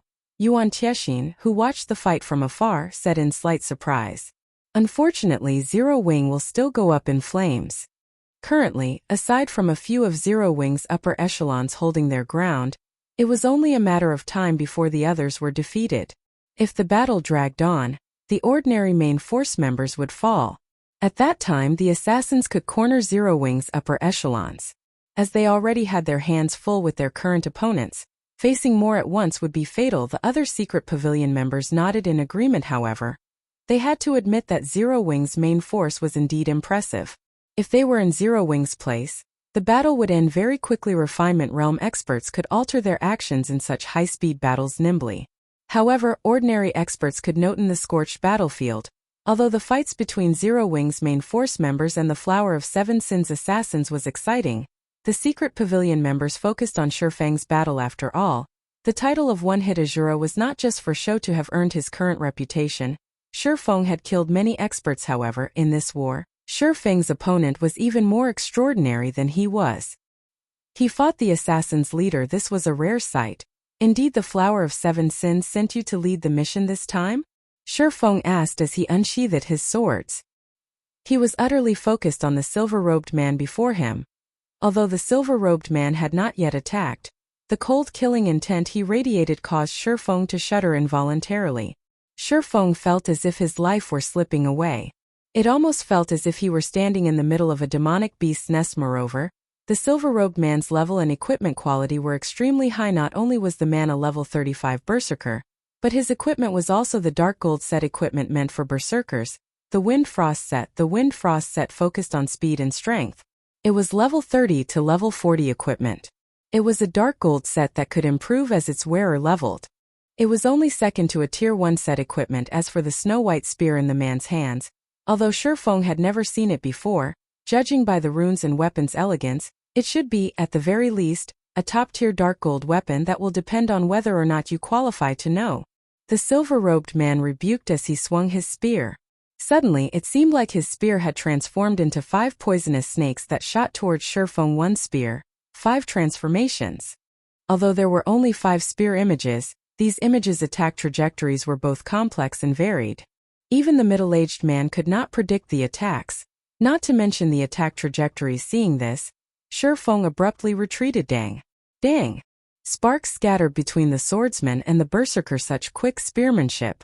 Shifeng could not help his surprise despite retreating. As soon as he had noticed the attacks, the 5 spear images had appeared before him instantly. By the time he had reacted, although he had deflected 2 of the spear images with his swords, it had been too late to block the other 3 spears. He had no choice but to activate Defensive Blade to block the spears. Otherwise, with his attributes after activating the Power of Darkness, although the remaining spear images would not kill him instantly, they would destroy 1/3 of his HP. Due to the previous clash, Shifeng had gained a general understanding of just how powerful the silver-robed man was. Hence, he could predict the man's damage. You actually avoided my 1 spear, 5 transformations. You are worthy for me to take you seriously. The silver-robed man smiled. Suddenly he launched another attack. This time, 6 spear images flew towards Shifeng. This attack was also much faster than the last. By the time Shifeng could react, the 6 spear images appeared before him. Despite having taken precautions, 3 of the 6 images struck Shifeng. Fortunately, Defensive Blade blocked the other 3. How are his attacks so fast? Shifeng could not help his surprise as he glanced at his opponent's spear. He had clearly predicted the man's general targets, yet by the time he had defended himself, the 6 spear images had arrived before him. It almost seemed as if the images had teleported. Despite predicting the trajectory of the attacks, his body could not keep up with the assassin's speed. This was the first time Shifeng had encountered such a situation. Logically, he should be much faster than the silver-robed man. Yet, the man's spear moved as if it had instantaneous movement. Even if he were faster, he could not keep up with the silver-robed man's spear attacks. With no other choice, Shifeng used Abyssal Bind. The 4-second binding gave him plenty of time to kill the silver-robed man several times over. However, as soon as the pitch-black chains emerged from the ground, the silver-robed man activated Wargod's Radiance, a dazzling light shining from his body as he became immune to all control effects. Immediately after, 6 more spear images appeared before Shifeng, striking him. This time Defensive Blade's block count was exhausted. The secret pavilion members watching from afar were dumbfounded. The silver-robed man's spear strikes were simply too fast. The attacks had completely surpassed the speed defined by the system. How could anyone dodge such attacks? How are that man's attacks so fast? Despite being the top genius of the secret pavilion's new generation, Cold Autumn was shocked as he watched the fierce battle. If he had to block the silver-robed man's attacks, he most likely would have died immediately after the battle had begun. Only Black Flame, with his lightning-fast swordsmanship, was barely capable of defending against 2 or 3 of those spear strikes. Anyone else would have died multiple times by now. Autumn, now you understand why I brought you all here to watch this battle, right? Yuan Tiexin asked, chuckling. The apex experts you know of are only figureheads. This is a true apex expert of the virtual gaming world. However, Black Flame's performance is just as impressive. 1 spear, 6 transformations is that man's specialty technique.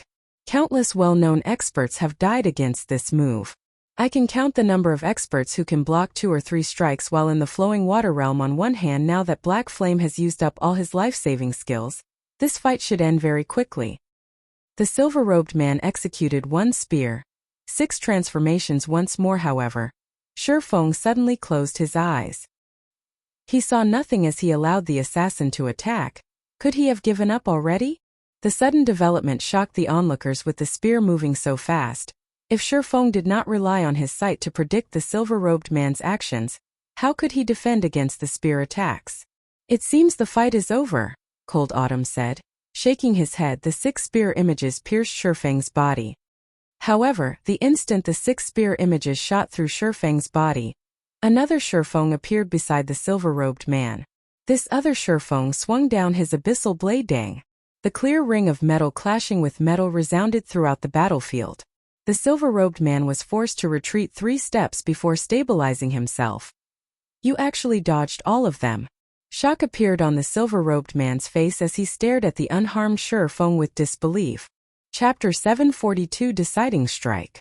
Shifeng's sudden evasion of the silver-robed man's 1 spear, 6 transformations left the secret pavilion members speechless. How did he do it? Cold Autumn's eyes widened as he stared at Shifeng, who still had his eyes closed. Shifeng had avoided that godlike spearmanship, which had been impossible to dodge with open eyes. With his eyes closed, this was simply inconceivable. Yuan Tiexin was similarly stunned. Black Flame really is surprising. I had never imagined he would see through Sky's 1 spear, 6 transformations so quickly, Yuan Tiexin exclaimed. Years ago, I suffered numerous losses against Sky's 1 spear, 6 transformations, yet Black Flame had seen through it after only a couple of attacks. Could he be a monster? The silver-robed man named Sky was one of the Flower of 7 Sins' veteran assassins. Many top-tier experts from super guilds had suffered immensely at Sky's hands. Sky had even killed many experts who had also stepped into the Void Realm. Only those at the Void Realm, who could exert their 5 senses to their limits and possessed rudimentary control over their surroundings, had the ability to block 1 spear, 6 transformations. Even Yuan Tiexin struggled to defend against 1 spear, 6 transformations while wielding 2 weapons. He could block 4 or 5 strikes at most. However, he was a shield warrior, so he had a much easier time defending against the spear strikes with a shield. Only he would have a much harder time closing in on Sky. Of course, there were many skills in the game such as wide-range attacks that could neutralize such precision attacks. One could also distance themselves from Sky. After all, a berserker's attack range was only so far. Even a long spear would not increase one's attack range by much. However, in a close-quarters, high-speed battle like this, aside from the life-saving skills that one could activate with a thought, it was impossible to defend against Sky's attacks with skills. Skills generally require specific motions before activation. This would create a sense of disharmony in expert players. Their attacks using skills would not be as fast and natural as their normal attacks. Hence, this would reveal weak points that they did not normally possess. It was this reason precisely that experts in the refinement realm or above rarely use skills in close combat against other players, as it was highly possible that one weakness would spell their doom. Shifeng had yet to reach the Void Realm. However, without using any skills, he still managed to neutralize Sky's 1 spear, 6 transformations. This was the first time Yuan Tiexin had seen such an occurrence. Meanwhile, on the battlefield, after Sky calmed his slightly surprised heart, fighting spirit flared in his eyes. He began to execute 1 spear, 6 transformations once more. Sky executed his specialty technique numerous times in succession.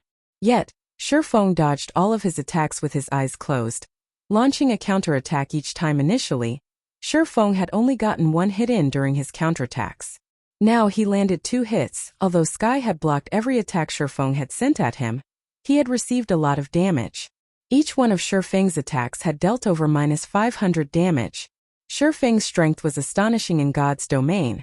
The resulting impact as weapons clashed would offset the damage. If there were a significant difference between the combatant's strength, however, some damage would occur. However, this damage was usually so low that it was almost negligible. If the difference in the combatant's strengths was quite vast, the weaker side would receive significant damage, Even if they blocked the attack successfully, Sky experienced this firsthand against Black Flame. His equipment had already reached the current peak among players in God's domain. He was also a Berserker, a class famed for its strength. The Berserk skill he had activated was even a strength-type Berserk skill.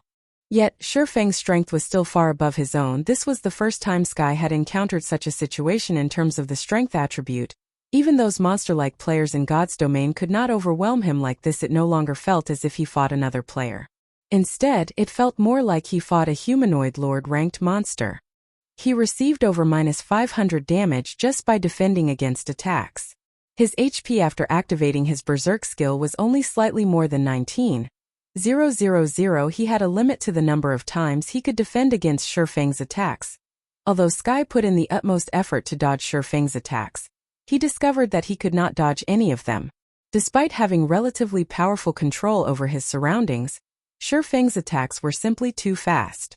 Even though he could predict Shifeng's attack trajectories, he could barely defend himself. You really are amazing. It's no wonder why even Silver has noticed you. Glaring at Shifeng, Sky said in a low tone. I had intended to save this card for challenging Silver, but it seems that I have no choice but to try it on you. As soon as he said this, Sky's spear shot out and transformed into 9 spear images. 1 spear, 9 kills. This was currently the limit of Sky's abilities. Not only did this move have a greater range than 1 spear, 6 transformations, but it was also much faster this time. Shifeng opened his eyes facing the sudden approach of the 9 spear images. Rather than retreating, Shifeng moved forward to welcome the spears. Yuan Tiexin, who watched from afar, thought that Shifeng had lost his mind. Players who knew of it already avoided 1 spear, 6 transformations like the plague. On the other hand, 1 spear, 9 kills sent chills down even Yuan Tiexin's spine. Even if he could lift his shield in time, the spear images would, most likely, hit him. Yet, Shifeng had taken the initiative to welcome the spears. Did his success of neutralizing Sky's 1 spear, 6 transformations make him overconfident? However, as Yuan Tiexin stood too far away from Shifeng, he did not notice the faint blue arcs of electricity circling Shifeng's body. This move was none other than Killing Ray's second skill, Thunder God's Descent. Thunder God's Descent. Become immune to all control skills. Movement speed and attack speed increased by 150%, damage increased by 50%, and all damage received decreased by 50% for 30 seconds cooldown, 1 hour. In the next moment, numerous blue lights flashed. The lights deflected the spear images as they closed in on Shifeng. From an outsider's view, it looked as if the spear images had avoided Shifeng like a strong gale. Shifeng blasted through the 9 spear images and swept past Sky. Too fast for the naked eye to follow, Killing Ray penetrated Sky's body. This had all happened in an instant before Sky even realized what had just happened. Fountains of blood spurted from his body. His HP plummeted rapidly. In the blink of an eye, his 19,000 plus HP fell to 0. Sky's body thudded as it hit the ground. This Shifeng's sudden attack had killed Sky, stunning everyone who watched for a moment. Only silence followed. What happened just now? How did he block the 9 spear images? Sky died. Questions filled the minds of the secret pavilion crowd. Despite their focus on Shifeng all this time, they had only seen Shifeng vanish and reappear. They had not noticed Shifeng draw his sword before Sky fell to the ground. None of them knew exactly what had just happened. Shifeng had clearly waged a bitter battle against Sky just moments ago. Yet, after a few exchanges, Shifeng had seen through and neutralized Sky's specialty technique. He even claimed Sky's life with a single move. This change had happened too fast. It was unbelievable. Uncle Yuan, do you know what happened just now? What did Black Flame do? Cold Autumn asked, practically shouting his question with bloodshot eyes. However, standing beside him, Yuan Tiexin's were just as wide, containing his own confusion. Chapter 743 7 Sins Defeat. In Yuan Tiexin's eyes, although Shifeng was certainly strong, he was still no match for him. However, the swordsman's sudden performance had truly dumbfounded him. If Yuan Tiexin faced Sky's 1 spear, 6 transformations, he was only 50% certain of emerging victorious. However, against the 1 spear 9 kills Sky had just displayed, Yuan Tiexin did not think he had any chance of victory yet.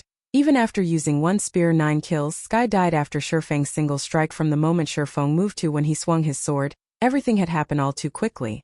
Moreover, due to the distance between them, the The battle had ended before Yuan Tiexin realized what had happened. Did any of you record this battle? Yuan Tiexin asked the several people behind him. They were staff from the Secret Pavilion's intelligence department. The magic mirror they held was a magical tool in God's domain that could record the scenes within a certain range. One could purchase a magic mirror from shops in the various major cities. However, they were extremely expensive. A basic magic mirror cost 3 gold.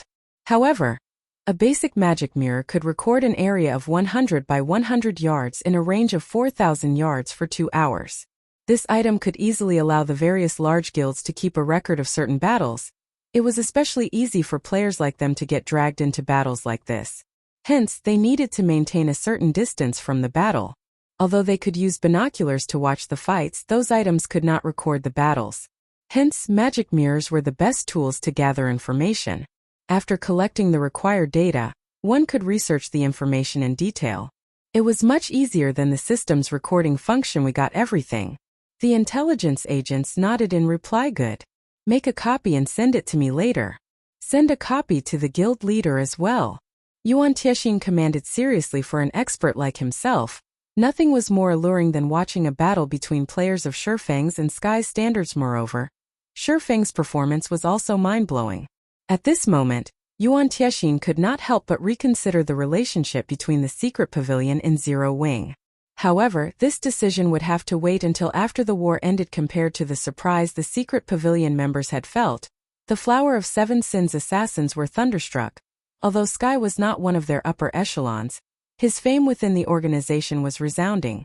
Almost everyone had heard of him. Moreover, among the many Void Realm experts in the organization, Sky was the only expert capable of facing down Silver Yet Black Flame. Someone who was only slightly famous had killed Sky. This was like watching an ant defeat a lion. It was inconceivable. Guild leader. When Fire Dance saw the assassin Pleiades freeze, she followed the assassin's gaze. Immediately, she discovered that Shifeng had claimed the assassin's team leader. And unconsciously, power welled up in her. Fire Dance wasn't the only one to react this way. Everyone from Zero Wing's main force also felt power flow into their bodies when they saw the Berserker on the ground. Although Zero Wing's main force had lost over a dozen members, this one death had far more of an impact than killing 3 or 4 of the Flower of Seven Sins party leaders. Hadn't the Flower of Seven Sins never failed a job? In the end, hadn't their strongest team leader still died under their guild leader's sword? Sky's death also caused the lava giant to disappear. Without the lava giant, the lava domain vanished as well in the blink of an eye. The suppression on everyone from Zero Wing lifted, their attributes abruptly soaring. On the other hand, the 9-star polar domain still suppressed the Flower of Seven Sins assassins. Damn it. Sky actually died so quickly. Pleiades frowned as he turned to Fire Dance, whose attributes had been restored. He lost his prior composure initially. Fire Dance already had higher attributes than he did. He had only kept up with Fire Dance's attacks by relying on his accurate judgment. Now that Fire Dance had recovered her attributes while he was still hampered, dodging and blocking the woman's attacks became far more difficult. Whether it was Pleiades or the other members of the Flower of Seven Sins, they all had grimaced as they fought. Didn't you enjoy beating me up just now? Shadow Sword, who had less than half of his HP remaining, said as he smirked at a Refinement Realm level 34 Guardian Knight. His lips curling into a smile, Shadow Sword said, "It's my turn now." Saying so, Shadow Sword swung the blue fire double-edged sword violently and executed Whirlwind Slash. He was not the slightest bit afraid of revealing any weak points against absolute strength and speed. Despite the level 34 Guardian Knight using his shield to defend against Shadow Sword's Whirlwind Slash, the impact forced him to retreat 6 steps, a damage of over -800 points appearing above his head. For a second there, he had nearly lost his balance. Shadow Sword immediately followed up with a series of violent slashes facing Shadow Sword's rapid barrage. The Guardian Knight had no choice but to raise his shield and defend himself. However, every time Shadow Sword struck his shield, he received over -200 damage, his body forced to retreat one step after another. He had no chances to counterattack on Violet Cloud's side. The Astromancer was finally able to apply leverage. Activating Star's guidance, she sent the level 34 Berserker party leader, who chased after her, flying. Immediately after, she attacked with her mana balls. 30 mana balls appeared in the air around them. Although this attack was not as strong as the 36 mana balls she could summon after drinking the 100-berry wine, Violet Cloud was able to control the 30 mana balls with much greater precision. Moreover, due to her recovered attributes, the force her mana balls contained had also increased significantly. The Berserker party leader required his full might to block every mana ball. Otherwise, the balls would knock him back and reveal even more weak points. However, against the overwhelming power of the 30 mana balls, the Berserker party leader occasionally missed 2 or 3 mana balls, receiving around -500 to -600 damage without the suppression of Zero Wing's attributes. The battle immediately turned to Zero Wing's favor, whereas the Flower of Seven Sins were at a complete disadvantage after killing Sky. Feng did not stop to pick up the loot the Berserker had dropped. Instead, he turned around and dashed for the Seven Sins party leader that posed the greatest threat to Zero Wing. These party leaders were all experts in the flowing water realm. Even if Zero Wing's main force members recovered their attributes, the party leaders were still a major threat after Feng's attributes recovered. Due to Thunder God's descent still being active, he became much faster. Although he was not as fast as when he had killed Sky, his speed was more than enough to deal with the Seven Sins party leaders. After appearing behind one of the party leaders, Feng executed Chop with his killing Raya streak of blue light flashed 15. For 85 a bloody mark appeared on the Shield Warrior party leader. Only at this moment did the Shield Warrior's shield appear in Feng's trajectory. The Shield Warrior was slower than Feng's by a massive margin. Suddenly, the party leader, who had roughly 11,000 HP remaining, fell to the ground. Observers were, once again, rendered speechless. Feng's attack was simply too fast. Watching from afar, they had only seen a flash of blue light. They had not even seen his sword's afterimage before it struck his opponent. Just how was someone supposed to defend against such an attack? After just a short moment, 4 of the 7 Flower of Seven Sins party leaders had died at Feng's hands. Fire Dance, Violet Cloud, and Aqua Rose took care of the last 3 in the end. Zero Wing had annihilated the assassins from the Flower of Seven Sins. Chapter 744 Star Alliance's Defeat. As the Flower of Seven Sins came to an end, everyone watching from afar was dumbfounded. It was especially true for the Star Alliance's upper echelons. People in their position were very aware of how terrifying the Flower of Seven Sins was. The Flower of Seven Sins was an organization that had killed the upper echelons of super guilds countless times, invoking the super guild's wrath. However, none of those guilds could do anything to the assassin organization until this day. The Flower of Seven Sins had never failed a job. Yet now this legend shattered. The most incredulous aspect was that it had been an upstart guild that broke the legend. How can this be? Red Feather's eyes widened, and he clenched his fists as he stared at the corpses of the Seven Sins scattered across the ground. The Flower of Seven Sins had been their final trump card against Zero Wing. Now that the assassins had been wiped out, how were they supposed to deal with Zero Wing's upper echelons? Any expert could take advantage of the narrow terrain to exert their strength. Not to mention Black Flame, who could instant kill the Flower of Seven Sins team leader with Black Flame's strength. He could slaughter elite players without wasting much stamina. He only needed 1 hit for each kill if they relied on Zerg tactics to kill Black Flame. Just how many elite players would they need to sacrifice? Not to mention, the Tier 3 demon was still alive and kicking. It was practically impossible to annihilate Zero Wing's main force here with just 20,000 elite players. Guild leader, the Flower of Seven Sins members have been wiped out. What should we do now? Unsure himself, Red Feather quickly decided to report to Galaxy Past. What? Galaxy Past was momentarily stunned when he received the news. For a second he even thought Red Feather was joking. However, Red Feather would never joke so distastefully in such a dire situation like this. His expression turning serious, Galaxy Past asked, "How many people does Zero Wing have left? Is Black Flame dead?" The Flower of Seven Sins' strength was absolute. Even if Zero Wing's main force were impressive, they would not walk away unharmed. If Zero Wing's main force had suffered severe casualties, then they could rely on their elite army to swarm their remaining enemies without any commanders. Zero Wing's army would into disarray and morale would drop sharply. It would be significantly easier to take out Zero Wing's elite army without its leaders. They have 76 people remaining. Black Flame is still alive, Red Feather hurriedly reported after glancing at Zero Wing's members, who were still within the magic array. Galaxy Past surprise escalated. "Are you sure?" Galaxy Past asked once more. The Flower of Seven Sins had dispatched 50 of its top-tier assassins. Every one of these assassins was an expert that struck fear into one's heart. Even Galaxy Past himself was not sure that he could escape should any one of these experts come for his life. How was it possible that this team of assassins had only claimed slightly over 20 Zero-Wing lives? Galaxy Past had a very clear understanding of the strength of Zero-Wing's main force. Aside from the few, very strong upper echelons, most of them were subpar. Galaxy Past was even confident he could face several of them at once. Guild leader, how could I mistake something like this? For a time even Red Feather was at a loss. Hurriedly he said, all of Zero-Wing's upper echelons are still alive. Only a few core members died. That Tier 3 demon has also broken out of its magical imprisonment and has begun to attack our people. When Galaxy Past heard this, his brain stopped functioning, since when was Zero-Wing so powerful?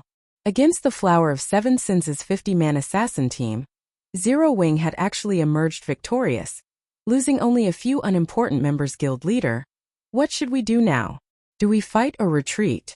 Red Feather asked anxiously as he watched the Tier 3 demon slaughter his elite members. Black Flame, we will retreat. Only after a long moment did Galaxy Past finally decide. When he uttered the word retreat, he sounded as if he had been sapped of all of his energy. How many years had it been? Galaxy Past had long since forgotten the feeling of defeat. However, today, he had been reminded of the taste. This taste made him very uncomfortable. Ever since the Star Alliance had fallen into his control, the guild had only lost to super guilds and super first-rate guilds. The Star Alliance had never lost to anything less yet. Now the Star Alliance he commanded had been beaten into submission by an upstart guild.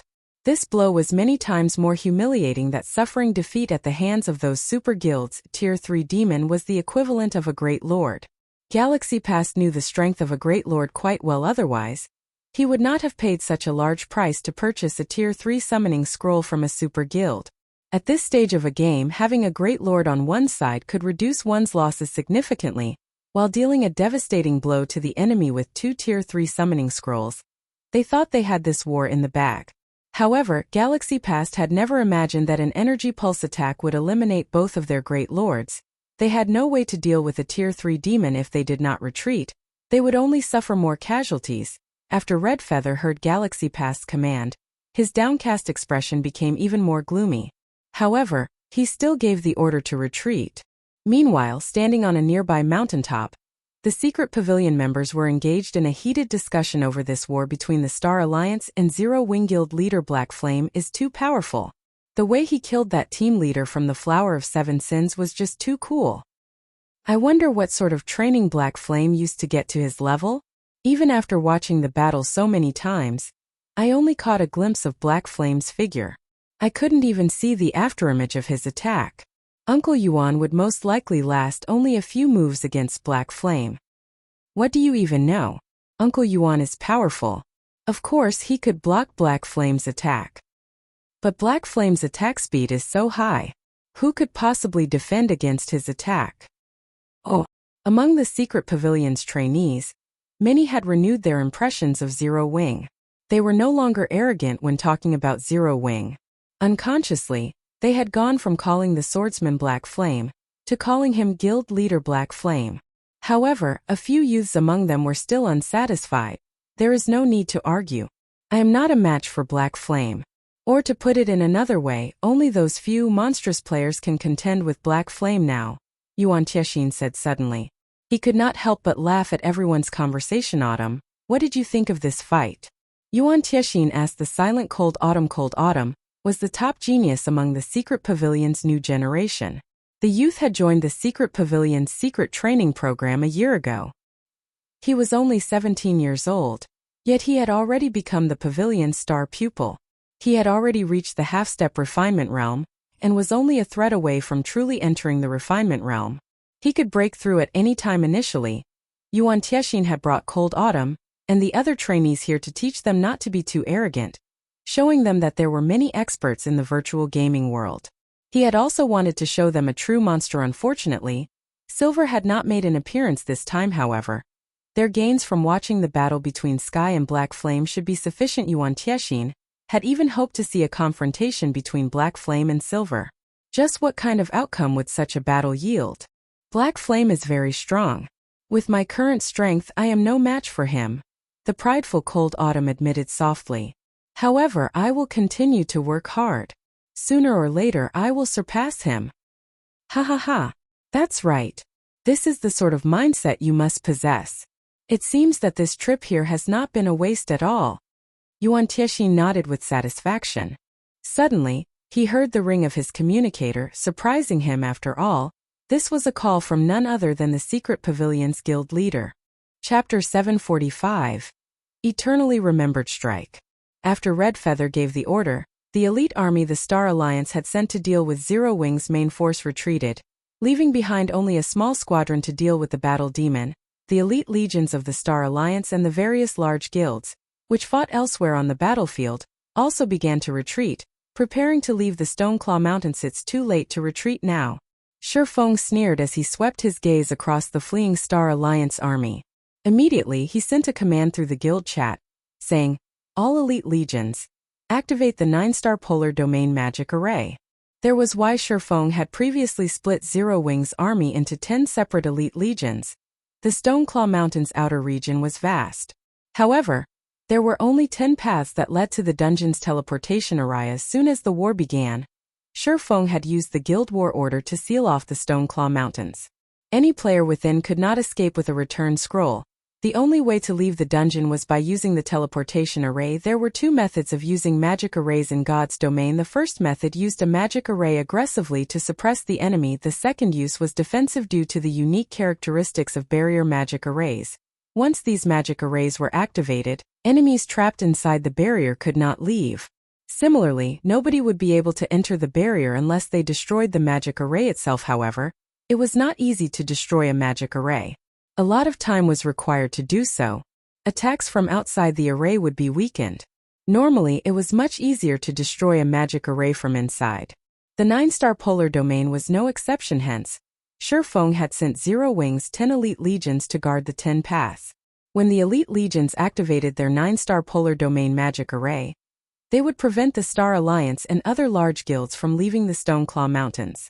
They could then take the opportunity to gain more from this war. With Shifeng's command, the barrier parties mobilized, every one of them revealing the 9-star polar domain magic scroll. They had held on to all this to me. As the 90 players unfurled the magic scrolls in their hands, 10 massive magic arrays suddenly appeared above the battlefield, enveloping a large portion of the battlefield and sealing all exits out of the Stoneclaw Mountains. What's going on? Why have my attributes decreased? Damn it! I don't even have 6,000 HP right now. The various guilds' elite members, who had forced Zero Wing's elite legions into a constant retreat, suddenly discovered something amiss.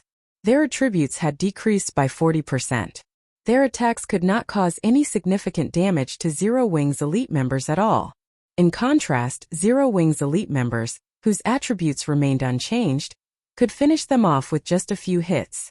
Suddenly, Zero Wing's enemies began to panic. Although the players caught outside the magic array tried to help and constantly attack the barrier with spells, the effect of their attacks were minimal.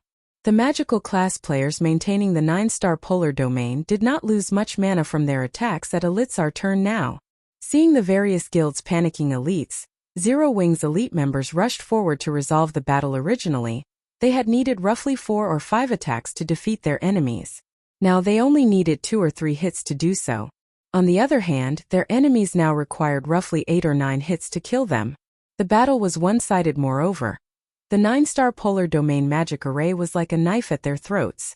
The magic arrays had cut off their retreat. Aqua used the mana pulse cannon to support the legions. Everyone else, guard the cannon and clean up the battlefield. After Shifeng issued his commands, he activated Wind Rider and flew down the mountain. The 9-star polar domain would not hold the Star Alliance and its allies for long. The various large guilds would escape by the time the battle demon reached them.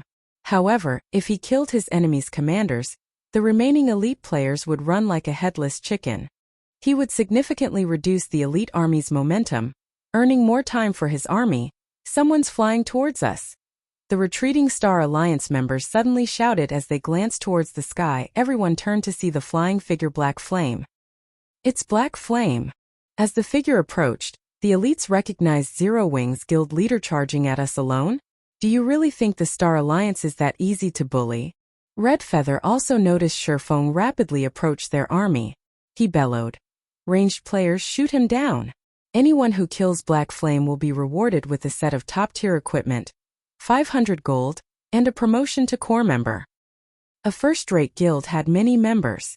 However, only a few could become corps members. Without extremely powerful combat skills, becoming one of the guild's elites was generally their limit. Meanwhile, there was a qualitative difference between the treatment an elite member received and what the corps members enjoyed. Not only did corps members have priority on good equipment, but they also received a bountiful salary each month.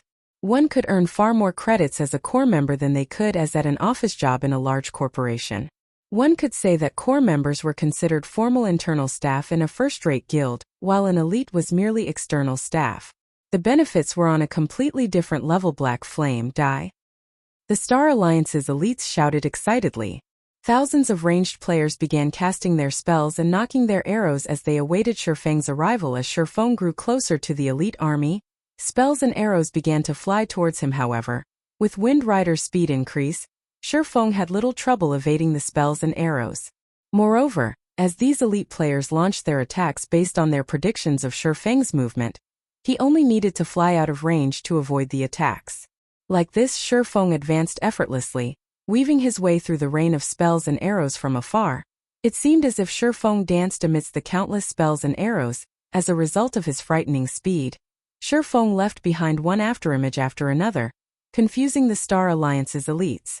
None of them could follow Sherfang's movement. Seeing Sherfang approach, instead of being affected by Sherfang's frightening momentum, Red Feather sneered as he took out a crimson Tier 2 magic scroll from his bag. Black Flame, you're the one who will die today. Red Feather acknowledged that none of his own spells would land on the fast-moving Sherfang. However, the Tier 2 magic scroll he held was a different story. Tier 2 spell. Holy Spears of Flame. Suddenly, 36 flame spears appeared around Red Feather, the scorching fire increasing the surrounding temperature. Black Flame turned to ash. Red Feather waved his staff when he saw that there were only 30 yards left between him and Sherfang. The 36 flame spears transformed into streams of light as they shot towards Sherfang. The flame spears were much faster than Sherfang, taking only an instant to cross the 30 yards. The flame spears blocked any path of escape, giving Sherfang no room to dodge. Meanwhile, the Holy Spears of Flame was an unblockable sacred spell. Every spear rivaled a Lord-ranked monster's power. It was an extremely powerful spell. Just as the spears were about to strike Sherfang, he suddenly disappeared. None of the flame spears hit their Marquis.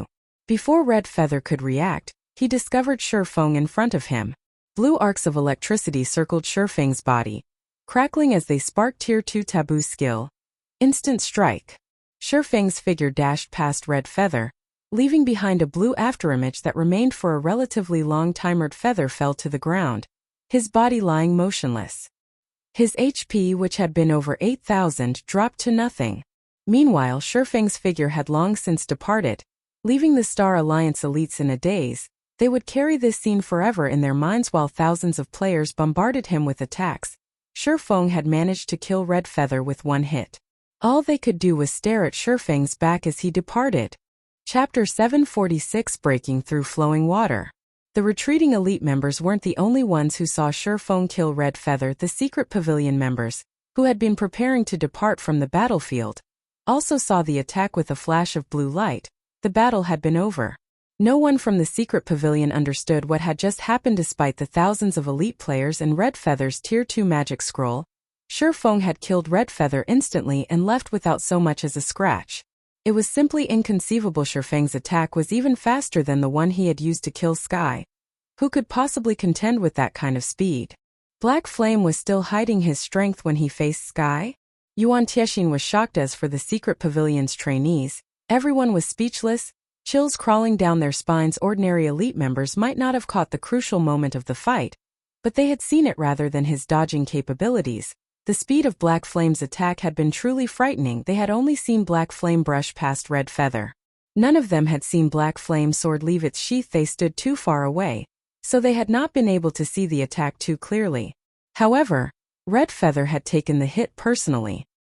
He should have seen Black Flame's technique clearly. Moreover, due to God's domain, both ordinary players and experts' sharp intuition had improved significantly in the moment of death. This wild-like intuition could allow them to evade attacks. Expert players, in particular, had an easier time and a higher chance to evade. Feather was an expert ranked on the God's Domain Experts list, which the Secret Pavilion published. His strength was extraordinary. Although he had yet to reach the half-step refinement realm, he possessed bountiful combat experience with very high basic attributes to back it up. His ability to respond to danger was first class among experts. Even Cold Autumn, a genius proclaimed by the Secret Pavilion, might not be as good as Red Feather in this aspect yet. An expert with such fast reactions had not reacted in the least when Black Flame had attacked him. It was as if Red Feather's intuition had vanished during that moment. Only when he had died did he realize that he had been struck. This was the cause behind the Secret Pavilion members' shudders. Although the attack speed Black Flame displayed when he faced Sky had been astounding, their eyes had only failed to keep up with Black Flame's sword.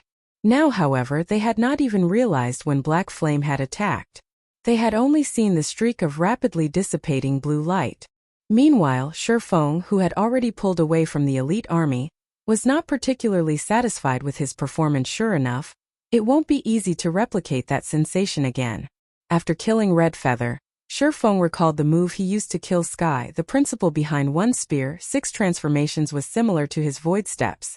One Spear, 6 Transformations was a technique that used special attack methods to overload the opponent's brain with complex information, causing their brain to ignore this information, not allowing them to perceive the attack. Only when the spear truly threatened their life would their brain dispel this ignorance.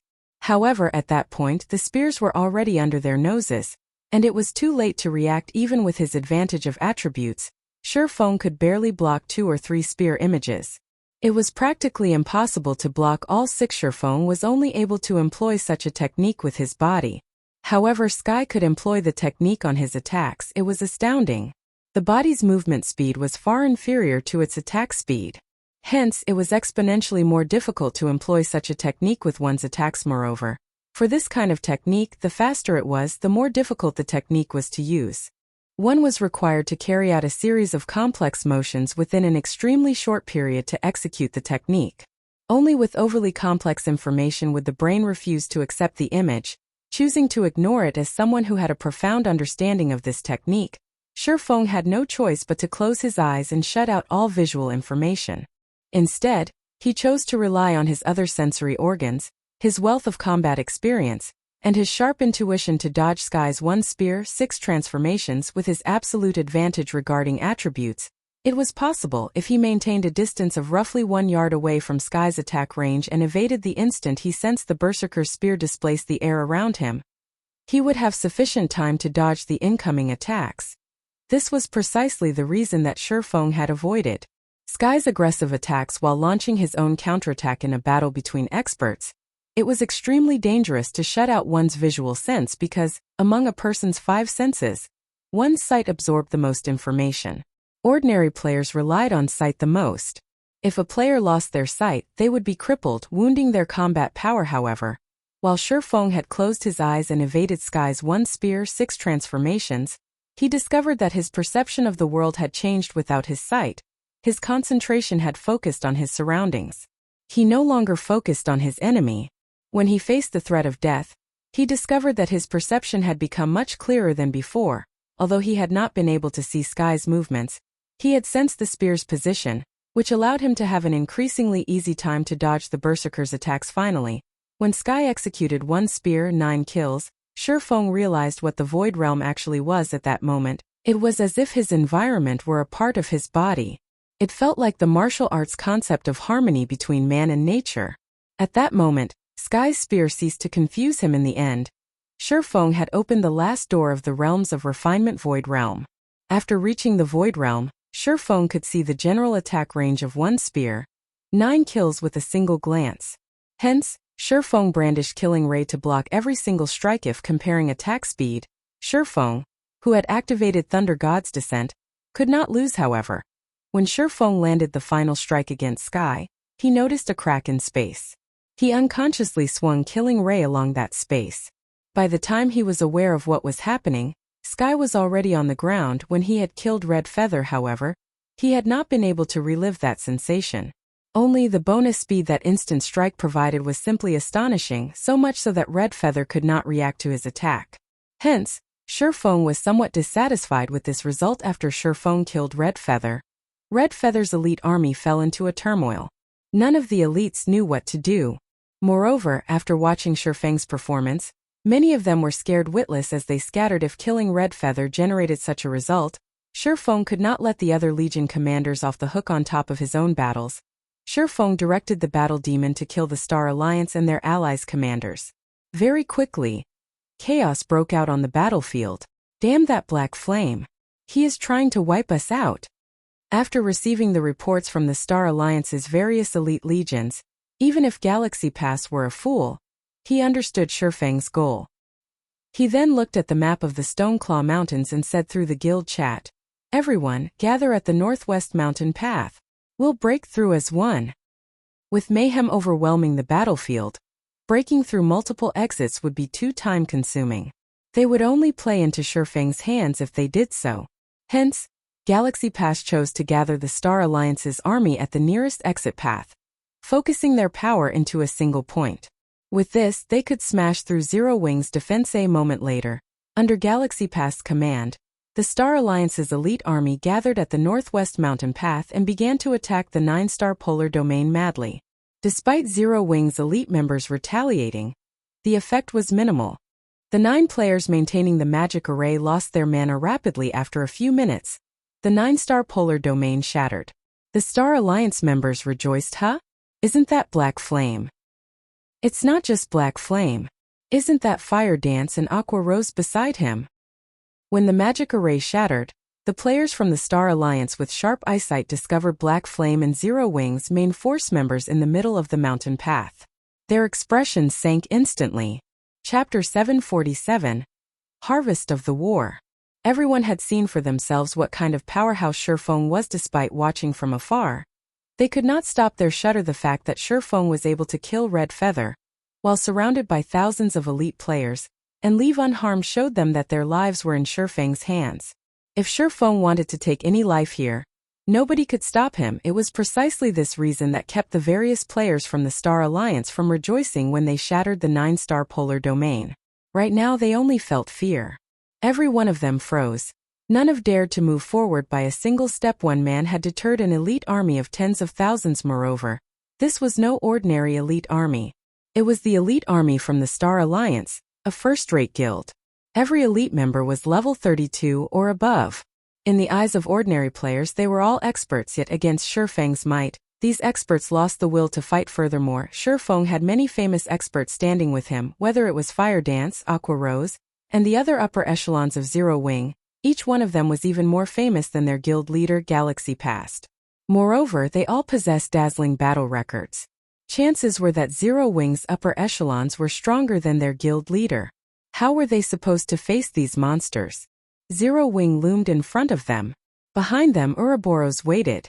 The Star Alliance army was stuck between a rock and a hard place. Zero Wing only has several hundred people guarding the exit. So what if Zero Wing's main force has joined the fray? Do they really think they can stop our 50,000 strong elite army? Galaxy Pass suddenly shouted. All of you charge. Wipe them out. Galaxy Pass words jerked everyone out of their daze. Although Zero Wing had a tier 3 demon, they had barrier scrolls which could to suppress it.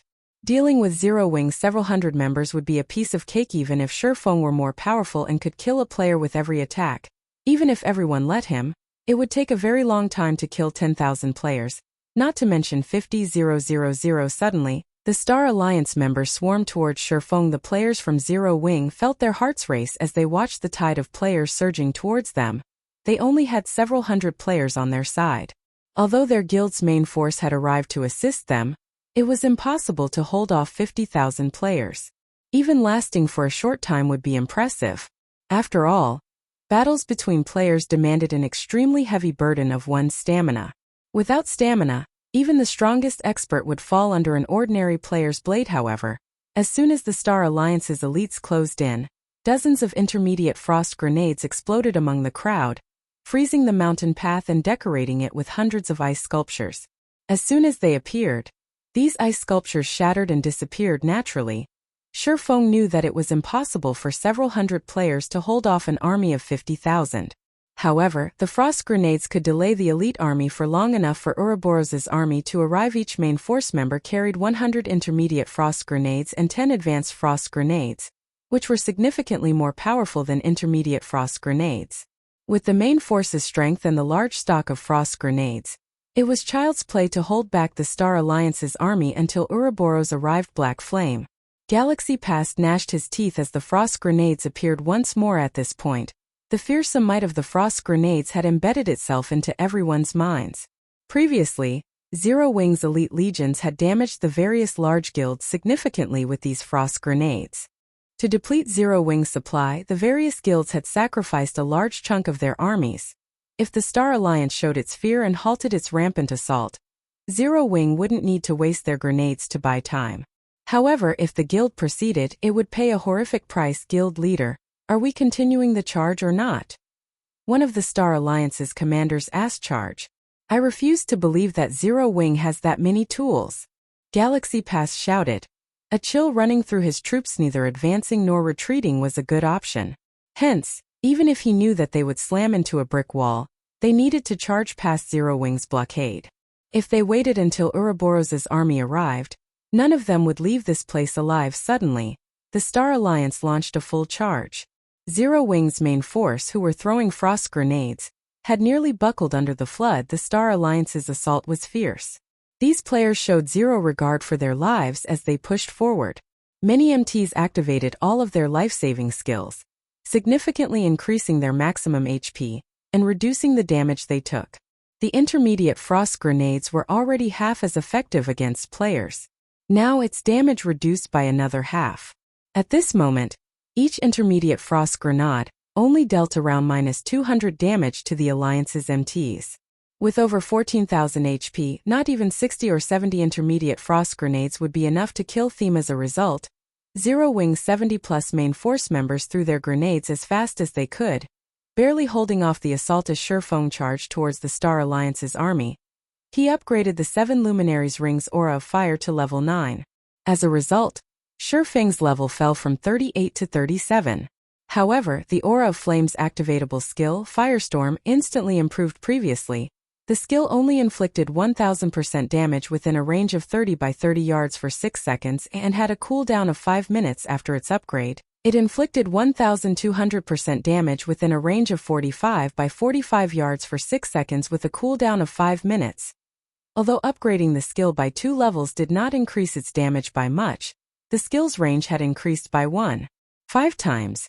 The skill could now cover over half of the mountain path. Suddenly, an inferno roared in the middle of the mountain path, transforming the frozen land into a scorching hell. Even an MT who had activated all of their life-saving skills only lasted 2 seconds inside this inferno. 6 seconds later, the smoke cleared to reveal a large area empty of players, but littered with weapons and equipment. The dropped items nearly formed a small mountain. The least valuable items were level 25 mysterious iron equipment. It was mainstream equipment for God's Domain players right now, and each piece could sell for at least 40 or 50 silver. Meanwhile, nearly 5,000 pieces of equipment decorated the ground. Most of it had dropped from players who died under the frost grenade assault. Converted to coins, the equipment was worth at least 2,500 gold. Meanwhile, this harvest had only required a brief moment of effort. Feng also collected plenty of immortal souls. Despite a limit of 10 yards, Feng still managed to collect several hundred immortal souls. If he collected 10,000 souls, he would qualify to establish his own city. A city was different from a town. A town's location was predetermined by the system.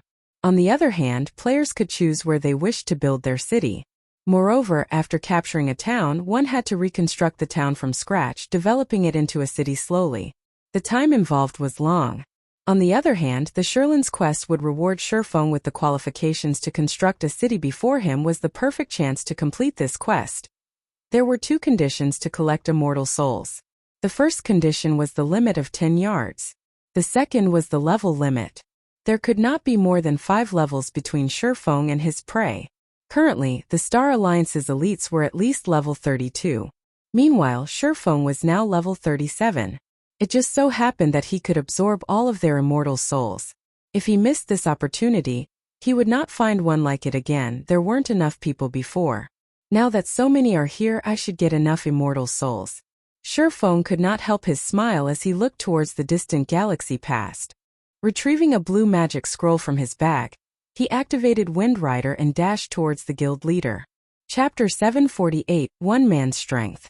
When the firestorm swept through the land, it turned the mountain path into a river of fire. Watching the players inside the fire turn to ash horrified everyone. This spell sure is scary. Luckily, I wasn't with the front line. A level 32 shield warrior in silver heavy armor gulped as he watched the flames in front of him. He had only been a thread away from losing his life.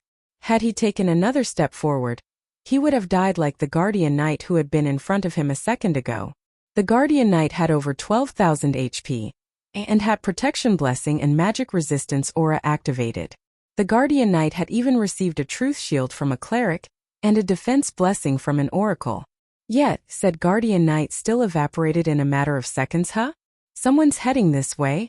The heavy armored shield warrior suddenly discovered a figure charging straight for him. Someone actually dares to face us alone.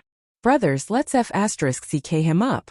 A level 32 berserker snarled as he raised his heavy sword. The berserker immediately received an enthusiastic response from his companions. They all took up a stance to welcome the approaching enemy. After the enemy toyed with them using the frost grenades, resentment filled these players' hearts. Now that a fool charged at them blindly, this was the perfect chance to let off some steam. The heavy-armored shield warrior squinted, trying to see the figure hidden in the smoke. When he glimpsed Sherfang's general appearance, he shouted, terrified, "Wait! I think that's Black Flame." The dozen or so berserkers and shield warriors, who had activated charge, could not help their shock. However, as they had already activated their skills and were only a dozen or so yards away from Sherfang, retreat was no longer an option. Every one of them hardened their resolve as they aimed their most powerful skills at Sherfang to Sherfang. However, these berserkers and shield warriors' attack speeds were simply too low. Moreover, these dozen or so players had already entered Sherfang's range. Now that Sherfang was in the Void Realm, his perception allowed him to see the attack trajectories of these dozen or so players with a single glance. Suddenly, Sherfang's footwork changed. Like a cool breeze, he swept through the pincer attack. As he passed these players, the killing ray in his hand left behind several streaks of dazzling blue light on their bodies. On the other hand, none of the enemy's swords and sabers even touched Sherfang in seconds. Over a dozen plate armor classes died, each dropping a weapon or piece of equipment as they fell to the ground. Over a dozen immortal souls flowed into the marking on Sherfang's hand. If these people had known that the players who Sherfang killed would lose their immortal souls, not being able to log into the game for a few days, in addition to the usual level and skill proficiency loss, they probably would have sacrificed themselves to the river of fire before letting Sherfang get near them. How is this even possible? Everyone from the Star Alliance, who watched from a short distance away, were dumbfounded as Sherfang finished off over a dozen players in a matter of seconds. They felt a weight that they had never experienced pressing down on them, their breathing growing haggard as a result. Previously, they merely thought that Sherfang was amazing and powerful. However, this kind of power was somewhat illusory for them. They did not fully understand it. However, only after facing this power themselves did they realize how massive a gap there was between them and Sherfang. Now that they realized Sherfang's true power, they nearly lost their grip on their weapons from fear. And although they tried to move, neither their hands nor their feet responded suddenly. Everyone thought that their previous idea of overwhelming Sherfang with numbers was childish. By the time they returned to their senses, Sherfang had appeared right before them. In the next moment, numerous streaks of blue light bloomed on their bodies. There sure are a lot of people. As Sherfang glanced at the crowd of Star Alliance members blocking his way, he lifted Killing Ray and slashed downwards Thundering Flash. Suddenly, several lightning strikes slithered towards the Star Alliance players, leaving behind dazzling electric arcs in the air. With a single move, Sherfang gained dozens of immortal souls and cleared a path for himself. By the time the Star Alliance members reacted and tried to surround and contain Sherfang, he had already dashed into the crowd and began a slaughter chop. Earth Splitter, Thunder Flame Explosion, Skywheel Sword. Sherfang leisurely harvested the Star Alliance's lives, one after another.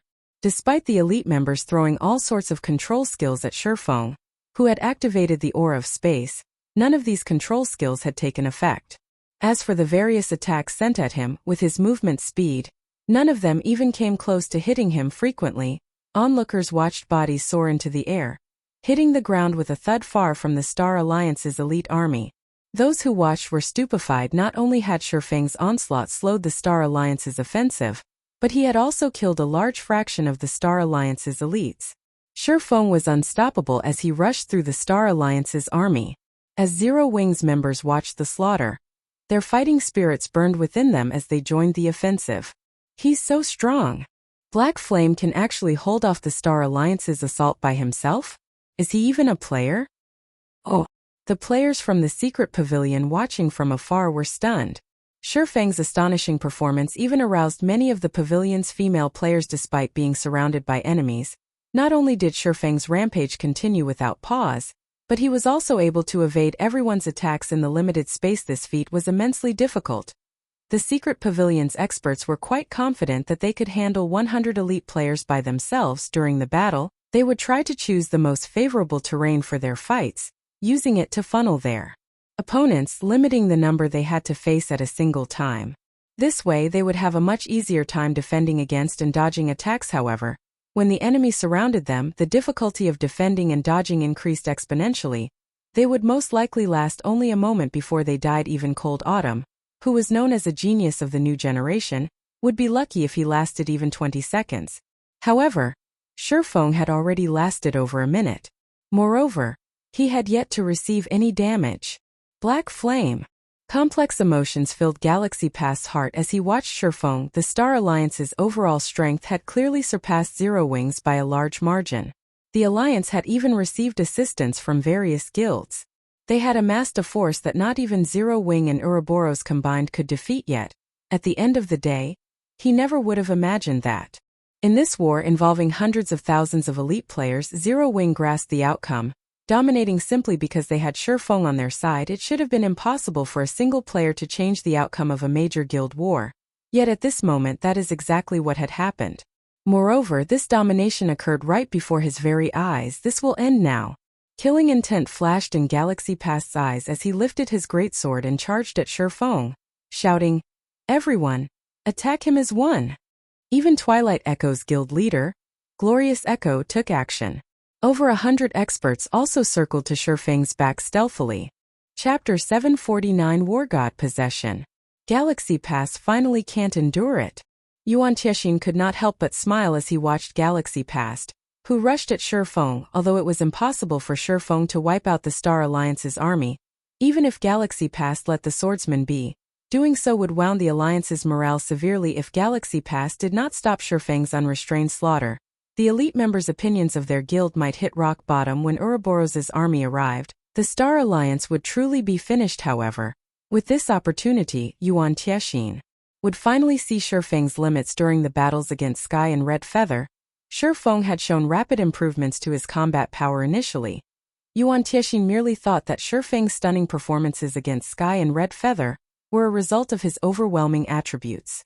However, after seeing Shurfeng last so long while surrounded by elites, yet not receiving any damage, this was no longer a matter of superior attributes. Without stepping into the Void Realm, which allowed one to perceive one's environment as if it were a part of their own body, it was impossible to dodge so many spell and arrow attacks coming from behind. Accurately, Yuan Tiexin suddenly realized something that made his skin crawl. The secret pavilion had collected plenty of information regarding Zero Wing's guild leader, Black Flame.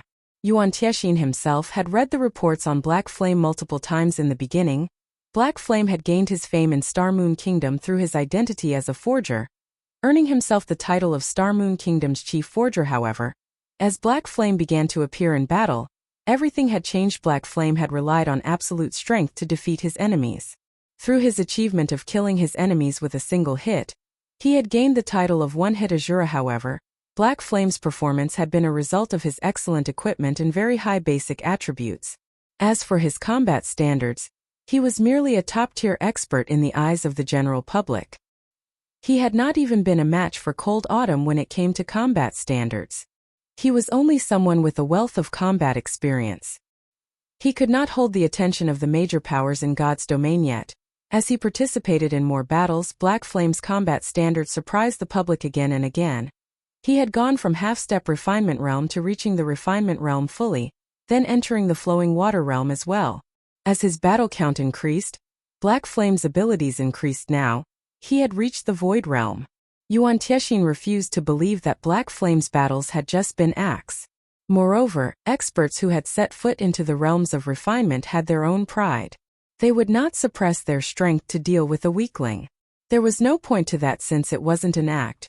Yuan Tiexian could only think of one possibility. Zero Wings guild leader Black Flame had improved with an intensely terrifying speed. Compared to the horror of Black Flame's basic attributes, his growth was what truly frightened people. The secret pavilion considered Cold Autumn a genius because he was young.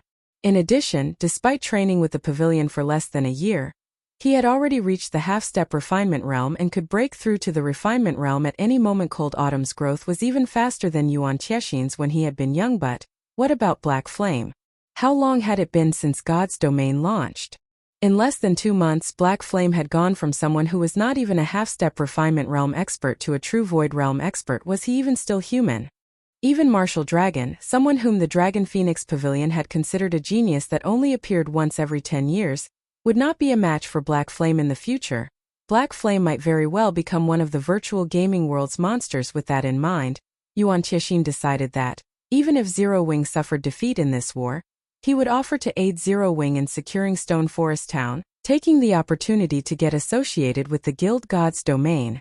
As a virtual reality game was massive. It was different from the virtual reality games they had seen in the past.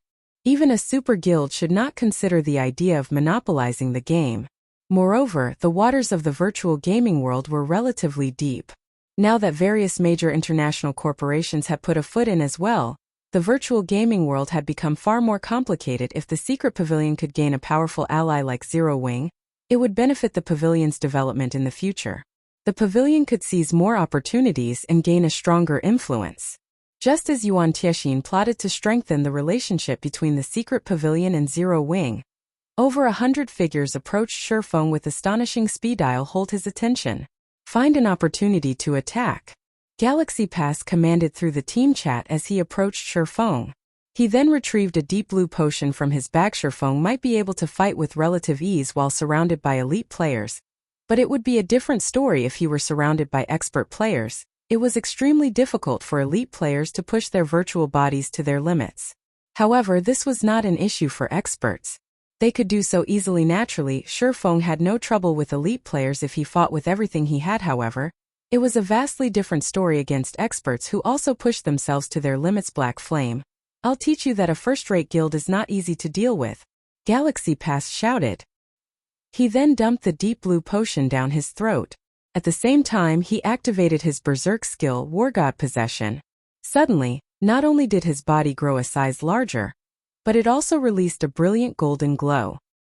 His aura was even stronger than a Lord-ranked monster, and this sudden change sent a ripple of shock through the Star Alliance's army. Since the various guilds had learned of Zero Wing's Berserk skills, they had spared no effort to collect their own Galaxy Pass, had even mobilized the entire guild's strength and lost several thousand elite players to obtain Wargod Possession. The Berserk skill that all Berserkers dreamed of having. Wargod Possession was a Tier 1 Taboo skill. Its effects could even rival an ordinary Tier 2 Berserk skill. Moreover, the skill was very well suited for the Berserker class. Upon activation, it instantly increased the user's strength by 150%, all other attributes by 80%, and defense by 200%. Moreover, the less HP the user had, the higher the strength bonus the user received. The only shortcoming the skill had was its short duration of 20 seconds. Once those 20 seconds passed, the user would enter a weakened state for 1 hour. The skill also had a 24-hour cooldown. It was a forbidden skill that should only be used during the most crucial moments. However, to deal with Shifeng, who possessed frightening attributes, Galaxy Pass had no choice but to activate this Berserk skill as insurance. Galaxy Pass drank an extreme speed potion, a rare, high-level potion that he had obtained from a quest. The potion increased movement speed by 100% and attack speed by 150% for 30 seconds with a cooldown of 1 hour. With the effects of Wargod Possession and the extreme speed potion, it was not entirely impossible to kill Shifeng. Moreover, not long ago, Shifeng had used his own Berserk skill. Berserk skills generally had very long cooldowns. Only a short time had elapsed since Shifeng had last used his. It was impossible for his Berserk skill to have cooled down already without a Berserk skill. Even if Shurfeng's attributes were more powerful, he was not a match for Galaxy Past, who had activated a Tier 1 Taboo skill Black Flame. It's time you know what it feels like to have your attributes overwhelmed. Galaxy Past activated Charge and appeared before Shurfeng like a ghost. With a malevolent smile, he swung down his dark gold ranked greatsword. Weeping Silver violently boom. When Weeping Silver descended, an explosion shook the area. The ground beneath Shurfeng's feet shattered, revealing long sword marks. A level 32 shield warrior, who had accidentally collided with the sword aura, lost his life instantly. Galaxy Past's horrific power caused everyone to shudder. Chapter 750 Berserk. Galaxy Past's performance shocked every player who saw it. Nobody had ever imagined that Galaxy Past was so powerful, only was his strength unmatched. But he was also so fast that people only caught a glimpse of him as he moved. Despite using Violent Strike, one of the most common Berserker skills, he displayed more power than an AoE attack skill. Even a lord of the same level would pale in the face of such destructive power. Black Flame is done for sure this time. This scene cleared away the Star Alliance's defeated mood as expected of the Star Alliance's guild leader.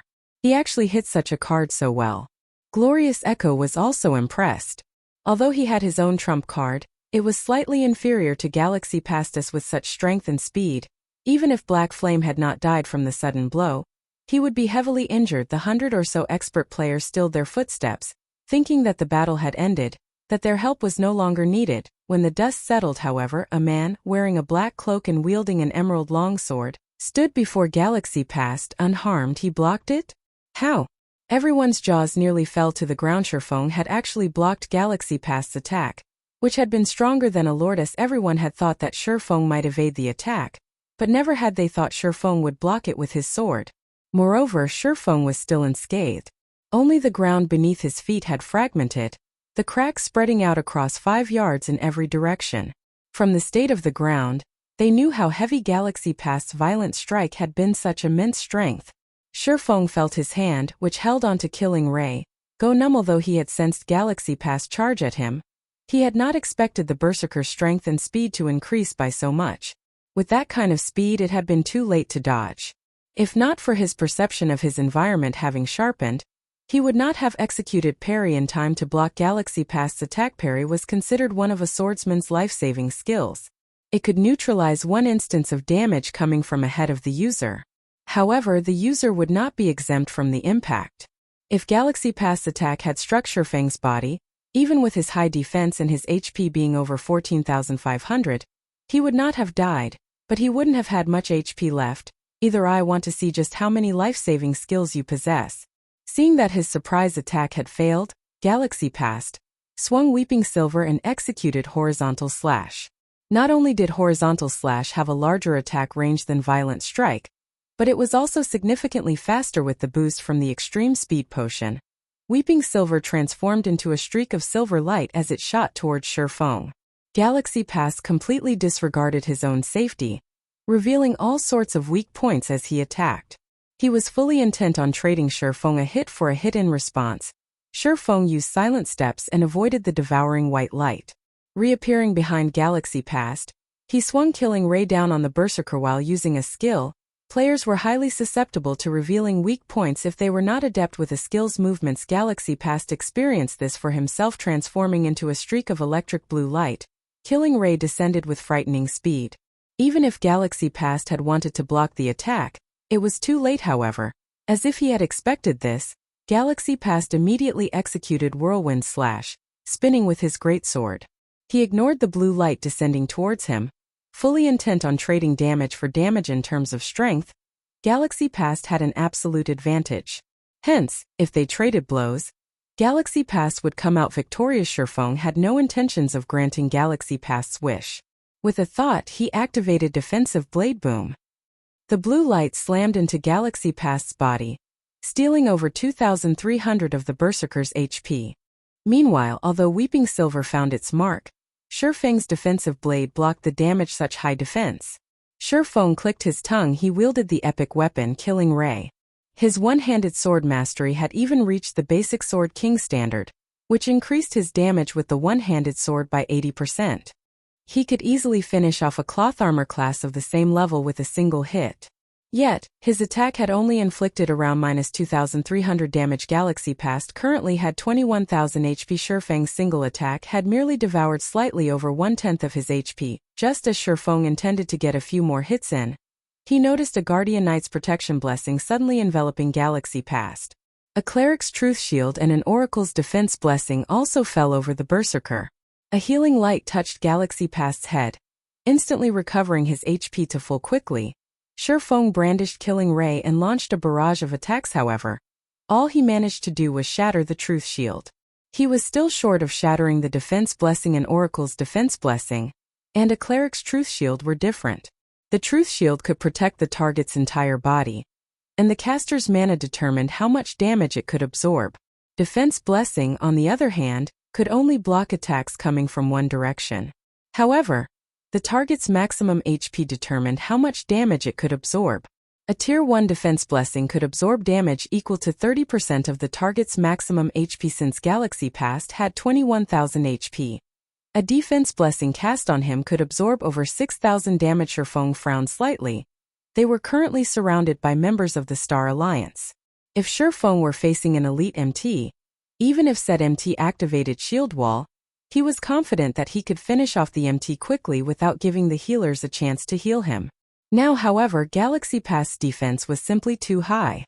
The Berserker's HP had also increased to 21,000, and he had the damage reduction from Protection Blessing. It was practically impossible to kill Galaxy Past before the healers recovered his HP. Although the predicament troubled Shurfeng, Galaxy Past was shocked.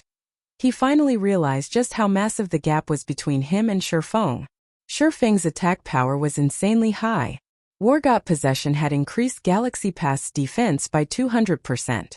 It would be impressive if expert berserkers could even deal around -900 damage to him, yet Shurfeng had dealt over -2,300 damage with a single attack, nearly 3 times higher than those expert berserkers. If not for the aid from the surrounding experts, he might have lost close to half of his HP from that exchange. Galaxy, I'll help you. Glorious Echo had also noticed how massive the gap was between Galaxy Past and Shurfeng in terms of combat standards. Even with the surrounding experts' help, it would not be easy to take down Shurfeng. Hence, as an additional precaution, Glorious Echo activated his Berserk skill as well, his attributes soaring instantly. Although his Berserk skill, Evil God's Power, could not compare to Galaxy Past's Wargod possession, it was still a very rare Berserk skill. Moreover, Glorious Echo was a shield warrior. His normal HP was already close to 13,000. After activating the Berserk skill, his HP rose to over 26,000. He also radiated a bloody miasma, which formed a faint layer of blood armor around his body, increasing his defense significantly. Glorious Echo then revealed a Tier 2 blue magic scroll and used it. Lightning Speed, Tier 2 magic scroll, increases the target's movement speed by 80%, attack speed by 120%, and damage by 20% for 30 seconds, cannot be stacked. Cooldown 1 hour. When the Star Alliance members saw the 2 guild leaders activate their own Berserk skills, their confidence rose. The expert players a short distance away began to support the 2 guild leaders, casting buffs and heals. At this moment it was practically impossible to kill Galaxy Past and Glorious Echo. Black Flame. Today will be the day you die. Glorious Echo used Charge, following up with a Justice Roar and releasing a dazzling glow as he forced Shurfeng to focus on him. If he didn't, Glorious Echo's strength and speed would increase significantly, and killing Shurfeng would become much easier. Yet, as soon as Glorious Echo arrived before Shurfeng, he discovered that Shurfeng was smiling. That smile told him 2 things. Everything was under Shurfeng's control, and they had foolishly jumped into Shurfeng's trap. Heavenly Dragon's Power. Suddenly, numerous golden dragon scales covered Shurfeng's body, the strength of his aura rising exponentially. It felt like they had woken an ancient beast, and one could not help but shiver when this aura swept over them. Chapter 751. Ancient Broken Sword. Crap! He still has a Berserk skill. Galaxy Past was shocked. Hurriedly, he lifted his greatsword and swung it towards Shurfeng, taking the opportunity to assist Glorious Echo. Just as frightened by this sudden development, Glorious Echo instinctively lifted his massive, golden shield. A blue streak of light flashed across them. Boom. Glorious Echo was forced back by 6 steps, each step leaving a deep footprint in the ground. 527. Although the damage was small, practically negligible compared to Glorious Echo's 26,000 HP, Glorious Echo's shield hand was numb and trembling. A grave expression crossed over the shield warrior's face after activating Evil God's power. His defense had received a massive boost. In addition, as a shield warrior, he possessed skills and equipment that reduced the damage he took. After activating Shield Wall, the damage was reduced by another 60%. He had even blocked Shifeng's attack with his shield, and Shifeng still dealt over -500 damage to him in terms of strength. Shifeng was practically a humanoid boss. If Glorious Echo had not blocked Shifeng's attack, his HP might have dropped by a frightening amount. Suddenly, Galaxy Pass Weeping Silver slashed at Shifeng. Just before the streak of silver light bit into its target, Weeping Silver suddenly stopped before Shifeng, the weapon unable to proceed by even an inch. Unfortunately for Galaxy Past, Defensive Blade had intercepted the attack. That damned life-saving skill. Galaxy Past's previous excited expression vanished. He had forgotten that Shifeng's Defensive Blade was still in effectio. This time, a streak of blue light bloomed on Galaxy Past. A damage of -2054 points appeared above Galaxy Past's head, shocking the Berserker. Hurriedly, Galaxy Past brandished his sword in an attempt to block Shifeng's follow-up attacks. When Shifeng brandished Killing Ray, none of them could even see the sword's afterimage. They could only see the faint blue arcs of lightning that trailed after the epic weapon. Numerous blue lights streaked across Galaxy Past's body. Although Galaxy Past was very fast thanks to the extreme speed potion, he was a Berserker. Even after drinking the potion, he was only slightly faster than Shifeng. When Killing Ray's lightning effect triggered, Galaxy Past could not see the weapon's attack trajectory at all. Despite his desperate attempts to defend himself, Galaxy Past only avoided a few of Shifeng's attacks. 719-1, 984-2018. Galaxy Past's HP fell rapidly. In the blink of an eye, he had lost over half of his total HP. In the next moment, however, several heals soothed his pain, each recovering over 3,000 HP. In an instant, Galaxy Past recovered to full HP. Ha ha ha. Black Flame, stop wasting your time. You can't kill me. At first, Galaxy Past had thought he was dead for sure. For a moment there, he had completely forgotten about the numerous expert players supporting him from the sidelines. As long as Shifeng couldn't instant kill him, these expert healers would recover his HP immediately. Knowing this, Galaxy Past's confidence grew. Growing bolder, he took the initiative to attack Shifeng, disregarding the swordsman's attacks. Watching the frightened Glorious Echo also calmed down and continued charging at Shifeng. Although neither of them was a match for Shifeng, as long as they could land one hit out of the dozens of attacks they sent, they would obtain their victory. With both of them having such high defense and protection blessings, I won't be able to kill them within a short time. Sure enough, Heavenly Dragon's power alone won't be enough. Shifeng sighed. Suddenly, he leaped and broke away from the 2 guild leaders trying to escape. Stop him!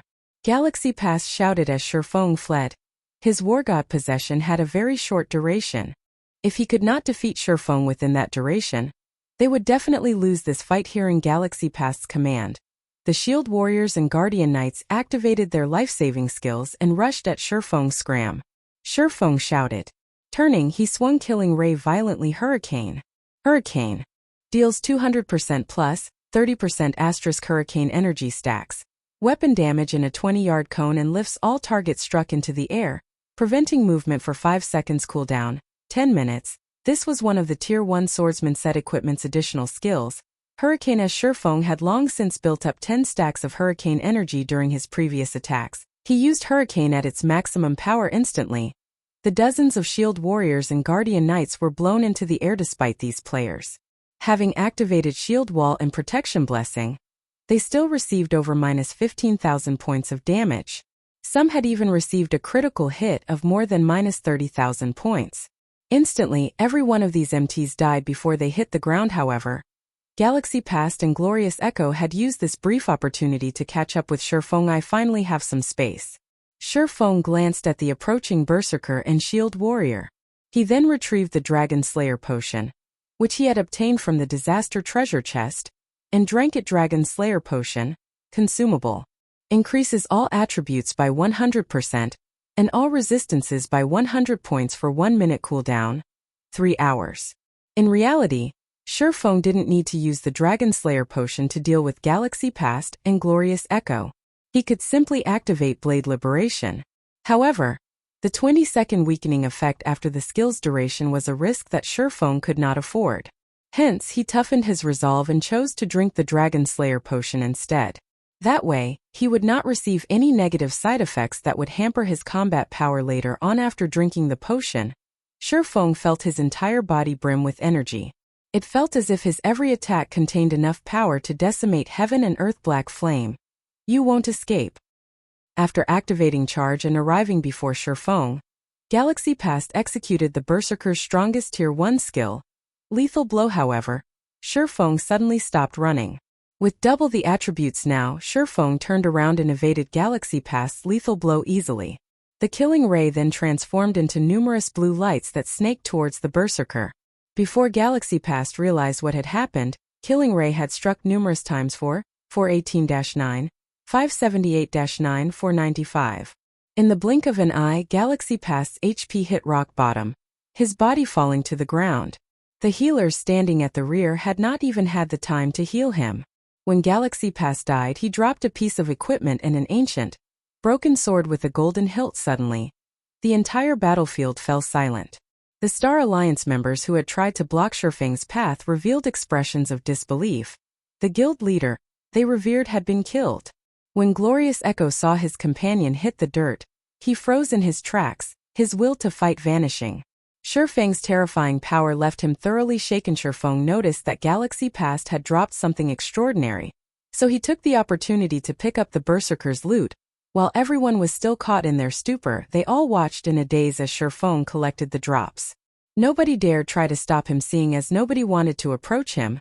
Shurfeng smiled faintly as he took a blue magic scroll out of his bag. Shurfeng had also obtained this from the disaster treasure chest. Thunder's Wrath, Tier 3 magic scroll.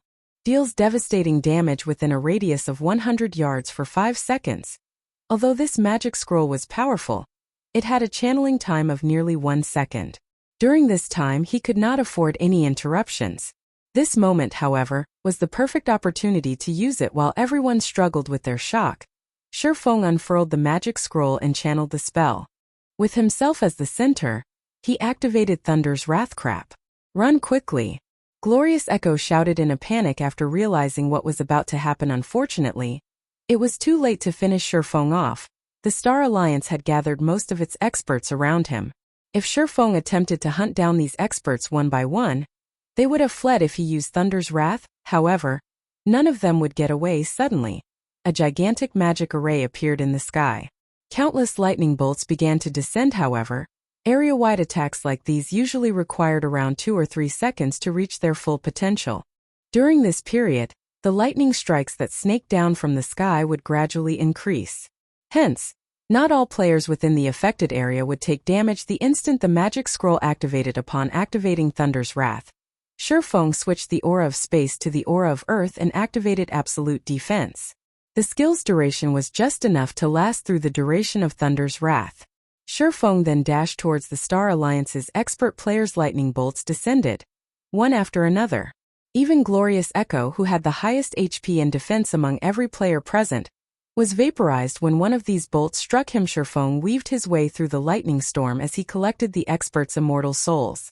This fed his current collection rapidly. By the time Thunder's Wrath ended, the Star Alliance's expert players had been wiped out. Chapter 752. Star Moons Number 1. Black Flame really is vicious. Yuan Tiexin could not help his sigh as he looked at the charred corpses in the distance. The Star Alliance is done for this time. Thousands of Star Alliance elite members had died in an instant. Who knew how much equipment was scattered across the ground? If converted to coins, just how much one would have to spend to purchase all of that equipment? To the Star Alliance, however, the lost items were only secondary. To deal with Black Flame, the Star Alliance had gone all out and sent most of its experts to surround Shurfeng. Yet, with just one blow, Shurfeng had annihilated all of them. This was an irrecoverable blow to the Star Alliance. Without these upper echelons commanding the war, the Star Alliance's army would definitely fall into chaos. Zero Wing and Ouroboros's armies would slaughter the survivors after players died in God's domain. They could not contact those still alive in the game. They could only do so after they revived, however. Unlike in dungeons, players would not revive immediately upon death. They needed to wait for half an hour before they could return to the world of the living. By the time half an hour had passed, the war in the Stoneclaw Mountains would, most likely, be over. At that time there would be no point in returning. Even Yuan Tixin could not begin to estimate how many elite members the Star Alliance would lose in this war, however. What Yuan Tixin did not know was that Shifeng had not only killed the Star Alliance's experts, but he had also absorbed many of their immortal souls. As a result, these upper echelons would not be able to log into God's domain for some time. After losing a war, a guild did not need to focus on its losses, but whether or not it could stabilize itself. If a guild's upper echelons could not log into God's domain for 2 or 3 days, even Shifeng could not imagine the chaos that would befall the guild. Not only had the Star Alliance lost the war, but its upper echelons had also gone missing. Who would want to remain in such a guild? This was also why plundering immortal souls had become a taboo among players in God's domain in the past. Meanwhile, the reports of Shifeng wiping out the Star Alliance's upper echelons with Thunder's wrath had begun to spread throughout the official forums instantly. The Star Moon Kingdom forums gone into an uproar. Black Flame is too godly. Damn! Black Flame can win, even surrounded by enemies. Is he even human? If Zero Wing has such an expert, it won't have any problems growing stronger. Please carry me. Please accept me as your disciple, God Black Flame. Although I've just joined God's domain, I am going to join Zero Wing no matter what. Oh, only minutes after Black Flame's battle video posted, it had been upvoted to the #1 spot on Star Moon Kingdom's forums. Meanwhile, the majority of the Kingdom's players desperately wanted to join Zero Wing. Aside from focusing on Black Flame, players had also grown curious about Zero Wing's other experts and had begun to investigate the guild the moment they checked. However, they were frightened. Zero Wing had 3 people who had reached the 8th floor of the Divine Colosseum's Trial Tower. If one were a veteran player in God's domain, they would be very enthusiastic about the Divine Colosseum's Trial Tower. The Trial Tower had become an important indicator for players' comparisons against each other. For players new to God's domain, it was practically a dream to clear even the 1st floor. As for veterans, reaching the 3rd floor was their limit, whereas elite players could roughly reach the 4th floor. Meanwhile, ordinary players already considered elite players experts. When forming a party to raid a dungeon, any party that had an elite player would be the envy of others. An elite player could increase the party's overall strength, making it a piece of cake to clear a hard mode party dungeon. As for the experts who had reached the 5th floor, ordinary players looked up at them as if they were stars. A city would only have several hundred experts. Some even had less than 100. NPC cities' player population could range anywhere from 70,000 to over 1 million. One could imagine just how rare such experts were. In other words, these experts were the top players in an NPC city currently.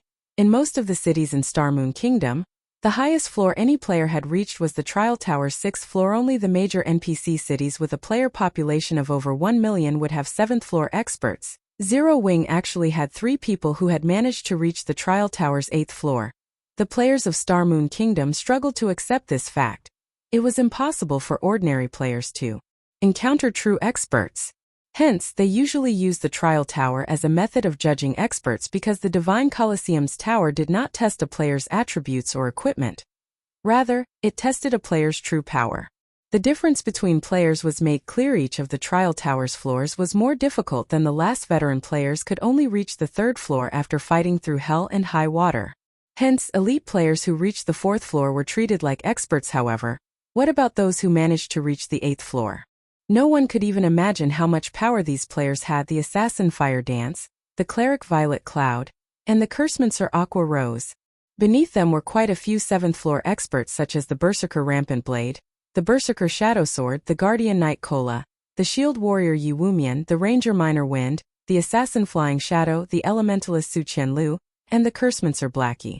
Zero Wing also had many 6th floor experts. Only after a detailed investigation did anyone discover that Zero Wing housed so many top-tier experts. Zero Wing is simply spectacular. There are actually so many experts in a single guild. For a time, the many players in Star Moon Kingdom began thinking that If they wanted to become an expert, they would only have a chance at fulfilling that dream by joining Zero Wing. After all, wasn't Zero Wing's guild leader Star Moon Kingdom's top expert? Aside from Aqua Rose, who used to be in Twilight Echo, nobody had ever heard of Zero Wing's experts before the guild established. After some research, they discovered that these players had undergone a heaven-defying change after they had joined Zero Wing. This discovery made many players who had withdrawn from Zero Wing to join other guilds regret their actions dearly. They had begun from the same starting point. Yet because of their unfortunate decision, their past companions had become the experts that they revered.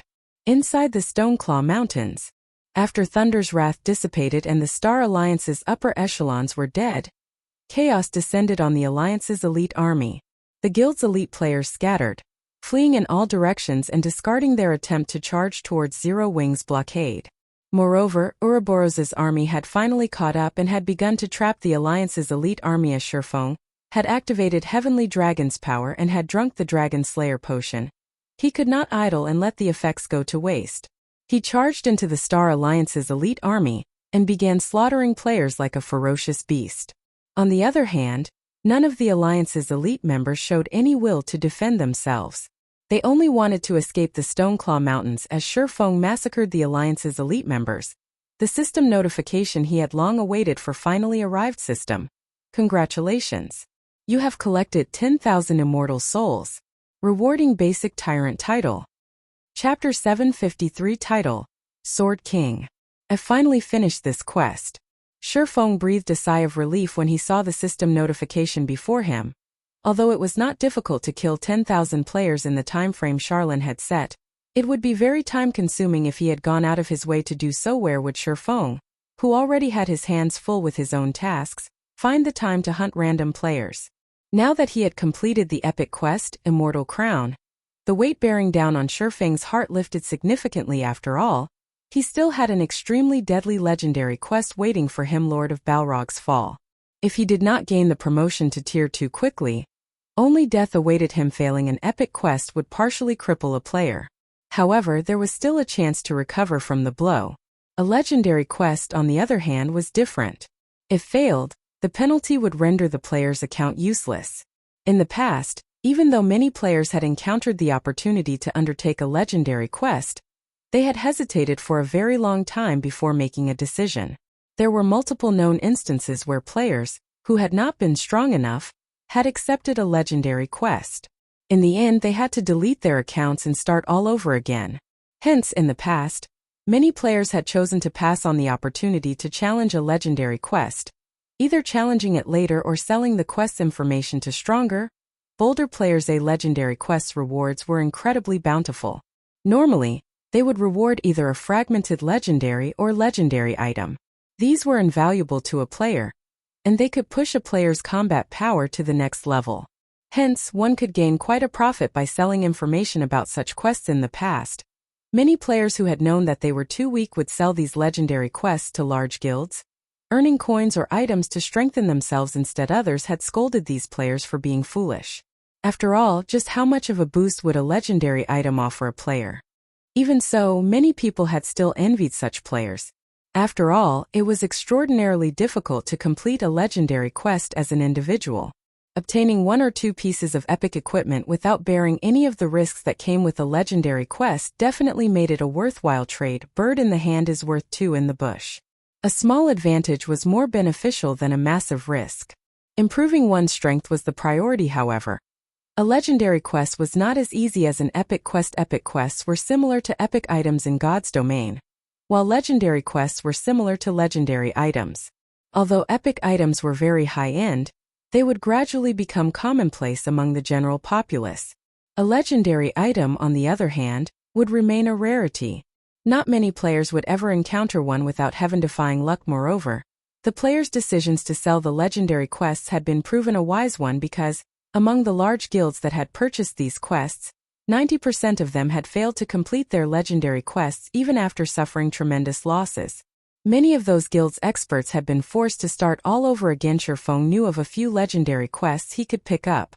However, he wasn't quite strong enough right now, so he would not try to take these quests on just yet. Yet, Shurfeng never imagined that the legendary quest that he tried so hard to avoid would come looking for him instead. Basic Tyrant title? Shurfeng was reminded of the Tyrant Bear Kola when he saw this new title in the past. Kola had ranked at the top among the MTs in Star Moon Kingdom. However, this achievement had not been due to his excellent combat techniques. Rather, it had been his title. That title was Tyrant. However, Tyrant Bear Kola had never revealed his title's origin in the past. Now, Shurfeng finally understood how he obtained it. Basic Tyrant title. When title is in use, Fortitude plus 30, maximum stamina increased by 20%, and all attributes increased by 5%. Requires 100,000 immortal souls to upgrade by 1 level. What a powerful title. Shurfeng was stunned. This was only the basic rank Tyrant title. Yet, not only did it already increase a player's fortitude by 30 points, but it also increased their maximum stamina by 20%.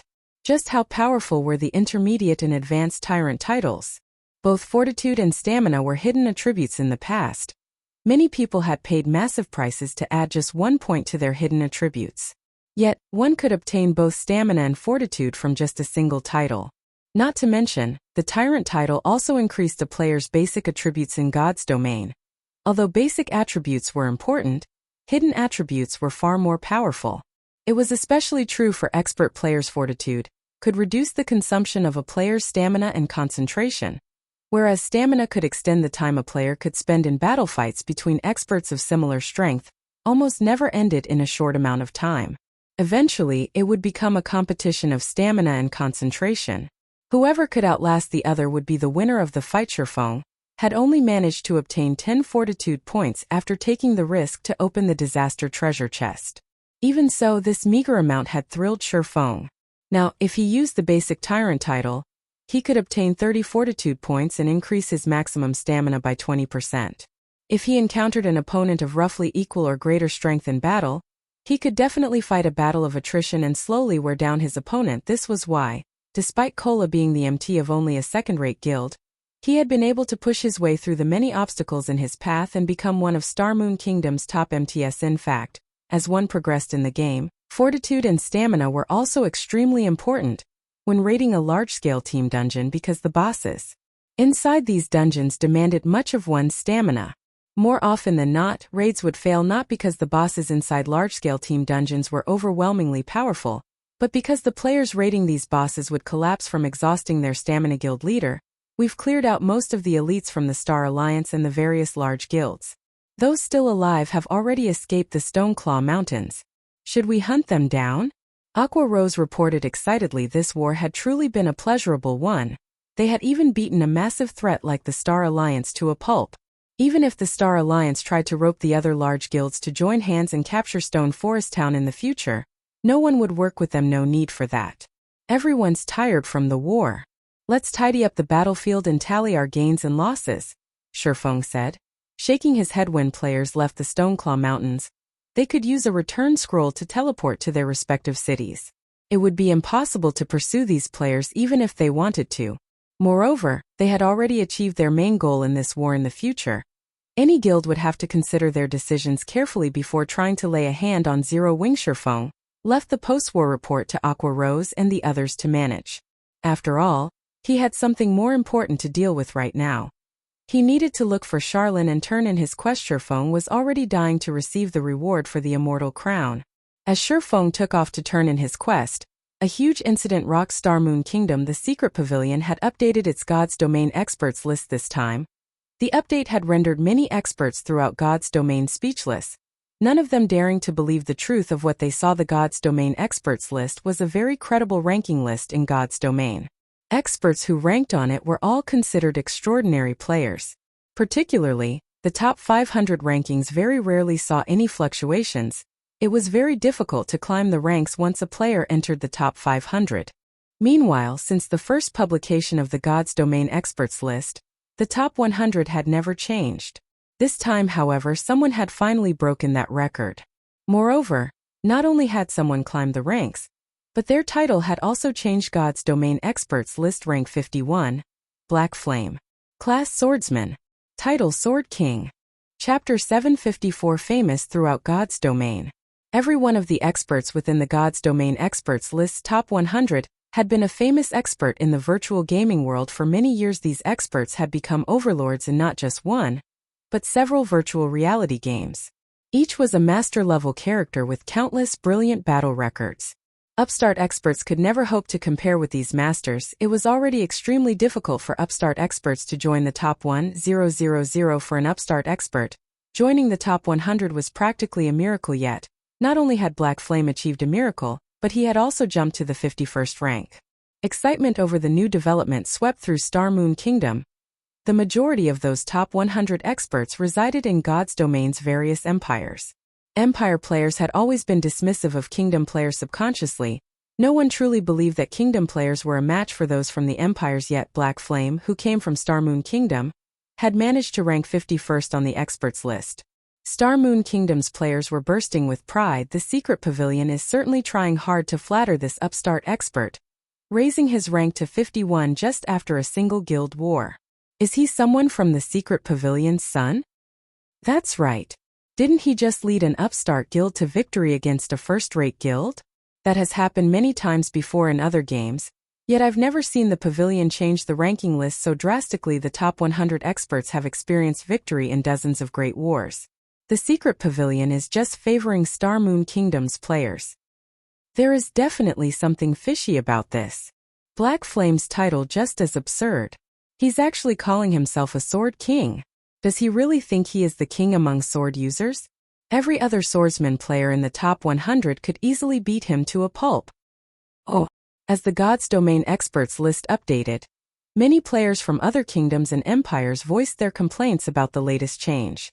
They all felt that the Secret Pavilion over-exaggerated Black Flame's achievements. Many of these players were also miffed that an upstart player had surpassed the godlike experts they had looked up to so easily and were skeptical about the Secret Pavilion's judgment. However, the Secret Pavilion couldn't be bothered to explain itself. They didn't need to waste their time mincing words with fools. Shurfeng's battle video was evidence enough. If these players still could not understand, then there was a problem with their intelligence. Trying to explain further was pointless. If Shurfeng had not displayed the combat standards of a Void Realm expert, the Secret Pavilion would not have granted him the 51st rank. When the other top-tier experts saw this development, they realized that Black Flame was someone who demanded their attention. It was especially true for the top 100 experts.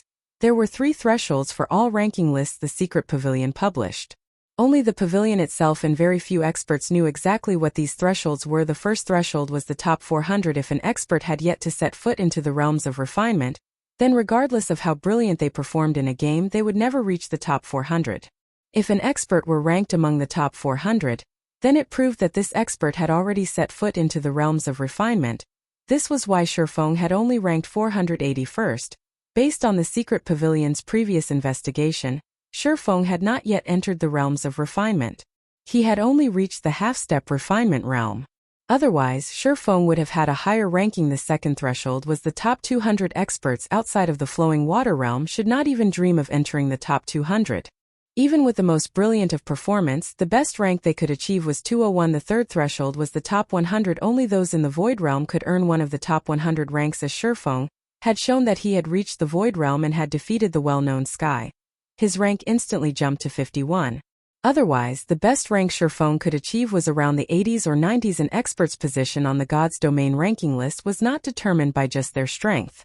Instead, experts ranked based on their performance and battle records in a game. If experts ranked according to strength, then many of the experts on the ranking list would qualify for any positions. If an upstart expert managed to reach the 401st rank on the God's Domain experts list, God's Domain's top powers would, at most, spare that player a glance, making a note of their existence. They would not consider that person important in the least. Now that Shurfeng had joined the top 100, however, this sudden development forced the major powers to acknowledge him 51st. Black Flame is truly interesting. Phoenix Rain's beautiful eyebrows lifted slightly as she read the God's Domain experts list. He certainly knows how to hide his strength. I had actually failed to notice his true combat standard. It seems that he had not defeated Martial Dragon by luck alone. Previously, Shurfeng had merely been a minor character in Phoenix Rain's eyes. He had just luckily obtained some top-tier equipment. At most, he would only reign supreme for a short time. However, it was a different story if Shifeng had reached the Void Realm. Even Phoenix Rain would have no choice but to treat Shifeng as an equal. With the experts list's latest update, God's Domain's top-tier players understood one thing. Another Apex expert had appeared in the virtual gaming world. Star Moon Kingdom, White River City. As soon as Shifeng returned to the city, he discovered that a constant stream of players arrived the White River City's teleportation hall. Moreover, these players' average level was quite high, with the lowest among them being around level 30. Although they were not at the standard of a guild elite player, they were considerably high-leveled among ordinary players. Meanwhile, as these players arrived, they immediately asked around for directions to Zero Wing's guild residence. Little brother, do you know where Zero Wing's guild residence is? A thin man approached Shifeng, asking politely.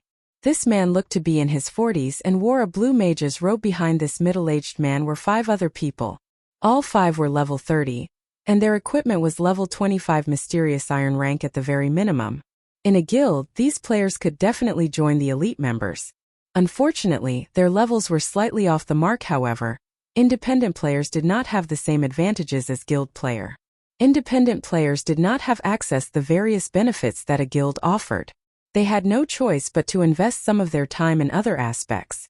Hence, their leveling speed was slower than guild player. Shifeng currently hid under his black cloak and had reverted to his original appearance. Both his level and equipment were also hidden.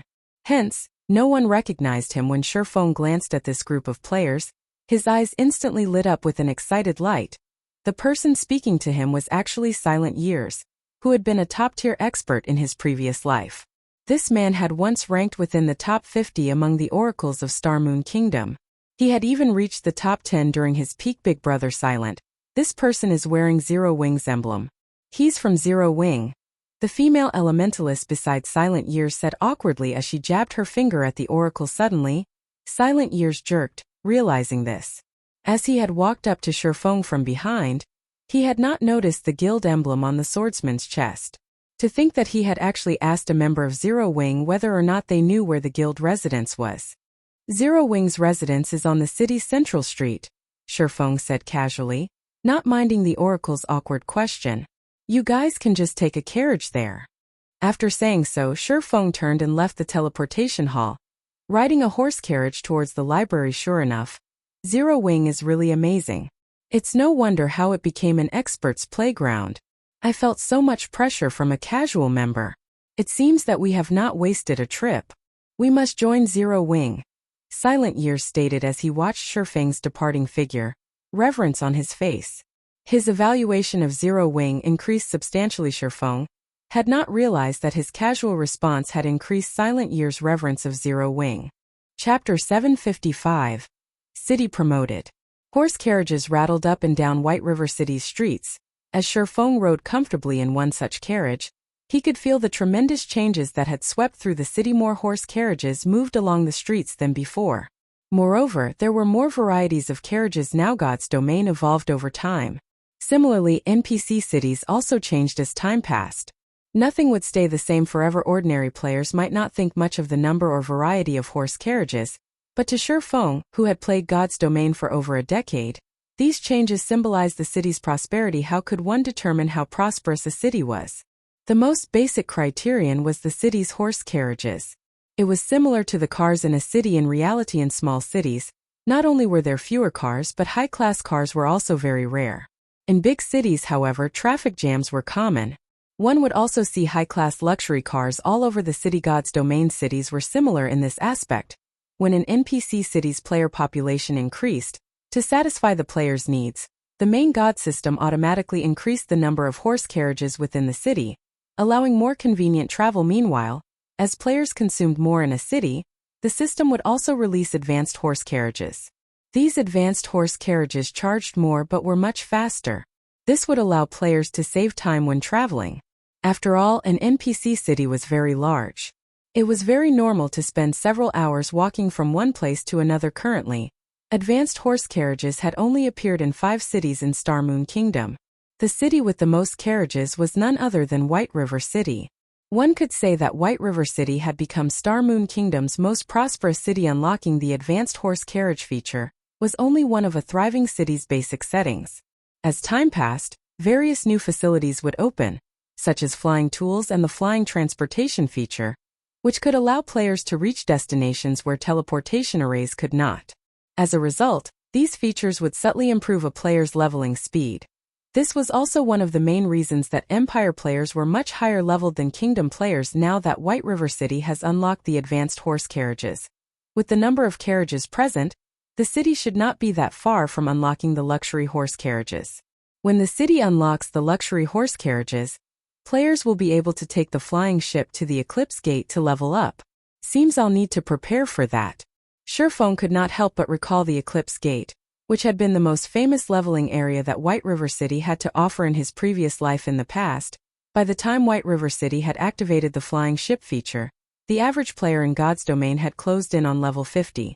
Many had even been promoted to their Tier 2 classes from that moment onwards. Players' levels in White River City had exploded.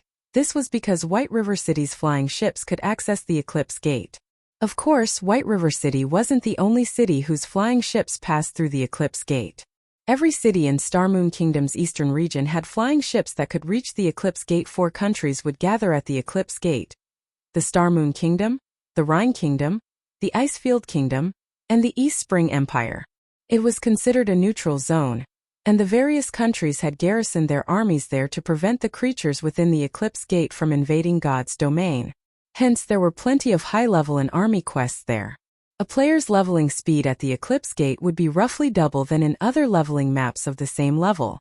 Moreover, the Eclipse Gate was a colossal level 40 to level 70 map.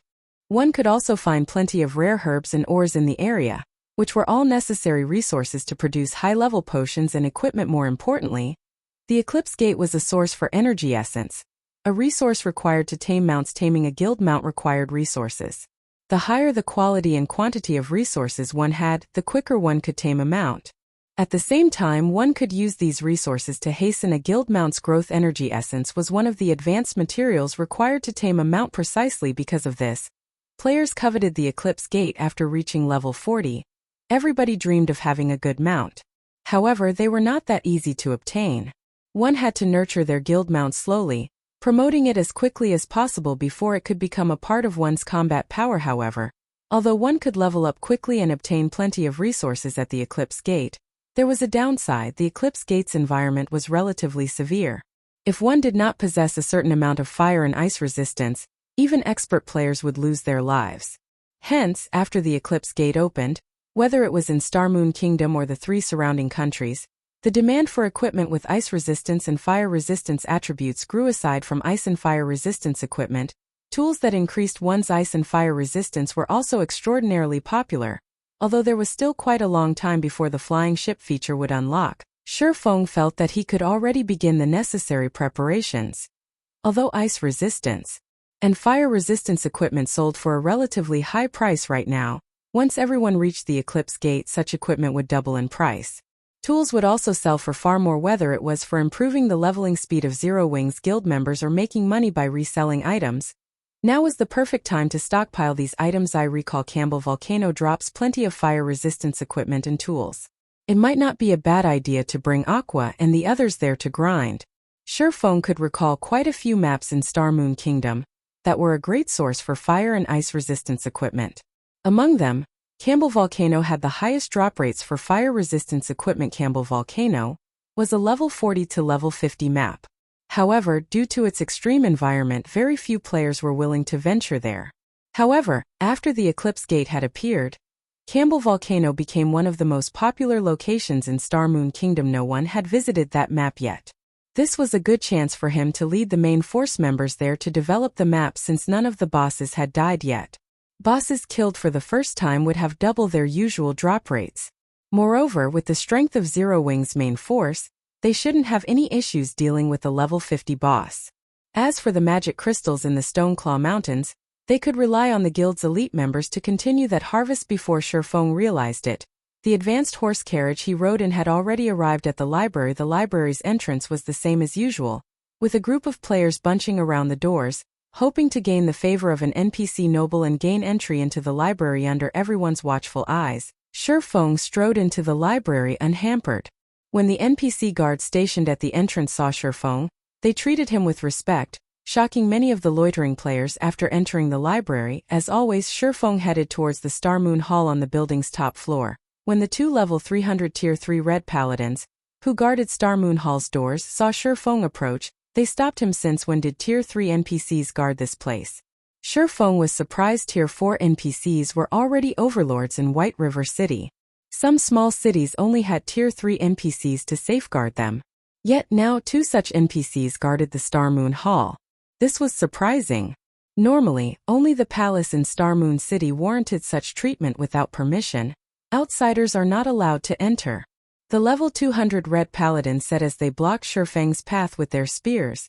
Suddenly, however, a clear, crisp voice floated out from the hall. Let him in. When the two level 200 Red Paladins heard this, they immediately retrieved their spears and opened the doors, allowing Shifeng entry. Chapter 756 Fief. Compared to Shifeng's previous visit, a new large collection of ancient books filled the Star Moon Hall. Some of these books even radiated mana that could rival Tier 4 magic scrolls. Tier 4 magic scrolls were almost as rare as legendary items in God's domain. Tier 4 magic scrolls had survived since the ancient era. Shifeng had yet to hear of anyone who could produce Tier 4 magic scrolls. If a book could exude so much mana that it rivaled a Tier 4 magic scroll, one could easily tell that these books were extraordinary. Meanwhile, Charlene, who sat high above the hall, had also changed significantly. Although her level, statistics, and clothing had not undergone any transformations, the pressure she gave off had changed tremendously. She did not have the usual oppressive aura of a powerhouse. Instead, she felt like the all-encompassing sky. Her presence could be felt from anywhere within the room. Before Shifeng had approached Charlene, he felt his mind clear far more than ever before. He also noticed that the endless streams of mana in the room were actually moving towards Charlene. It was as if Charlene were God's domain's heart. How could this be possible? Shifeng was shocked when he arrived before Charlene. Shifeng had discovered something that shook him to the core after reaching the Void Realm. He felt his environment as clearly as the palm of his hand. He could sense everything within a fixed radius of himself to an astonishingly accurate degree. Previously, as Charlene had still been outside his range, he had not thought much about not noticing Charlene's energy. Yet, despite standing so close to the woman, he couldn't feel her at all before. The two Tier 3 paladins had clearly been able to feel her presence. Shifeng doubted that his sense had failed him. Has something happened that has led you to find me so urgently? Charlene, who had been reading a book, asked with great interest as her beautiful eyes turned towards Shifeng. Lady Charlene, I've collected the immortal souls you requested. Shifeng displayed the spirit seal imprinted on the back of his right hand. Immortal souls filled the seal to the brim. Oh, good job. With this many immortal souls, I'll be able to repair the immortal crown quickly. Charlene nodded and tapped her finger in the air. Suddenly, golden divine runes began circling Shifeng's right hand. Countless golden threads flowed out of the spirit seal, gathering into a ball before flying into Charlene's hand. Since you have completed your quest, I will fulfill my promise as well. Here, this is for you. Charlene waved her hand. In the next moment, a leaf of lambskin parchment appeared in her hand. The parchment then flew towards Shifeng. The lambskin parchment looked quite ordinary. However, the words on the parchment could tempt any guild in God's domain. Star Moon Kingdom City Building Order. As long as it was within Star Moon Kingdom's jurisdiction, one could construct their own city with this city building order. To a guild, even a legendary item was not worth as much as this single piece of parchment. Cities were different from towns. In God's domain, cities could be built, whereas towns could not. Meanwhile, captured towns' locations were fixed, but built cities could be chosen casually. One could even build a city in the middle of monsters' territory. A town's maximum population usually ranged between 30,000 to 50,000. On the other hand, even the smallest city could hold 200,000 players. This was why, after obtaining their own towns, guilds would focus all of their efforts on developing the town in the hopes of promoting it into a city as soon as possible. Moreover, as a city demanded a sufficiently large plot of land, one could construct a mana tower in the city. With the mana tower, any player residing in the city would enjoy increased stamina and concentration recovery rates. They could even accumulate the double EXP buff. Although the accumulation rate was not as generous as a guild residence's, one could still accumulate 10%'s worth of double EXP buff after 48 hours of rest. Once players reached higher levels, the needed EXP to level up increased tremendously. Currently, level 30 ordinary players required roughly 3 or 4 days to reach the next level. Hence, even a 10% double EXP buff would significantly reduce the time players needed to grind.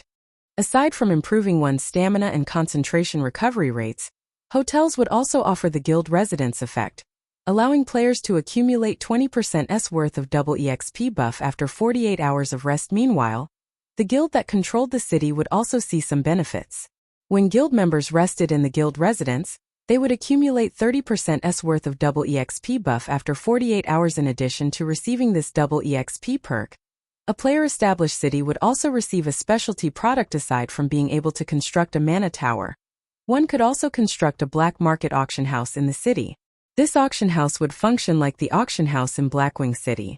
It would offer a large stock of products once every 3 days. Sometimes, even epic items were available for bidding. Because of these benefits, many guilds in God's domain desperately wanted to establish their own cities. Regardless of the price, a player-owned town could only make travel more convenient for players. A city, on the other hand, made it easier for players to level up. The size of a guild residence and the number of members it could house were limited. Not every guild member could enjoy the double EXP buff. However, it was a different story if a guild owned a city. With a city, every guild member could enjoy the double EXP buff. A city was also a great source of income for a guild, as a player city had various benefits that an NPC city did not. Many players wanted access to a player city. Unless a guild offered private housing within the city, all players were required to pay an entry fee. The entry fee was an important source of income for a player city. In comparison, a guild would only earn pennies from the opening a shop. A shop could never compete with the city regarding profits. When Sherfone gazed down at the city building order in his hands, he nearly drooled. Despite having been the guild leader of a second-rate guild in his previous life, the guild having owned 10 city-states, he struggled to maintain his calm now that he knew he would have his very own city. In the past, something like this could only happen in his dreams. Yet now he held this dream in his hands. While every other guild competed over the golden lands in NPC cities, nobody had any clue that Sherfone would no longer compete on the same stage. Because from now on, Sherfone would begin the competition for the kingdom's territories. Calm. I need to stay calm. This is only the beginning. Sherfone continuously advised himself. In God's domain, like NPC cities' golden lands and ordinary lands, there were poor territories and territories with excellent resources in every kingdom and empire. The sooner one constructed their own city, the sooner they could occupy these resource-rich territories. What counted as a resource-rich territory? First, it was in an easily accessible location. As players reached higher levels, they would have to venture further from NPC cities. If a city were close to these high-level maps, it would save players a lot of travel time. It was a similar concept to capturing certain towns. However, most towns were still quite far away from the truly excellent leveling areas. Meanwhile, a city that was close to multiple high-level maps would attract large amounts of players. Second, it was an area that was near consumable resources. This would provide convenience for players who needed to farm materials. After all, rare herbs and ores were necessary for players, regardless of level. Third, the territory needed to be close to high-level regional dungeons. Most regional dungeons were particularly far from NPC towns and cities. Furthermore, regional dungeons had their own specialty products, such as the Stoneclaw Mountain's magic crystals. Even after reaching level 200, magic crystals were still must-have items. Where should I construct the city? Sherfone grew troubled as he stared at the city building order. Chapter 757, Witch's Hill. Starmoon City, the Starmoon restaurant's top floor. Few players were usually willing to dine here. However, more than a dozen players currently occupied the large, luxurious hall. If Gentle Snow were there, she would have been shocked, as every one of these players was an elder from the Star Alliance. Even Galaxy Past had to behave respectfully before these people. Currently, however, every elder had lowered their head as they watched the level 10 woman seated on a bench, fear and respect radiating off of them. What did you just say? Galaxy Past has not been able to log into the game? Exemplary Willow asked quietly, frowning. What the hell is going on? The Star Alliance's elder felt helpless against Exemplary Willow's questioning. After the guild war ended, the guild's upper echelon should have begun working to stabilize the guild. Yet, for some reason, the majority of the guild's upper echelons who had participated in the war could not log into God's domain based on the main God system's notification. These people were locked out of the game for around 2 or 3 days. Some were even barred from entering the game for up to 4 days time. That was enough time for the mainstream players in Star Moon Kingdom to grind at least one level, although they, the guild's elders, had tried to stabilize the falling morale that shook the guild. With the disappearance of the majority of the guild's upper echelons, many members began to doubt the guild. Many had begun to wonder if the Alliance's experts had defected to some other guild. If the guild's experts had left, what was the point in remaining in the guild? Only a few hours after the guild war ended, over 10,000 members had withdrawn.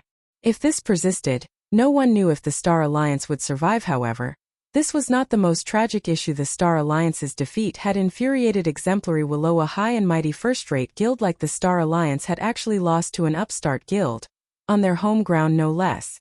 This caused Exemplary Willow to doubt the Star Alliance's strength. If Exemplary Willow suddenly decided to withdraw her funding, it would deal a fatal blow to the Star Alliance. If none of you knows why they can't log into the game, your guild may be truly finished, Exemplary Willow stated coldly as she sneered at the Alliance's elders before her. Sternly, she said, "Since your guild is nothing more than a failure, then you can forget about any follow-up investments. I have no intentions of spending money on a wastrel of a guild. Get lost." When the elders heard these words, their complexions paled to a sickly white, every one of them begging Exemplary Willow for mercy. Unfortunately, Exemplary Willow chased them all out of the room. Exemplary Willow refused to tolerate defeat. She had initially invested in the Star Alliance to deal with Zero Wing, teaching Sherfong the consequences of angering Open Source Corporation. She would then plunder the Stoneclaw Mountain's magic crystals for herself. Yet, in the end, not only had she failed to teach Sherfong anything, but his fame had also grown. The Flower of Seven Sins is also garbage. They had been so confident of themselves. In the end, didn't they lose as well?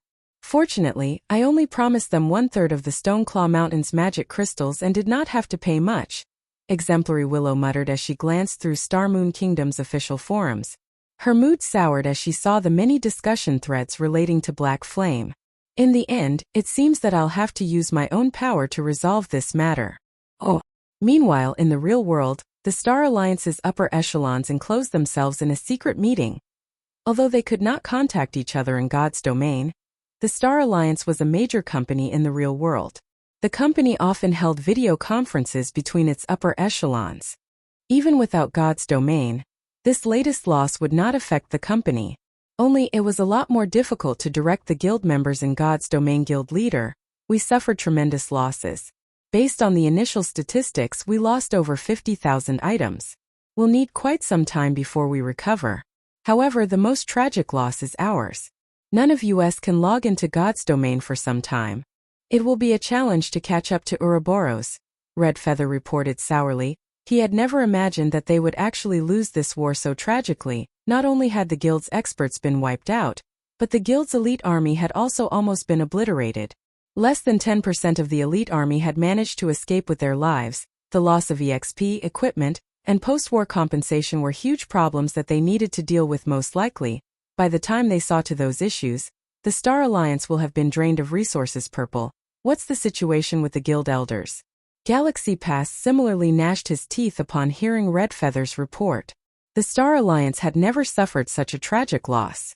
However, they first needed to deal with their current predicament. Based on the latest report, it seems that Exemplary Willow chased the elders away.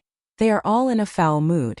Exemplary Willow has probably withdrawn her funding, Purple Eye said, shaking her head as expected of a businesswoman. She gave up on the guild as soon as she deemed it useless. Galaxy Pass could not help but laugh, reacting as if he cared nothing for this result. Guild leader, what should we do now? Seeing Galaxy Pass laugh even in this situation, Red Feather's frustration grew. Without Exemplary Willow's funding, the guild would have to spend significantly more time to recover. They might never truly recover from this blow, and the guild might fall from its status as a first-rate guild. What's done is done. These elders normally have little regard for me. They were also the ones who supported the decision to cooperate with Open Source Corporation. Now that OSC has withdrawn its funding, it is about time for these elders to leave the Star Alliance, Galaxy Pass sneered. When Exemplary Willow had first approached them, he had strongly opposed the idea of cooperating with Open Source Corporation. He had not believed that Black Flame was as much as a fool as the OSC thought, however, with the guild elders supporting the decision so strongly. His opposition had been futile now that the alliance had lost the guild war. All of the blame could be pushed onto these elders. He could also utilize the board of directors to expel them from the Star Alliance. This way he would become the guild's true ruler, not just in name. In the future he would have a much easier time taking action. Meanwhile, in God's Domain's White River City, after Shurfeng bade Charlene farewell, he took a horse carriage to White River City's City Hall. Shurfeng was all too familiar with Star Moon Kingdom. He knew of multiple locations which fulfilled 2 or even all 3 conditions for a resource-rich territory. However, players could not reach these locations yet. If he constructed a city in a very high-level location, the city would not be nearly as attractive to players. Although building a city in a level 100 map might be attractive towards players in the future, to current players, this city would be useless without a large player population. The city's development would be slow. The city's construction was not a small issue, either. The demand of manpower and resources could not compare to a town's. It would be a severe waste if he invested a large amount of resources in something that would not yield any immediate profits. Moreover, Shurfeng's goal of constructing a city was to earn money. He could not waste large sums of money on a useless city. It seems that the Witch's Hill is my only choice. After considering his options, Shurfeng decided that the Witch's Hill was the most profitable location right now. While Shurfeng's mind wandered, the advanced horse carriage arrived before the city hall. Chapter 758, Building a City. The instant Shurfeng stepped out of the advanced carriage, he attracted a lot of attention like someone driving a luxury car in the city. Wow, that guy's rich. He seems to be someone from Zero Wing. It's no wonder he's so rich. I know, right? Zero Wing receives so many advanced quests every day. Even the guild's normal members have the chance to snag one for themselves. On the other hand, our guild only receives a few advanced quests each day, and the guild's upper echelons have priority on them, leaving very few for anyone else. Even elite members have a hard time obtaining one. Although I'm an elite member, I have only accepted 2 advanced guild quests so far. Those were good times. I earned over a dozen silvers a day during those days. Indeed. One of my friend's friend is an elite member in Zero Wing, and he says that Zero Wing's elite members can accept an advanced guild quest once every 2 or 3 days, while normal members can pick one up once every 5 or 6 days. Envy filled these players' voices as they spoke about Zero Wing. It costs 1 silver to ride an ordinary carriage and 3 silver to ride an advanced carriage. To them, even riding an ordinary carriage was a luxury. They would rather run to their destination than spend so much. Shurfeng could not help but shake his head at this sight. He had never imagined that he would be envied for riding a carriage while the majority of the players in God's Domain still strive to earn a single silver coin. Even a gold coin was of little use to Shurfeng anymore. He was more concerned about time than he was about spending a few silvers at this point. The towering city hall bustled with noise regarding both reputation and coins. The various large guilds had accumulated a certain stock after playing God's Domain for so long. Naturally, more people would be attempting to purchase the city's lands. However, most purchased ordinary lands, as the golden lands and lands in the central district were not easily affordable. Hello, sir. How may I be of service to you today? A beautiful female employee approached Shurfeng and asked. I wish to construct a city. Shurfeng said, please follow me. The NPC receptionist smiled as she led Shurfeng to a VIP reception room. Whether it was establishing a town or a city, players needed to begin the relevant procedures in an NPC city. May I know if you have a city building order? The NPC receptionist asked politely. Shurfeng retrieved the Star Moon Kingdom city building order Charlene had given him. The lambskin parchment was worth over 1,000,000 gold. Very good, sir.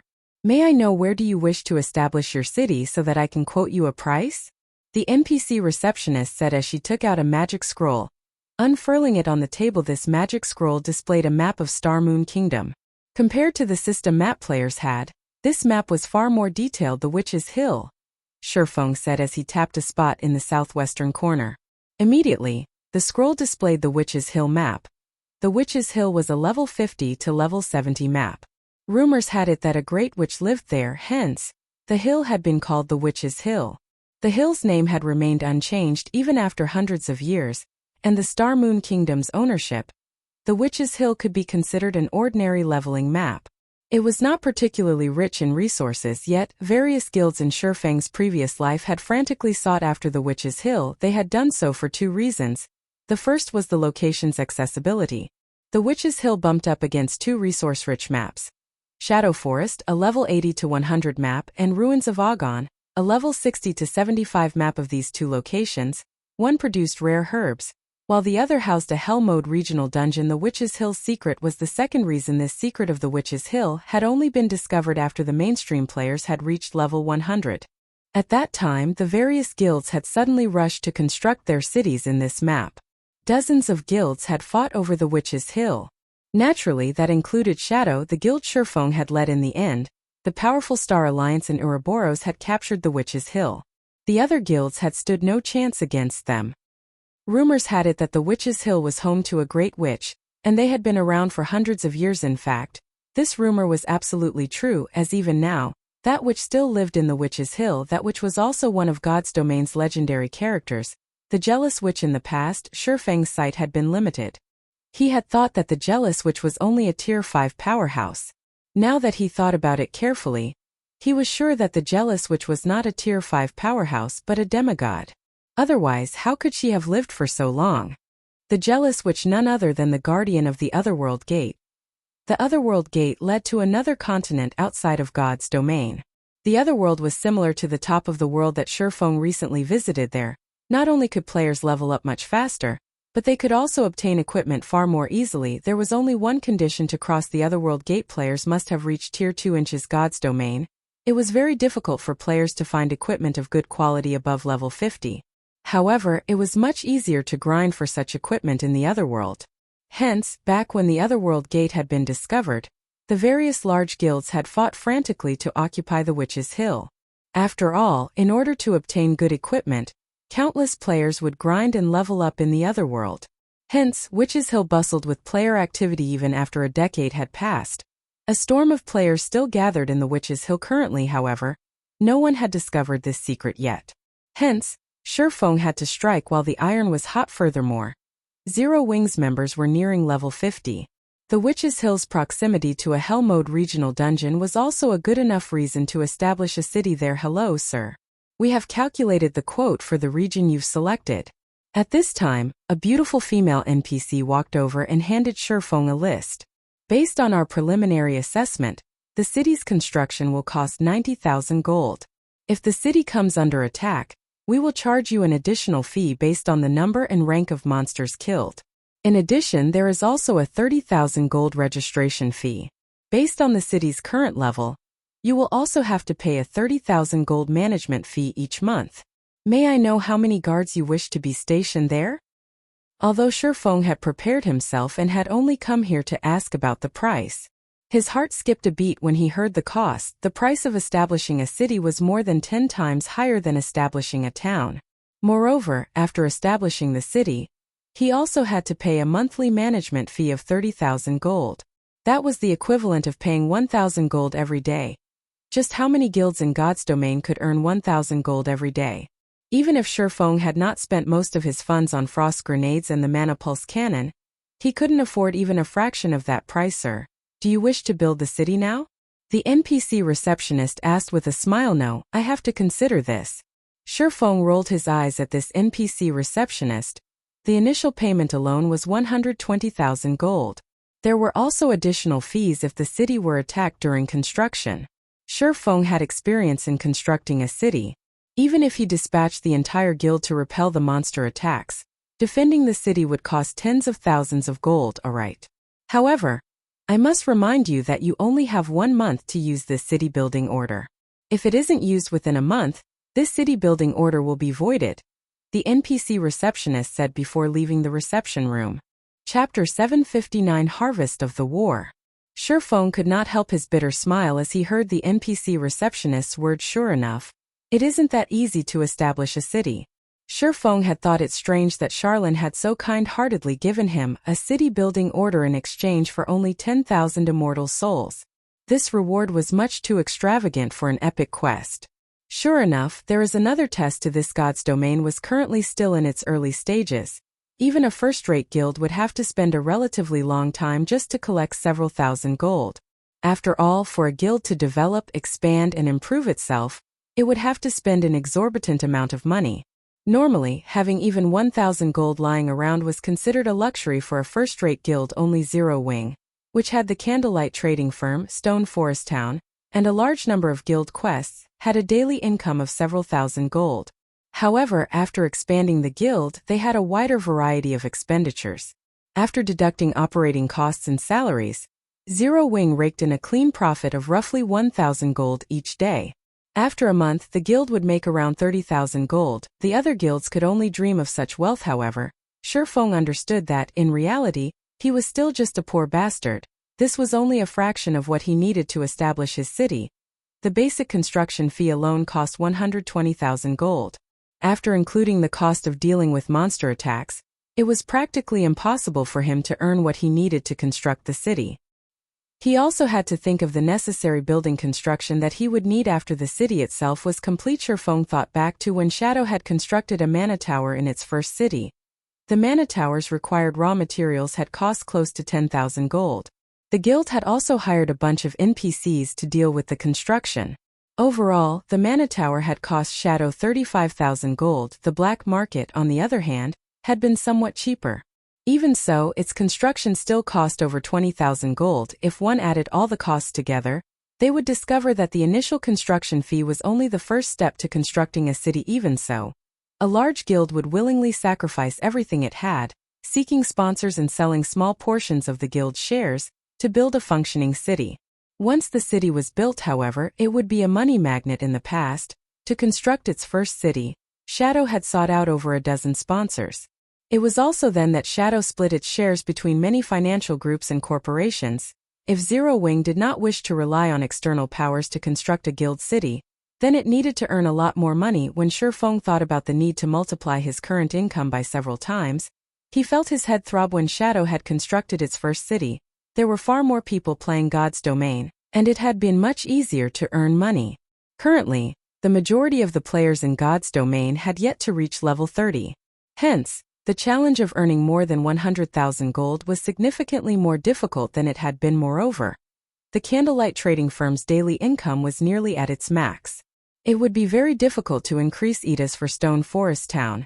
The town's income mainly came in the form of magic crystals. Moreover, it was also impossible to increase the town's income within a short time. As for the income from guild quests, it could not even begin to compete with the income of the candlelight trading firm in Stone Forest Town. It seems I'll have to look for a new source. Shifeng began to consider the matter. Currently, the most profitable trade involves selling top-tier weapons and equipment. Consumables were the next most profitable items. Zero Wing did not even have enough top-tier weapons and equipment to equip all of its members, so how could it possibly afford to part with those items? Just as Shifeng's headache over searching for a new source of income grew, Aqua Rose contacted him. Guild leader, I have the post-war report ready for you. We struck gold this time, Aqua Rose said excitedly. After deducting the compensation and rewards for our guild members, we obtained 18,456 pieces of level 25 mysterious iron equipment, 3,187 pieces of level 25 secret silver equipment, 549 pieces of level 25 fine gold equipment, 84 pieces of level 25 dark gold equipment, 1,427 pieces of level 30 mysterious iron equipment, 241 pieces of level 30 secret silver equipment, 53 pieces of level 30 fine gold equipment, and 4 pieces of level 30 dark gold equipment. There were always spoils after a great war. However, Shifeng had never imagined that they would enjoy such a bountiful harvest. This was all net income. With this equipment enriching the guild warehouse, they could increase Zero Wing's strength by a large margin. If they had purchased all of this equipment, they would have had to spend over 50,000 gold. With this equipment and the equipment we already had in the guild warehouse, we will have no problems expanding the guild by another 30,000 to 50,000 members. Previously, Aqua Rose had still struggled with her headache over the issue of equipment. After expanding the guild, Zero Wing had already become a large guild, acknowledged by every player in Star Moon Kingdom. Its fame had even surpassed the Star Alliance in Ouroboros. As a result, more players reached out in an attempt to join the guild each day. Hence, this was the perfect time to expand. However, They would suffer if they did not have enough equipment in the guild warehouse for the new recruits initially. Aqua Rose had considered limiting the number of new members they recruited to 10,000. Now that they had obtained so much new equipment, however, they could recruit an additional 30,000 to 40,000 players. However, most of the equipment's durability has nearly been depleted. The repair fees will cost us a lot. I was thinking of taking out a portion of the guild funds to repair the equipment, Aqua Rose suggested. If it were only a small amount of money, Aqua Rose could make the decision herself. However, too much equipment needed repairs. Hence, she needed Shifeng's permission before she moved forward. Hearing this, Shifeng felt another headache bloom. There isn't a lot left. Sell some of the lower quality equipment and use the money to repair the rest, Shifeng said after some thought. I understand. Aqua Rose then disconnected the call. After speaking with Aqua Rose, Shifeng suddenly recalled the forging design inside his bag, the strengthening device. This item was capable of strengthening a player's equipment, reducing the consumption of durability. This was a must-have for current players during lower levels. The majority of players in God's domain would not think much of their equipment's wear and tear. However, as players reached higher levels, they encountered far more powerful monsters. Naturally, the burden on their equipment grew as they began to take more damage. The repair fees alone would demand the majority of a player's earnings. Selling the strengthening devices would be a great source of income. Shifeng could not help but smile. Previously, he had considered selling the magic devices. However, magic devices were too precious and expensive. Only the various guilds' upper echelons could afford to purchase and use them. Moreover, there weren't even enough magic devices to outfit Zero Wings members. Fortunately, it was a different story for the strengthening devices. Shifeng immediately left the city hall and hurried towards the candlelight trading firm. Isn't this the broken sword that Galaxy Past had dropped when he died? While Shifeng searched through his bag for the strengthening device forging design, he discovered an extraordinarily eye-catching, broken sword. The broken sword's aura alone was enough to make Shifeng's heart skip a beat, despite it sitting idle in his bag. Chapter 760 Flawed Weapon 1000 Transformations. Inside Shifeng's bag, aside from the Bible of Darkness, the broken sword was the next most powerful item. Even the epic weapon Petrified Thorn could not compete with the broken sword's presence. Just what kind of weapon is this? Shifeng carefully retrieved the broken sword from his bag and clicked to check its statistics. Dilapidated broken sword. It's impossible to tell which era this ancient weapon originated from based on its appearance. However, the broken sword's blade radiates a frightening magic power, and its edge is still sharp enough to slice through space itself. Although the blade has already been broken, its engraved divine runes are still intact. More secrets might be revealed under a Grandmaster Forger's examination. What a powerful weapon. I actually need to take it to a Grandmaster Forger if I want to know anything more. Shifeng's interest in the broken sword grew. A Master Forger was already a towering figure in God's domain. There were very few throughout Starmoon Kingdom. As for a Grandmaster Forger, they were treated with fear and respect, regardless of where they were from. There had been a countless Tier 4 and Tier 5 powerhouses who dreamed of hiring a Grandmaster Forger to craft them a custom weapon in God's domain. Who wouldn't want a weapon that had been made specifically for them? Although Master Forgers could produce epic weapons, their success rate was abysmally low. Even so, many powerhouses flocked to them. After all, a tailored epic weapon would allow them to exert more of their own strength. Hence, Master Forgers enjoyed a lofty position in society. Meanwhile, a Grandmaster Forger had a much greater chance of producing an epic item. They even had some chance of producing a legendary item. In terms of status, Master Forgers could not compete with them. At Ali want to see just what this broken sword's true identity is. Saying so, Shifeng activated Omniscient Eyes to appraise the broken sword. After a full 30 seconds, Omniscient Eyes finally finished appraising the broken sword. 1000 transformations. 65th of God's Domain's 108 Flawed Weapons. However, due to the sword's broken blade, it is now no more than scrap metal. Fortunately, the blade's divine runes remain nearly intact. The sword can be remolded and repaired using 100 mana stones. So, this is the rumored Flawed Weapon 1000 transformations. In the past, Shifeng had only heard about this short sword throughout God's domain. There were a total of 36 famed swords and 108 flawed weapons.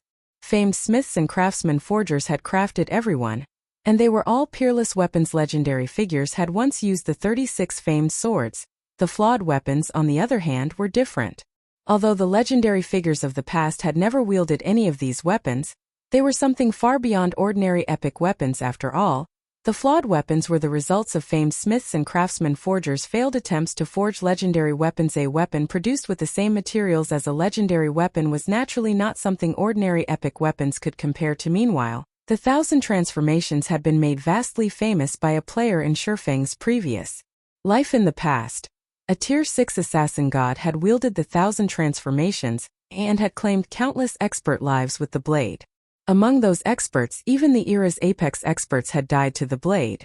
This was precisely the reason that Assassin had become one of God's domain's solo players that others feared and respected. Meanwhile, that Assassin's name had been Feather.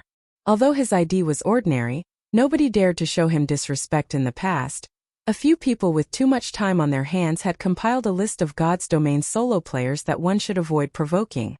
Among them, the top 10 were known as the 10 great solo players. One of these 10 great solo players had been the cleric god Violet Cloud. However, Violet Cloud had merely ranked 8th on the list, whereas the assassin god Feather had ranked 3rd. Shurfeng had never imagined that he would obtain Feather's weapon. Although 100 mana stones is a steep price, owning a Flawed weapon will be a worthwhile trade. Shurfeng inwardly smiled. For most, obtaining 1 mana stone was an extremely difficult endeavor. To Shurfeng, however, there was no challenge to it at all. He only needed enough magic crystals to synthesize immediately. Shurfeng contacted Melancholic Smile and Fire Dance. He had Melancholic Smile retrieve 10,000 magic crystals and instructed Fire Dance wait for him at the candlelight trading firm. An hour later, Shurfeng arrived. Both Fire Dance and Melancholic Smile had waited patiently in his special forging room. Guild leader, those are the 10,000 magic crystals you've asked for, Melancholic Smile said as she pointed towards the magic crystals carefully stacked on the table. If other guilds realized that Zero Wing could easily take out 10,000 magic crystals, they might bang their heads against a wall in frustration. Shurfeng nodded. 10,000 magic crystals should be just enough to synthesize 100 mana stones.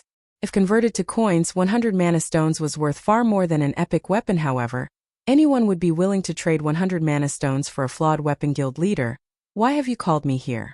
Fire Dance asked softly. Although she was thrilled that Shurfeng had called for her, she was not a forger. She was only apt at fighting. She could not help the candlelight trading firm. What do you think about this weapon? Shurfeng retrieved the petrified thorn from his bag and handed it to Fire Dance. After receiving the weapon, Fire Dance checked its statistics and was stunned. An epic weapon. Fire Dance could not believe her eyes. The true fire blades were top tier, even among dark gold weapons. Compared to the petrified thorn, however, they were no different than trashies. This weapon is for you. I hope you use it well, Shurfeng said. He could not help but smile as he watched Fire Dance's excitement. However, this is only one of the 2 I've prepared for you. You'll have to wait a while for the second. Another one? Fire Dance was nearly dying with excitement after receiving an epic weapon. Yet now, Shurfeng was actually going to give her a second one. Fire Dance had even wondered if she had misheard him. It wasn't just Fire Dance, but Melancholic Smile, who stood beside her, was similarly shocked. Until now, although she had heard about the various large guilds accumulating quite a stock of top-tier dark gold weapons, she had yet to hear anything regarding the rumored epic weapons. One could just imagine how rare epic weapons were, yet Shurfeng could hand out 2 such weapons so casually. Moreover, both were meant for assassins. It was simply inconceivable. Melancholic, take this design and learn it. Use as many materials in the warehouse as you need. If there are not enough, have Aqua Rose try to obtain more. Produce as many as you can. Shurfeng then handed the strengthening device forging design to Melancholic Smile. Although forging the strengthening device was particularly difficult, Melancholic Smile was an intermediate forger. With a little practice, she should have a relatively high success rate. Shurfeng did not have the time to forge the items himself. Of course, Melancholic Smile's eyes shone after she examined the design. Nothing interested a forger more than forging designs.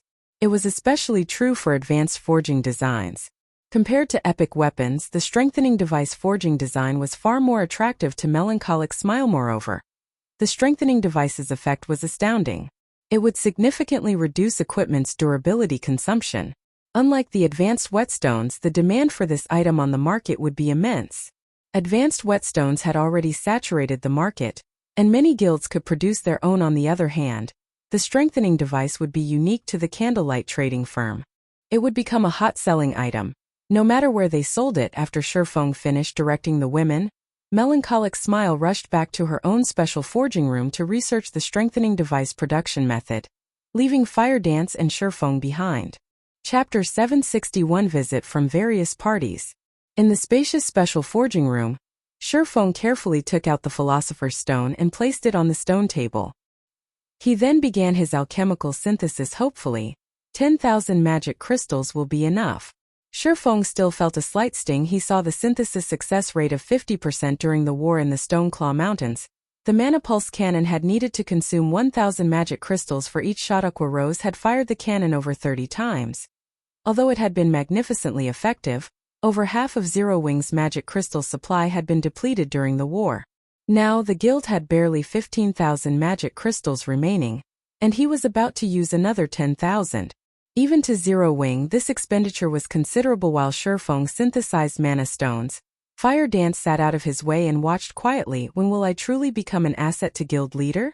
When Fire Dance recalled the danger she had faced during this war, frustration filled her heart. If not for Shifeng, the Flower of Seven Sins would have wiped out Zero Wing's main force. Despite having an advantage in attributes, she had been utterly helpless against that Seven Sins party leader. Although their guild had won, they were still far from being a match for God's Domain's major powers. Stone Forest Town. After the war between the Star Alliance and Zero Wing, Stone Forest Town's atmosphere had transformed. Originally, the various large guilds had quietly eyed Stone Forest Town and waited for Zero Wing to suffer defeat. Once Zero Wing lost its prestige, the guild would lose members. After that exodus, they simply needed to gang up on Zero Wing to obtain Stone Forest Town. However, their plans had vanished into thin air when the Star Alliance had been defeated. Moreover, they had finally seen Zero Wing's true strength. The Star Alliance had suffered over 50,000 casualties. The various guilds shared a similar death count. In total, the Star Alliance and the various large guilds had lost over 100,000 elite players. In contrast, Zero Wing had only lost 4,128 members, while Ouroboros had only lost close to 30,000 members, based on the death counts of either side. Zero Wing's power was apparent despite only dispatching an army of 10,000 elite players. Zero Wing had defeated an enemy several times its size. Meanwhile, Zero Wing had over 20,000 elite members in its midst. With such strength, what guild in Star Moon Kingdom would dare to challenge Zero Wing? The Star Alliance's fate served as the best example. After the Star Alliance had been defeated, several thousand members had withdrawn from the guild within an hour. Moreover, due to the disappearance of the upper echelons, despite the guild elders' attempts to stabilize the situation, over 30,000 players had left the Star Alliance. As time passed, this number would only increase. Making a rough estimate, the various large guilds guessed that the Star Alliance had lost at least 20 to 30% of its members from just this single war. It would be extremely difficult for the guild to recover from such a huge loss. Although Zero Wing and Ouroboros had both lost close to half their members in this war, they had recruited far more than those they had lost. Moreover, due to their overwhelming victory, both guilds managed to collect plenty of weapons and equipment, filling their guild warehouses. Not only had the guild's prestige grown after this war, but they had also increased their overall strengths. Many of the other guilds grew envious of this situation. As a result of this war, Ouroboros had also replaced the Star Alliance as Star Moon City's overlord, becoming the city's #1 guild. One was the #1 guild of Star Moon City, while the other was the #1 guild of White River City. With these guilds working together, who would dare attack Stone Forest Town? On the contrary, now that Zero Wing had already taken care of its main enemy, it shifted its concentration towards the other guilds that plotted against it. For a time, the various large guilds that had joined hands with the Star Alliance felt an impending doom. None of them knew what Zero Wing would do next. Even if Zero Wing joined hands with Ouroboros and laid claim over the Stoneclaw Mountains, none of the other guilds could do anything about it. The Stoneclaw Mountains had become an important source of magic crystals for the various guilds. If they were banished from Stone Forest Town, their harvest would be limited. They would stagnate. Hence, immediately after the war, various guild leaders and upper echelons hurried to Zero Wing's guild residence in hopes of negotiating with Shifeng. However, Shifeng did not have that much time to waste on these people. Hence, he had passed the responsibility to Aqua Rose. Currently, The guild leaders and upper echelons from the various Star Moon Kingdom guilds occupied Zero Wing's residential reception hall. Normally, these individuals were extremely secretive about their intentions, and arranging a meeting was rare. Yet now all these powerful individuals sat obediently, waiting for their turn next. Xiao Zhao, Aqua Rose's female assistant, shouted in the reception hall immediately. Unparalleled, the guild leader of the second-rate guild Heaven's Gate, stood and walked into Zero Wing's meeting room. Unparalleled was a level 34 ranger. He wore level 30 fine gold rank or above equipment. He was an expert who had reached the trial tower's 6th floor. In an ordinary NPC city, he would be considered one of the top experts. Unfortunately, in front of Aqua Rose, he was no one special. Heaven's Gate was a second-rate guild that occupied 2 cities within Star Moon Kingdom. Even here it was a relatively powerful guild. However, when Unparalleled entered the meeting room, he had no choice but to show Aqua Rose proper respect. Heaven's Gate was indeed the overlord of 2 cities. However, those cities' total player population had not yet reached 400,000. On the other hand, White River City's population closed in on 5 million. Moreover, the city housed numerous elite and expert players. Other cities could not compare to White River City. Guild leader Unparalleled. Let's not waste each other's time. Here's the contract. If you have no issues with it, please sign here. Aqua Rose said as she took out a contract and handed it to Unparalleled. The contract was quite simple. If Heaven's Gate wished to remain in Stone Forest Town, the guild would have to hand over 15% of its total magic crystal income to Zero Wing. Otherwise, Heaven's Gate would be banished from Stone Forest Town at the end of the day. Stone Forest Town was just a town, not a city. It could only contain a limited number of players initially. Not many players had visited Stone Forest Town, so it had not mattered whether or not they collected fees from the various large guilds. However, once mainstream players reached level 30, the town would begin to see an influx of activity. Hence, they could not just allow the other guilds and players to occupy the town's limited space for nothing. They had to collect a small fee, similar to how cities charged entry fees.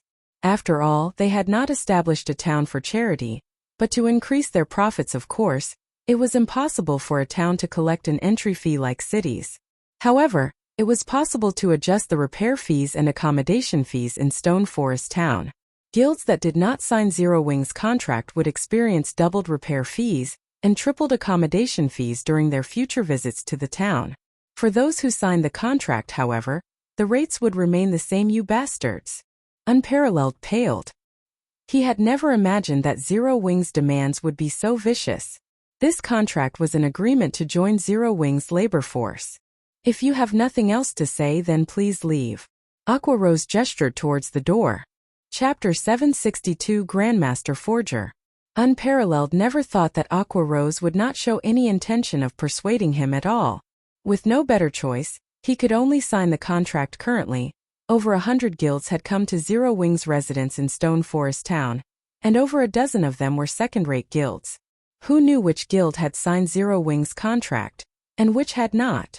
It would be fine if nobody signed a contract with Zero Wing. However, if some did while others did not, those who did not sign it would definitely fall behind in their development at the Stoneclaw Mountains. After all, the rest stop known as Stone Forest Town was simply too beneficial for the purpose. On one hand, members of guilds that signed the contract needed to travel only about an hour to reach the regional dungeon. On the other hand, players from guilds that did not sign it had a travel time of over a dozen hours. The former would have a tremendous advantage over the latter, whether it was in terms of revival point or equipment repair. If the situation persisted, what would become of the second-rate guilds that did not sign the contract? Magic crystal was now the most critical resource after coins. Even after handing over 15% of its magic crystals, a guild would still earn substantially more than the alternative should they abandon the assistance of Stone Forest Town in the end. The choice was obvious. It seems that from now on, nobody will be able to stop Zero Wing's development in Star Moon Kingdom, Unparalleled thought as he left the meeting room. When he saw the reception hall packed full of guild representatives, he could not help but sigh inwardly. In truth, they should already consider themselves lucky. Unlike them, the dozen or so guilds that had secretly assisted the Star Alliance did not even get the opportunity to sign the contract.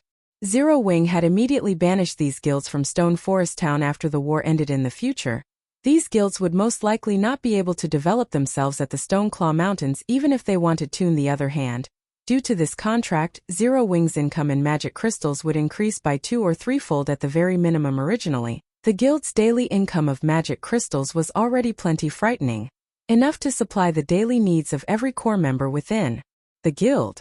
This provision was a feat no other guild could achieve if Zero Wings' magic crystal supply doubled or tripled. The guild's core members wouldn't be the only ones to receive magic crystals from the guild. The guild's elite members would be able to get a share too. At that time, even Zero Wings elite members would improve rapidly. Inside one of the special forging rooms of the candlelight trading firm, Shifeng finished synthesizing 100 mana stones after 2 hours. The amount of magic crystals he had expended was somewhat lower than he had initially expected. Only over 8,000 crystals. The mana stones placed on the table looked splendorous. Just their presence increased the mana density within the entire room significantly. Although the mana stones were merely the size of a fist, they contained a frightening amount of mana. If fully utilized, there was enough mana here to turn the entire stone forest town into ash instantly. My job's finally done. Next up will be repairing 1,000 transformations. Shifeng carefully put away the 100 mana stones. He then looked towards Fire Dance and said, "Let's go. We're going to visit a smithy." Although Fire Dance had no idea why they were going to a smithy, she still followed after Shifeng immediately. Leaving behind the serene and elegant special forging room, Shifeng first stored the Philosopher's Stone back in his warehouse. He then took an advanced horse carriage with Fire Dance and headed towards Siliora's smithy. To ordinary players, even meeting a master forger was already a tough challenge. As for meeting a Grandmaster forger, that was practically a dream. However, no one less than a Grandmaster forger could repair a weapon like 1,000 transformations. Besides Siliora, Shifeng had never heard of another Grandmaster forger in Starmoon Kingdom. If he had not been lucky enough to help Siliora become a Grandmaster forger, Shifeng would most likely be having a massive headache at this moment over figuring out how to get 1,000 transformations repaired. Shifeng did not know that, when Galaxy Past had obtained 1,000 transformations, he had been extremely elated. He had even mobilized the entire Star Alliance to search for a Grandmaster forger. Unfortunately, even after scouring the length and breadth of Starmoon Kingdom, they could not find any trace of a Grandmaster forger within the kingdom. In the end, he had no choice but to give up on the endeavor. If Galaxy Pass were to find out that Shifeng was able to locate one so casually, he would definitely have a heart attack. Not only had he failed to use the item that he had obtained after going through many difficulties, but he had also given his enemy an advantage. When Shifeng arrived before Siliora's smithy, the large steel door of the little house was still shut tight. There was not a single player or NPC present in this place. After he gave the steel door a few knocks, a gap cracked open. "Oh, it's you," Siliora mumbled. She then opened the door and said, "Come in." At this moment, Siliora had a sleepy look on her face. She had on a tight, black leather shirt and short, black leather pants. Not only was her appearance extremely sexy, but she also looked like a lazy kitten that had not gotten enough sleep. To the ordinary male, her demeanor was pure temptation. Even Fire Dance was mesmerized by Siliora, her eyes fixed on the Grandmaster forger's body. Fire Dance. Fire Dance. After entering the house, Shifeng discovered that Fire Dance still hadn't moved. And even after he called out to her twice, she remained dazed. Shifeng could not help but shake his head and laugh at this scene. Siliora was a rose in the forging world. A countless number of young males had tried courting her before, including the prince of an empire. One could see just how amazing Siliora was. However, Siliora's attractiveness lay not just in her appearance. There was also her temperament. Looks-wise, Siliora was only on par with Gentle Snow, whereas figure-wise, she was on par with Zhao Yueru. Generally speaking, Siliora's appearance was not enough to seduce a great beauty like Fire Dance. Siliora had only managed to captivate Fire Dance due to her unique temperament. If Shifeng were still the young sapling that he had been back then, Siliora would have most likely sucked out his soul already. Unfortunately, Shifeng was no longer the same as before. His willpower had long since grown to surpass ordinary people's. He quickly flicked Fire Dance's forehead. "Guild leader?" Fire Dance covered her reddened forehead with her hands, confused about Shifeng's actions. "The fact that Siliora mesmerized you shows that your training is deficient. After we return, we'll need to make sure you properly cultivate your willpower," Shifeng explained slowly. "Fortunately, the one you encountered right now is Siliora. If you were to encounter Medusa, you would have most likely been petrified by now. Medusa was one of God's domain's 10 great beauties. She was also one of the legendary figures in God's domain. Even without using any skills, Medusa could make countless expert players surrender themselves to her. Regardless of gender, Fire Dance nodded wordlessly. Inwardly, however, she was very curious as to why Celiora would suddenly enthrall her. Being mesmerized is not a problem. The great characters and powerful monsters in God's domain have already reached an extremely high level of mental strength. Even without doing anything, they can affect a player's mental state. This is your first time encountering a great character like Celiora, so your reaction is very normal. Shifeng explained. In truth, with Fire Dance's mental strength and willpower, Celiora should not have been able to mesmerize her so easily. Only the current Celiora was no longer the Celiora Shifeng had known in the past. Instead, she was now a Grandmaster Forger. Through normal identification, Shifeng could see only Celiora's name. Both her level and tier were in question marks. Even after utilizing omniscient eyes, the only additional information Shifeng managed to obtain was Celiora's level and class. Celiora, human, Grandmaster Forger. Level 200. HP? 2. Speak. Why have you come looking for me? Celiora asked as she tidied up her forging materials. If it were any other player, Celiora would have most likely chased them away by now. However, Shifeng was the player who had helped her become a Grandmaster Forger. Hence, he received better treatment from her. I wish to have this weapon repaired, Shifeng said. He then took out 1,000 transformations from his bag. With just a single glance, Celiora's eyes immediately widened when she saw the broken sword, the flawed weapon. 1,000 transformations. This is great. With this, I can finally complete the weapon I designed before. Celiora instantly appeared in front of Shifeng and snatched 1,000 transformations out of his hands, her eyes flashing with excitement. Chapter 763, Legendary Quality. Before Shifeng could even react, 1,000 transformations was already in Celiora's hand. There, 1,000 transformations underwent massive changes. The mana in their surroundings suddenly began surging towards the flawed weapon. In Celiora's hand, 1,000 transformations seemed as if it were alive. Is this the ability of a Grandmaster Forger? Shifeng was surprised. Shifeng had encountered other Grandmaster Forgers in the past. However, these Grandmasters would never display their abilities before commoners like himself. Hence, this was his first time witnessing a Grandmaster Forger's ability on display. A forger made weapons and equipment. Their understanding of weapons and equipment was most likely much greater than that of the users themselves. Despite this clearly being Celiora's first time wielding 1,000 transformations, Shifeng could sense that her compatibility rate with the flawed weapon was at an extremely frightening level. If the Abyssal Blade could display 80% of its true power while in Shifeng's hand, then 1,000 transformations could display 120% of its true power while in Celiora's. This scene fascinated Fire Dance. 2,000 transformations was a short sword. Even though Celiora was clearly not an assassin, 1,000 transformations seemed more like a living being rather than an inanimate object as she wielded it. When Celiora gave 1,000 transformations a few casual swings, the flawed weapon sent ripples through space. Despite having already lost most of its power, 1,000 transformations still managed to tear through the space within the house, leaving behind numerous pitch-black spatial rifts. Even with Killing Ray, Shifeng's swings could never achieve such a standard. In the next moment, Fire Dance suddenly unsheathed the true fire blades that hung at her waist, brandishing them. As she swung the weapons, her body movements contained not a single bit of excess motion. The speed of the true fire blades suddenly increased sharply, Fire Dance's attack speed accelerating significantly. Moreover, her attacks were no longer as rigid as before. They now seemed much more relaxed. What? Shifeng was thunderstruck. Fire Dance had only watched Celiora do a few swings. Yet she actually managed to break through the final barrier and officially set foot into the realm of top-tier experts. Her power of comprehension was simply too frightening. So this is the refinement realm. No wonder I never could win against Guild Leader. There was actually such a large gap between us. Fire Dance was still reliving the pleasure she felt just now as she looked at the true fire blades in her hand. Shifeng sighed with emotion at seeing Fire Dance officially enter the realms of refinement. He had spent many years before managing to set foot into the refinement realm. On the other hand, Fire Dance had succeeded in less than 2 months after coming into contact with God's domain. Her talent was simply extraordinary. Although some luck was involved in her achievement, luck was also a part of a person's strength.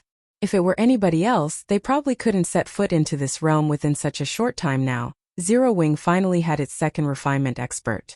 This would have an immense impact on Zero Wing's combat power. As soon as Fire Dance reached level 40, she would be able to equip both the Petrified Thorn and 1000 transformations. At that time, even if Shurfeng was not around, Zero Wing would still be in existence that everyone would fear in Star Moon Kingdom. It would be great if Violet Cloud can set foot into the realms of refinement as well. Shurfeng was not particularly sure how far Fire Dance could reach in the future.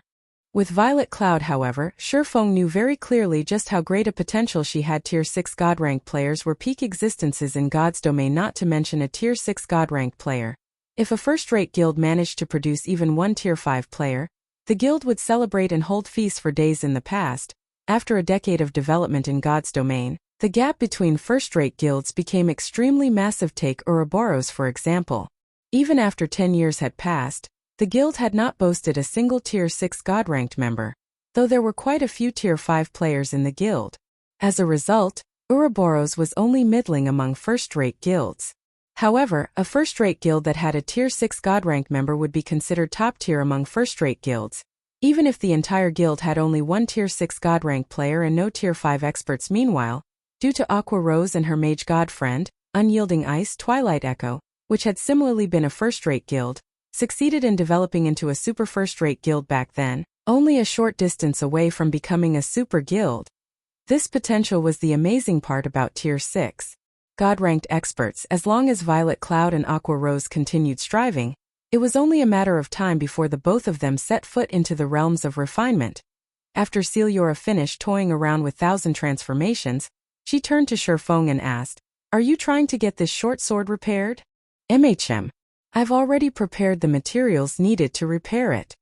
Saying so, Shurfeng took out the 100 mana stones from his bag. "As your friend, I don't recommend you repair this sword," Celiora said seriously. "Although I am not sure what managed to destroy a flawed weapon like this, and although the divine runes engraved on 1000 transformations are still mostly intact, this sword is already dead. Even if you repair it, the weapon won't be able to display its original strength. After all, flawed weapons are essentially failed products. I still wish to have it repaired. A damaged flawed weapon is still not bad." Shurfeng naturally knew about the problem plaguing 1000 transformations. This problem was the reason why Feather had switched out 1000 transformations for a better weapon back then. However, 1000 transformations was not an ordinary epic weapon.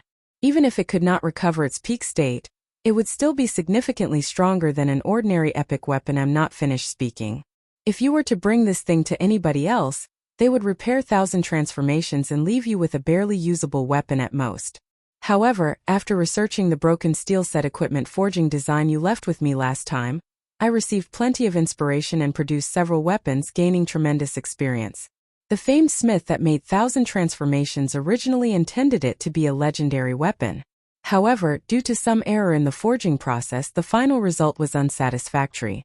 Even so, the raw materials used to make 1000 transformations were extremely precious legendary ranked materials. As long as I recast it, it might end up becoming a true legendary weapon," Celiora said proudly. "Recast into a legendary weapon?" Shurfeng was stunned. He never imagined that Celiora actually possessed such remarkable capabilities. Legendary weapons were weapons that only famed smiths and craftsmen forgers could produce. The probability of a Grandmaster forger producing one was abysmally low. After playing God's domain for over a decade, Shurfeng had never once heard of a Grandmaster forger successfully producing a legendary weapon. That's right. Of course, there are some risks as well. If the recasting fails, the weapon will naturally end up scrapped, Celiora said sternly. "What is the success rate?" Shurfeng asked him. "Roughly 20%. How about it? Pretty high, right? An epic weapon has a 20% chance to become a legendary weapon. This is a trade that you'll never be able to find anywhere else," Celiora said as she puffed her chest out proudly. "I'll stick with repairing it," Shurfeng said definitively. "What a joke. Only a 20% chance of success meant an 80% chance of failure. If it were 3 or 5 years later, not to mention 20%, even if there was only a 5% chance, he would willingly take the gamble. Now, however, he could not afford to do so currently, The value of an epic weapon was in no way inferior to a legendary weapon. How could he possibly let Siliora turn one into scrap metal? Chapter 764. Epic Hidden Quest. Don't be in such a rush. I'm still not done speaking. Siliora wagged her finger at Shurfeng as if she'd guessed his thoughts. Laughing softly, she added, although there is only a 20% chance for it to become a legendary weapon, that doesn't mean that the other 80% will be a failure. What do you mean? Shurfeng asked uncertainly. Fire Dance didn't understand Siliora's words. Either of you already said that the materials used to produce 1,000 transformations are very high quality, but because of some small defects, it did not become a legendary weapon.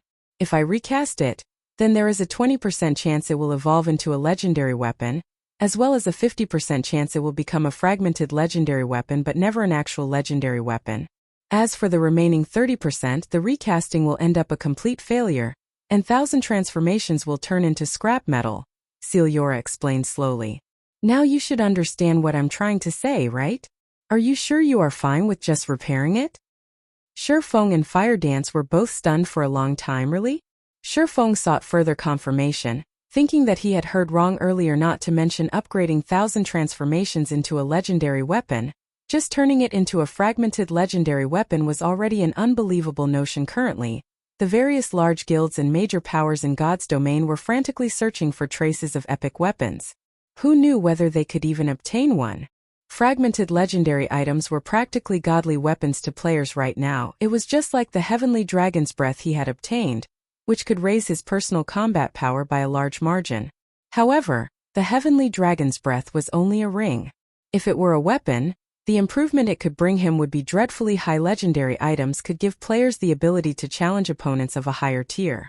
Tier 1 could go up against Tier 2, Tier 2 against Tier 3, and Tier 3 against Tier 4. Meanwhile, a fragmented legendary item might not allow players to challenge opponents one tier higher than themselves, but it would still increase a player's strength by a large margin. Although Fire Dance was already in the refinement realm and she possessed combat power at the peak of Tier 1, she was still no match for a Lord-ranked monster of the same level at the moment.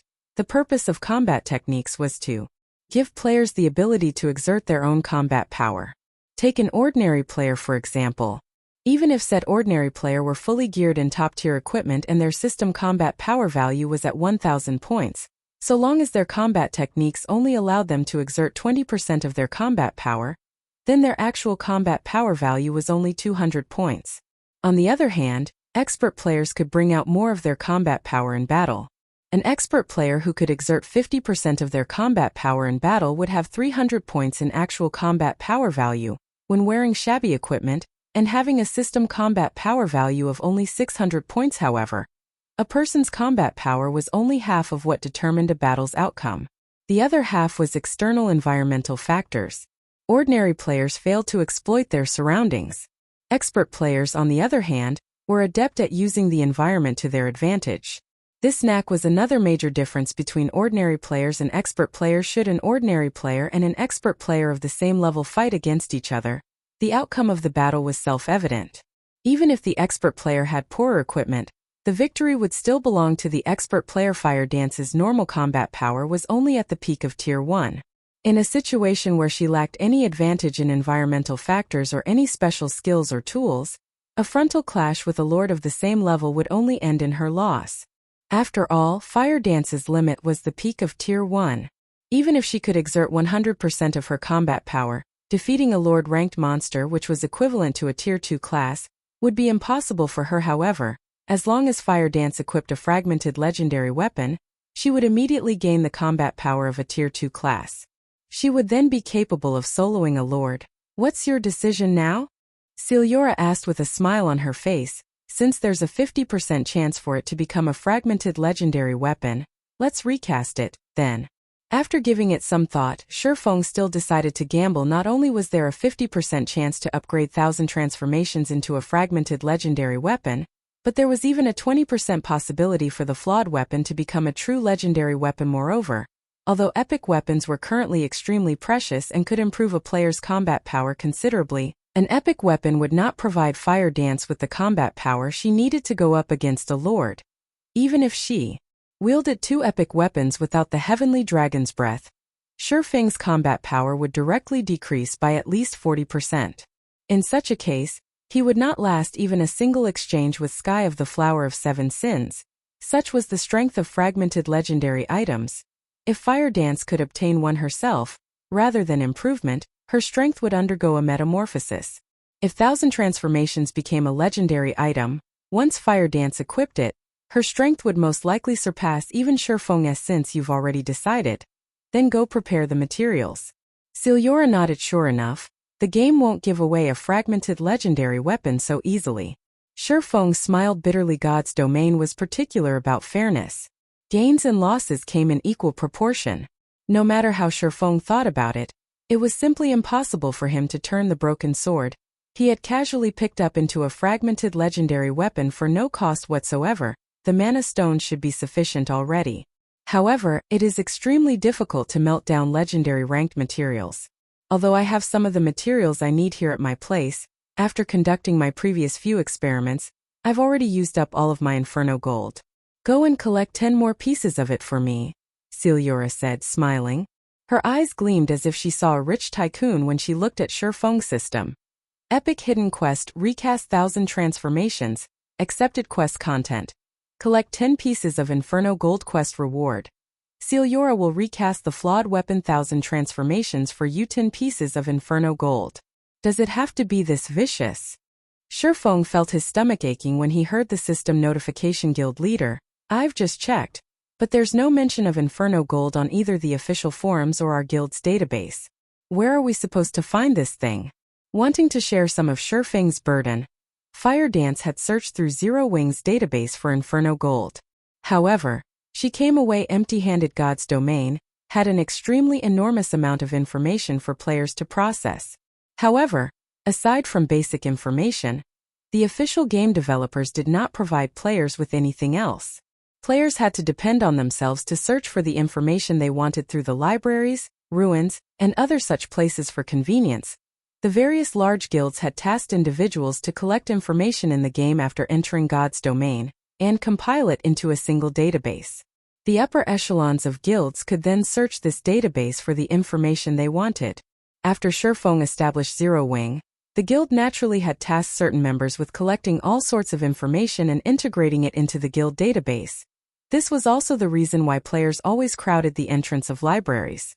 Most of these players were not suited to battle but were suited to information gathering.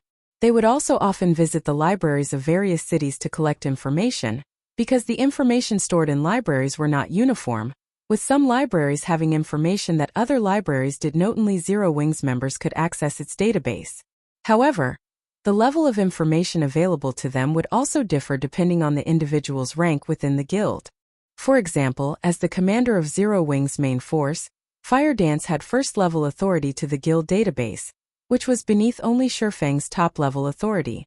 Chapter 765 Grinding Field Bosses. Feng simply chuckled in response to Fire Dance's worries. Inferno Gold was beyond current players. Only Master Forgers or better could use Inferno Gold.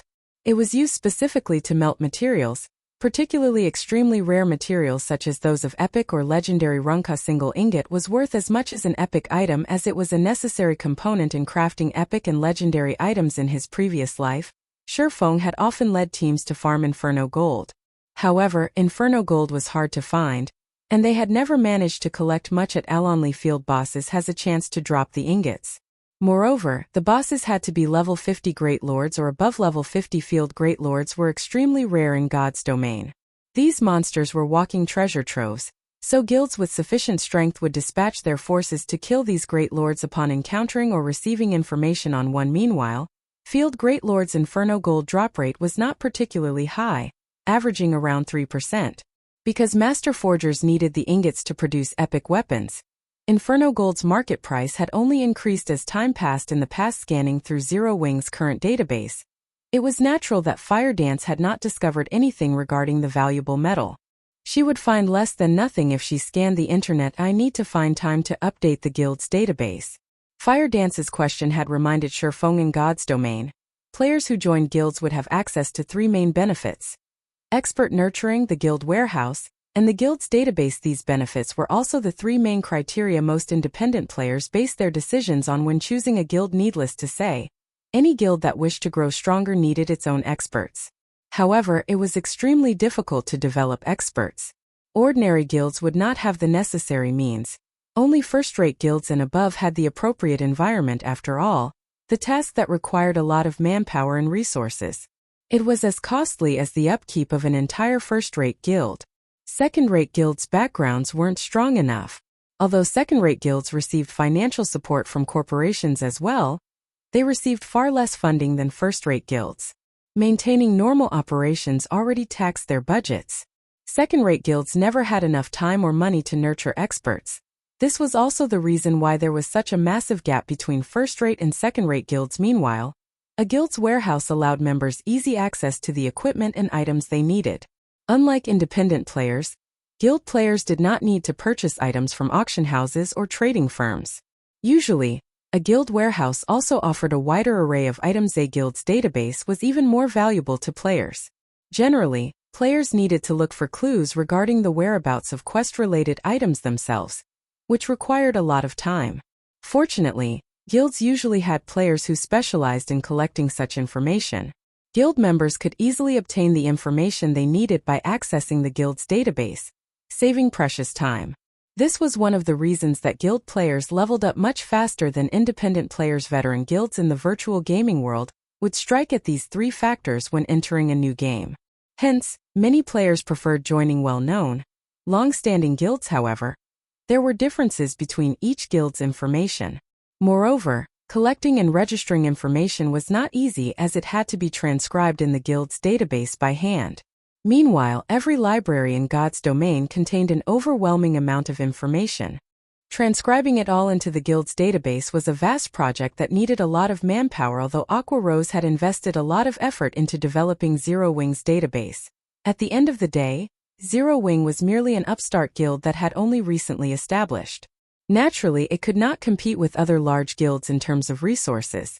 Hence, its database was inferior to those long-standing guilds that had spread their roots throughout God's domain. Knowledge is power was a suitable term in God's domain. If Zero Wing's current database had even half of the information Shadow had 10 years ago, Zero Wing's strength would soar. Though Sherfone could not remember every shred of information Shadow had collected, he remembered how to acquire a few hidden quests and rare materials. If he recorded this information in the guild's database, it would be a massive help to Zero Wing's upper echelons and the Candlelight trading firm. Moreover, thanks to his Demon Hunter title, Sherfone was a world noble.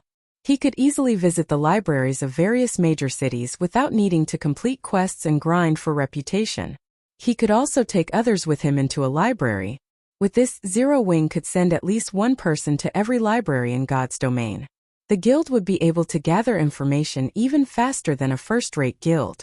It wouldn't be long before Zero Wing surpassed their first-rate neighbors. While Sherfone pondered, his system communicator rang. Phoenix Rain, who had not reached out to him for quite some time, waited for him to accept the call. Guild leader Black Flame, congratulations on your victory in the Stoneclaw Mountains. With this, you have stabilized Zero Wing's position in Stone Forest Town. Really though, you are full of surprises. You actually managed to join the top 100 on the God's Domain experts list. I doubt that there is any major power in God's domain that hasn't heard of you now, Phoenix Rain said, chuckling. May I know what business you have with me? Sherfone did not think that Phoenix Rain had called him just to congratulate him. It's nothing urgent. Your first opponent for the Dark Arena has been decided, so I've called to notify you. Phoenix Rain revealed a charming smile that could melt one's heart. The fight will be in 3 days. The venue is in the Fire Dragon Empire's Imperial capital. Don't be late. I'm eager to earn some money off of you. Who's our opponent? Sherfone asked. I nearly forgot. It's a battle team called Glorious Lions. Everlasting War is their leader. This battle team has already won twice in a row, so it is very strong. I'll send you the information we have on them in a moment, Phoenix Rain said before disconnecting the call. Everlasting War is my opponent? Sherfone could not help his smile when he heard this name. He had originally planned to join the Glorious Lions battle team. He had never imagined that they would be his opponents. Immediately he turned to Fire Dance. Fire. Contact the main force members and have them gather in Star Moon City. Tell them to bring all of the barrier crystals and 9-star polar domain magic scrolls we have left. We're going to grind bosses. Currently, the various large guilds were either busy in the Stoneclaw Mountains or team dungeons, so they were not particularly focused on hunting field bosses, not to mention level 50 field great lords. Guilds typically avoided such bosses like the plague with the strength of Zero Wing's main force. Killing a level 50 field great lord was practically a dream. Fortunately, they had the 9-star polar domain magic array. Sherfone could think of a few level 50 field great lords they could test their strength on previously. To avoid the Flower of Seven Sins' assassins, Zero Wing's main force had taken a break from leveling, hiding safely in the city. Hence, their levels were not particularly high. There were no level restrictions or strength suppression in the Dark Arena. Even a difference of one level could lead to a huge difference in attributes. Zero Wing was at a disadvantage. Hence, he needed to raise everyone's levels as quickly as possible by killing these bosses. Not only could he farm for Inferno Gold, but he could also help his team level up. Killing 2 birds with 1 stone. Understood. I'll notify them right away. Everyone will be excited to hear this. Fire Dance burst with energy. It had been a very long time since Sherfone had taken them along to kill bosses. Moreover, after breaking through into the refinement realm, her strength had improved significantly. She could use these bosses to get used to her new strength. Chapter 766 Asura Battle Team. Beast Empire, Beast City. As the imperial capital of an empire, Beast City was far more prosperous than Star Moon City. Moreover, its territory was vast. It ranked near the top, even among the many empires on the continent of God's domain. Beast City's player population alone exceeded 10 million. The city had even more elite and expert players than White River City and Star Moon City combined, though there were 5 first-rate guilds in Beast City. The imperial capital's true ruler was the Super Guild Battle Wolves. All 5 of these first-rate guilds submitted to Battle Wolves' rules. They were only allowed to develop in Beast City after signing an agreement with the Super Guild. Otherwise, the massive guild would have chased them out of the city long ago. Inside Battle Wolves' guild residence. Leader. Our opponent for the next match has been decided. Here is a list of their names and the information we have gathered.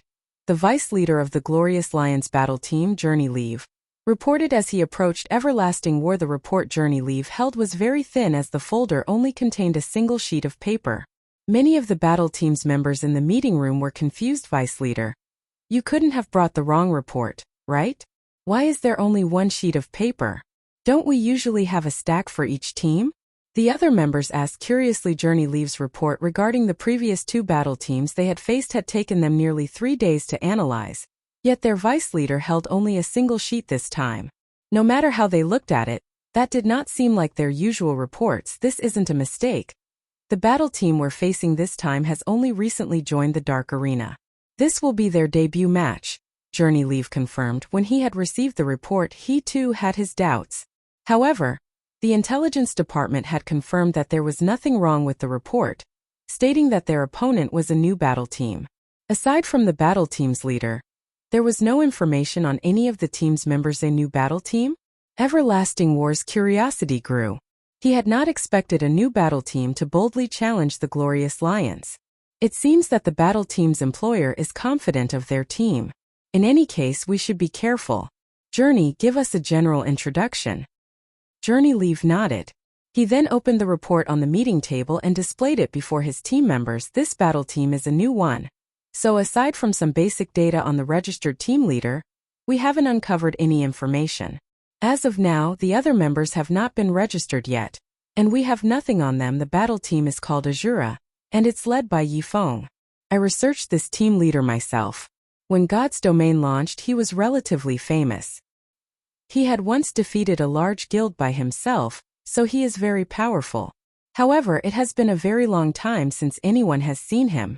Even when I went to the secret pavilion to research him, I left empty-handed. He is a complete mystery. As for his exact strength right now, that is also unknown. Journey Leave then played Sherfeng's battle video for everyone to watch. However, this battle video had been recorded before everyone had reached the cities. In the video, Yifeng killed dozens of players by himself while inside the town. Although Phoenix Rain had given Sherfeng full authority over the battle team, he had no intention of participating in the Dark Arena as Black Flame. Black Flame was a guild leader. Having a guild leader of a large guild participate in a brawl would only make him a laughingstock. Hence, Shurfeng intended to use his true identity in the dark arena. What kind of report is this? Is this a joke? Doesn't this mean that, aside from the battle team and the team leader's name, we know absolutely nothing? What is our intelligence department doing? How old is this battle video? Yifeng hadn't even reached level 10 yet. Mainstream players are already reaching level 30. Don't we have anything current on him? The battle team's members demanded answers. One after another, there was a massive gap between level 10 and level 30. The battle video could not be used as any kind of reference. Journey Leave shook his head helplessly. He had also investigated Yifeng. However, there was nothing to find. It was as if all traces of Yifeng had vanished from God's domain. While everyone complained, Everlasting War sat back in a daze. Why is he the Asura battle team's team leader? Everlasting War had tried to invite Shurfeng multiple times, hoping to recruit him as the Glorious Lion's vice leader.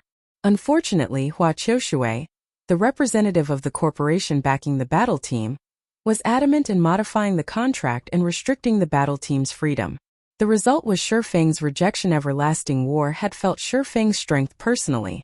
Although he had never exchanged moves with the young swordsman, he knew that Shurfeng was a refinement realm expert. Shurfeng could even emit an intense pressure. Experts in the refinement realm were extremely rare in God's domain. Most of these experts were relatively old. They weren't usually interested in such competitions. Thus, refinement realm experts were relatively rare even in the Dark Arena leader. Do you know him? The other team members asked curiously. Yes. Originally, Yifeng was supposed to participate in the last audition. However, due to complications, he did not take part. I had never imagined that he would lead the Asura battle team.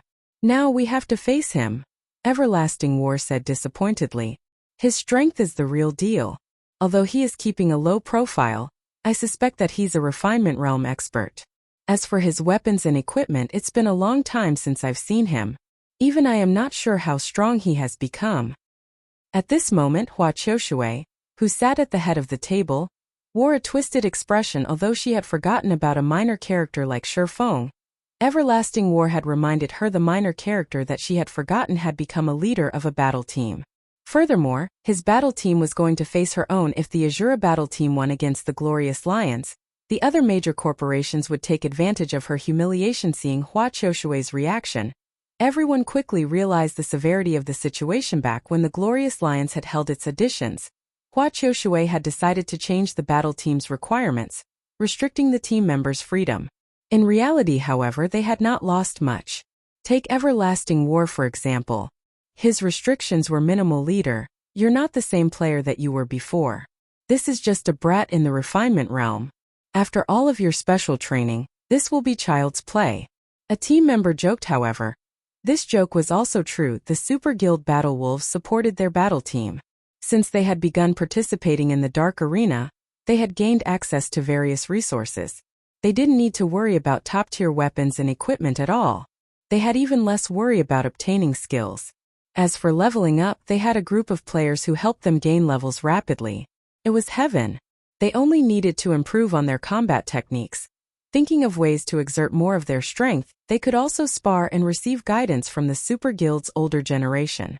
In the real world, they also received guidance from martial arts masters on a daily basis. Ever since joining the Glorious Lions battle team,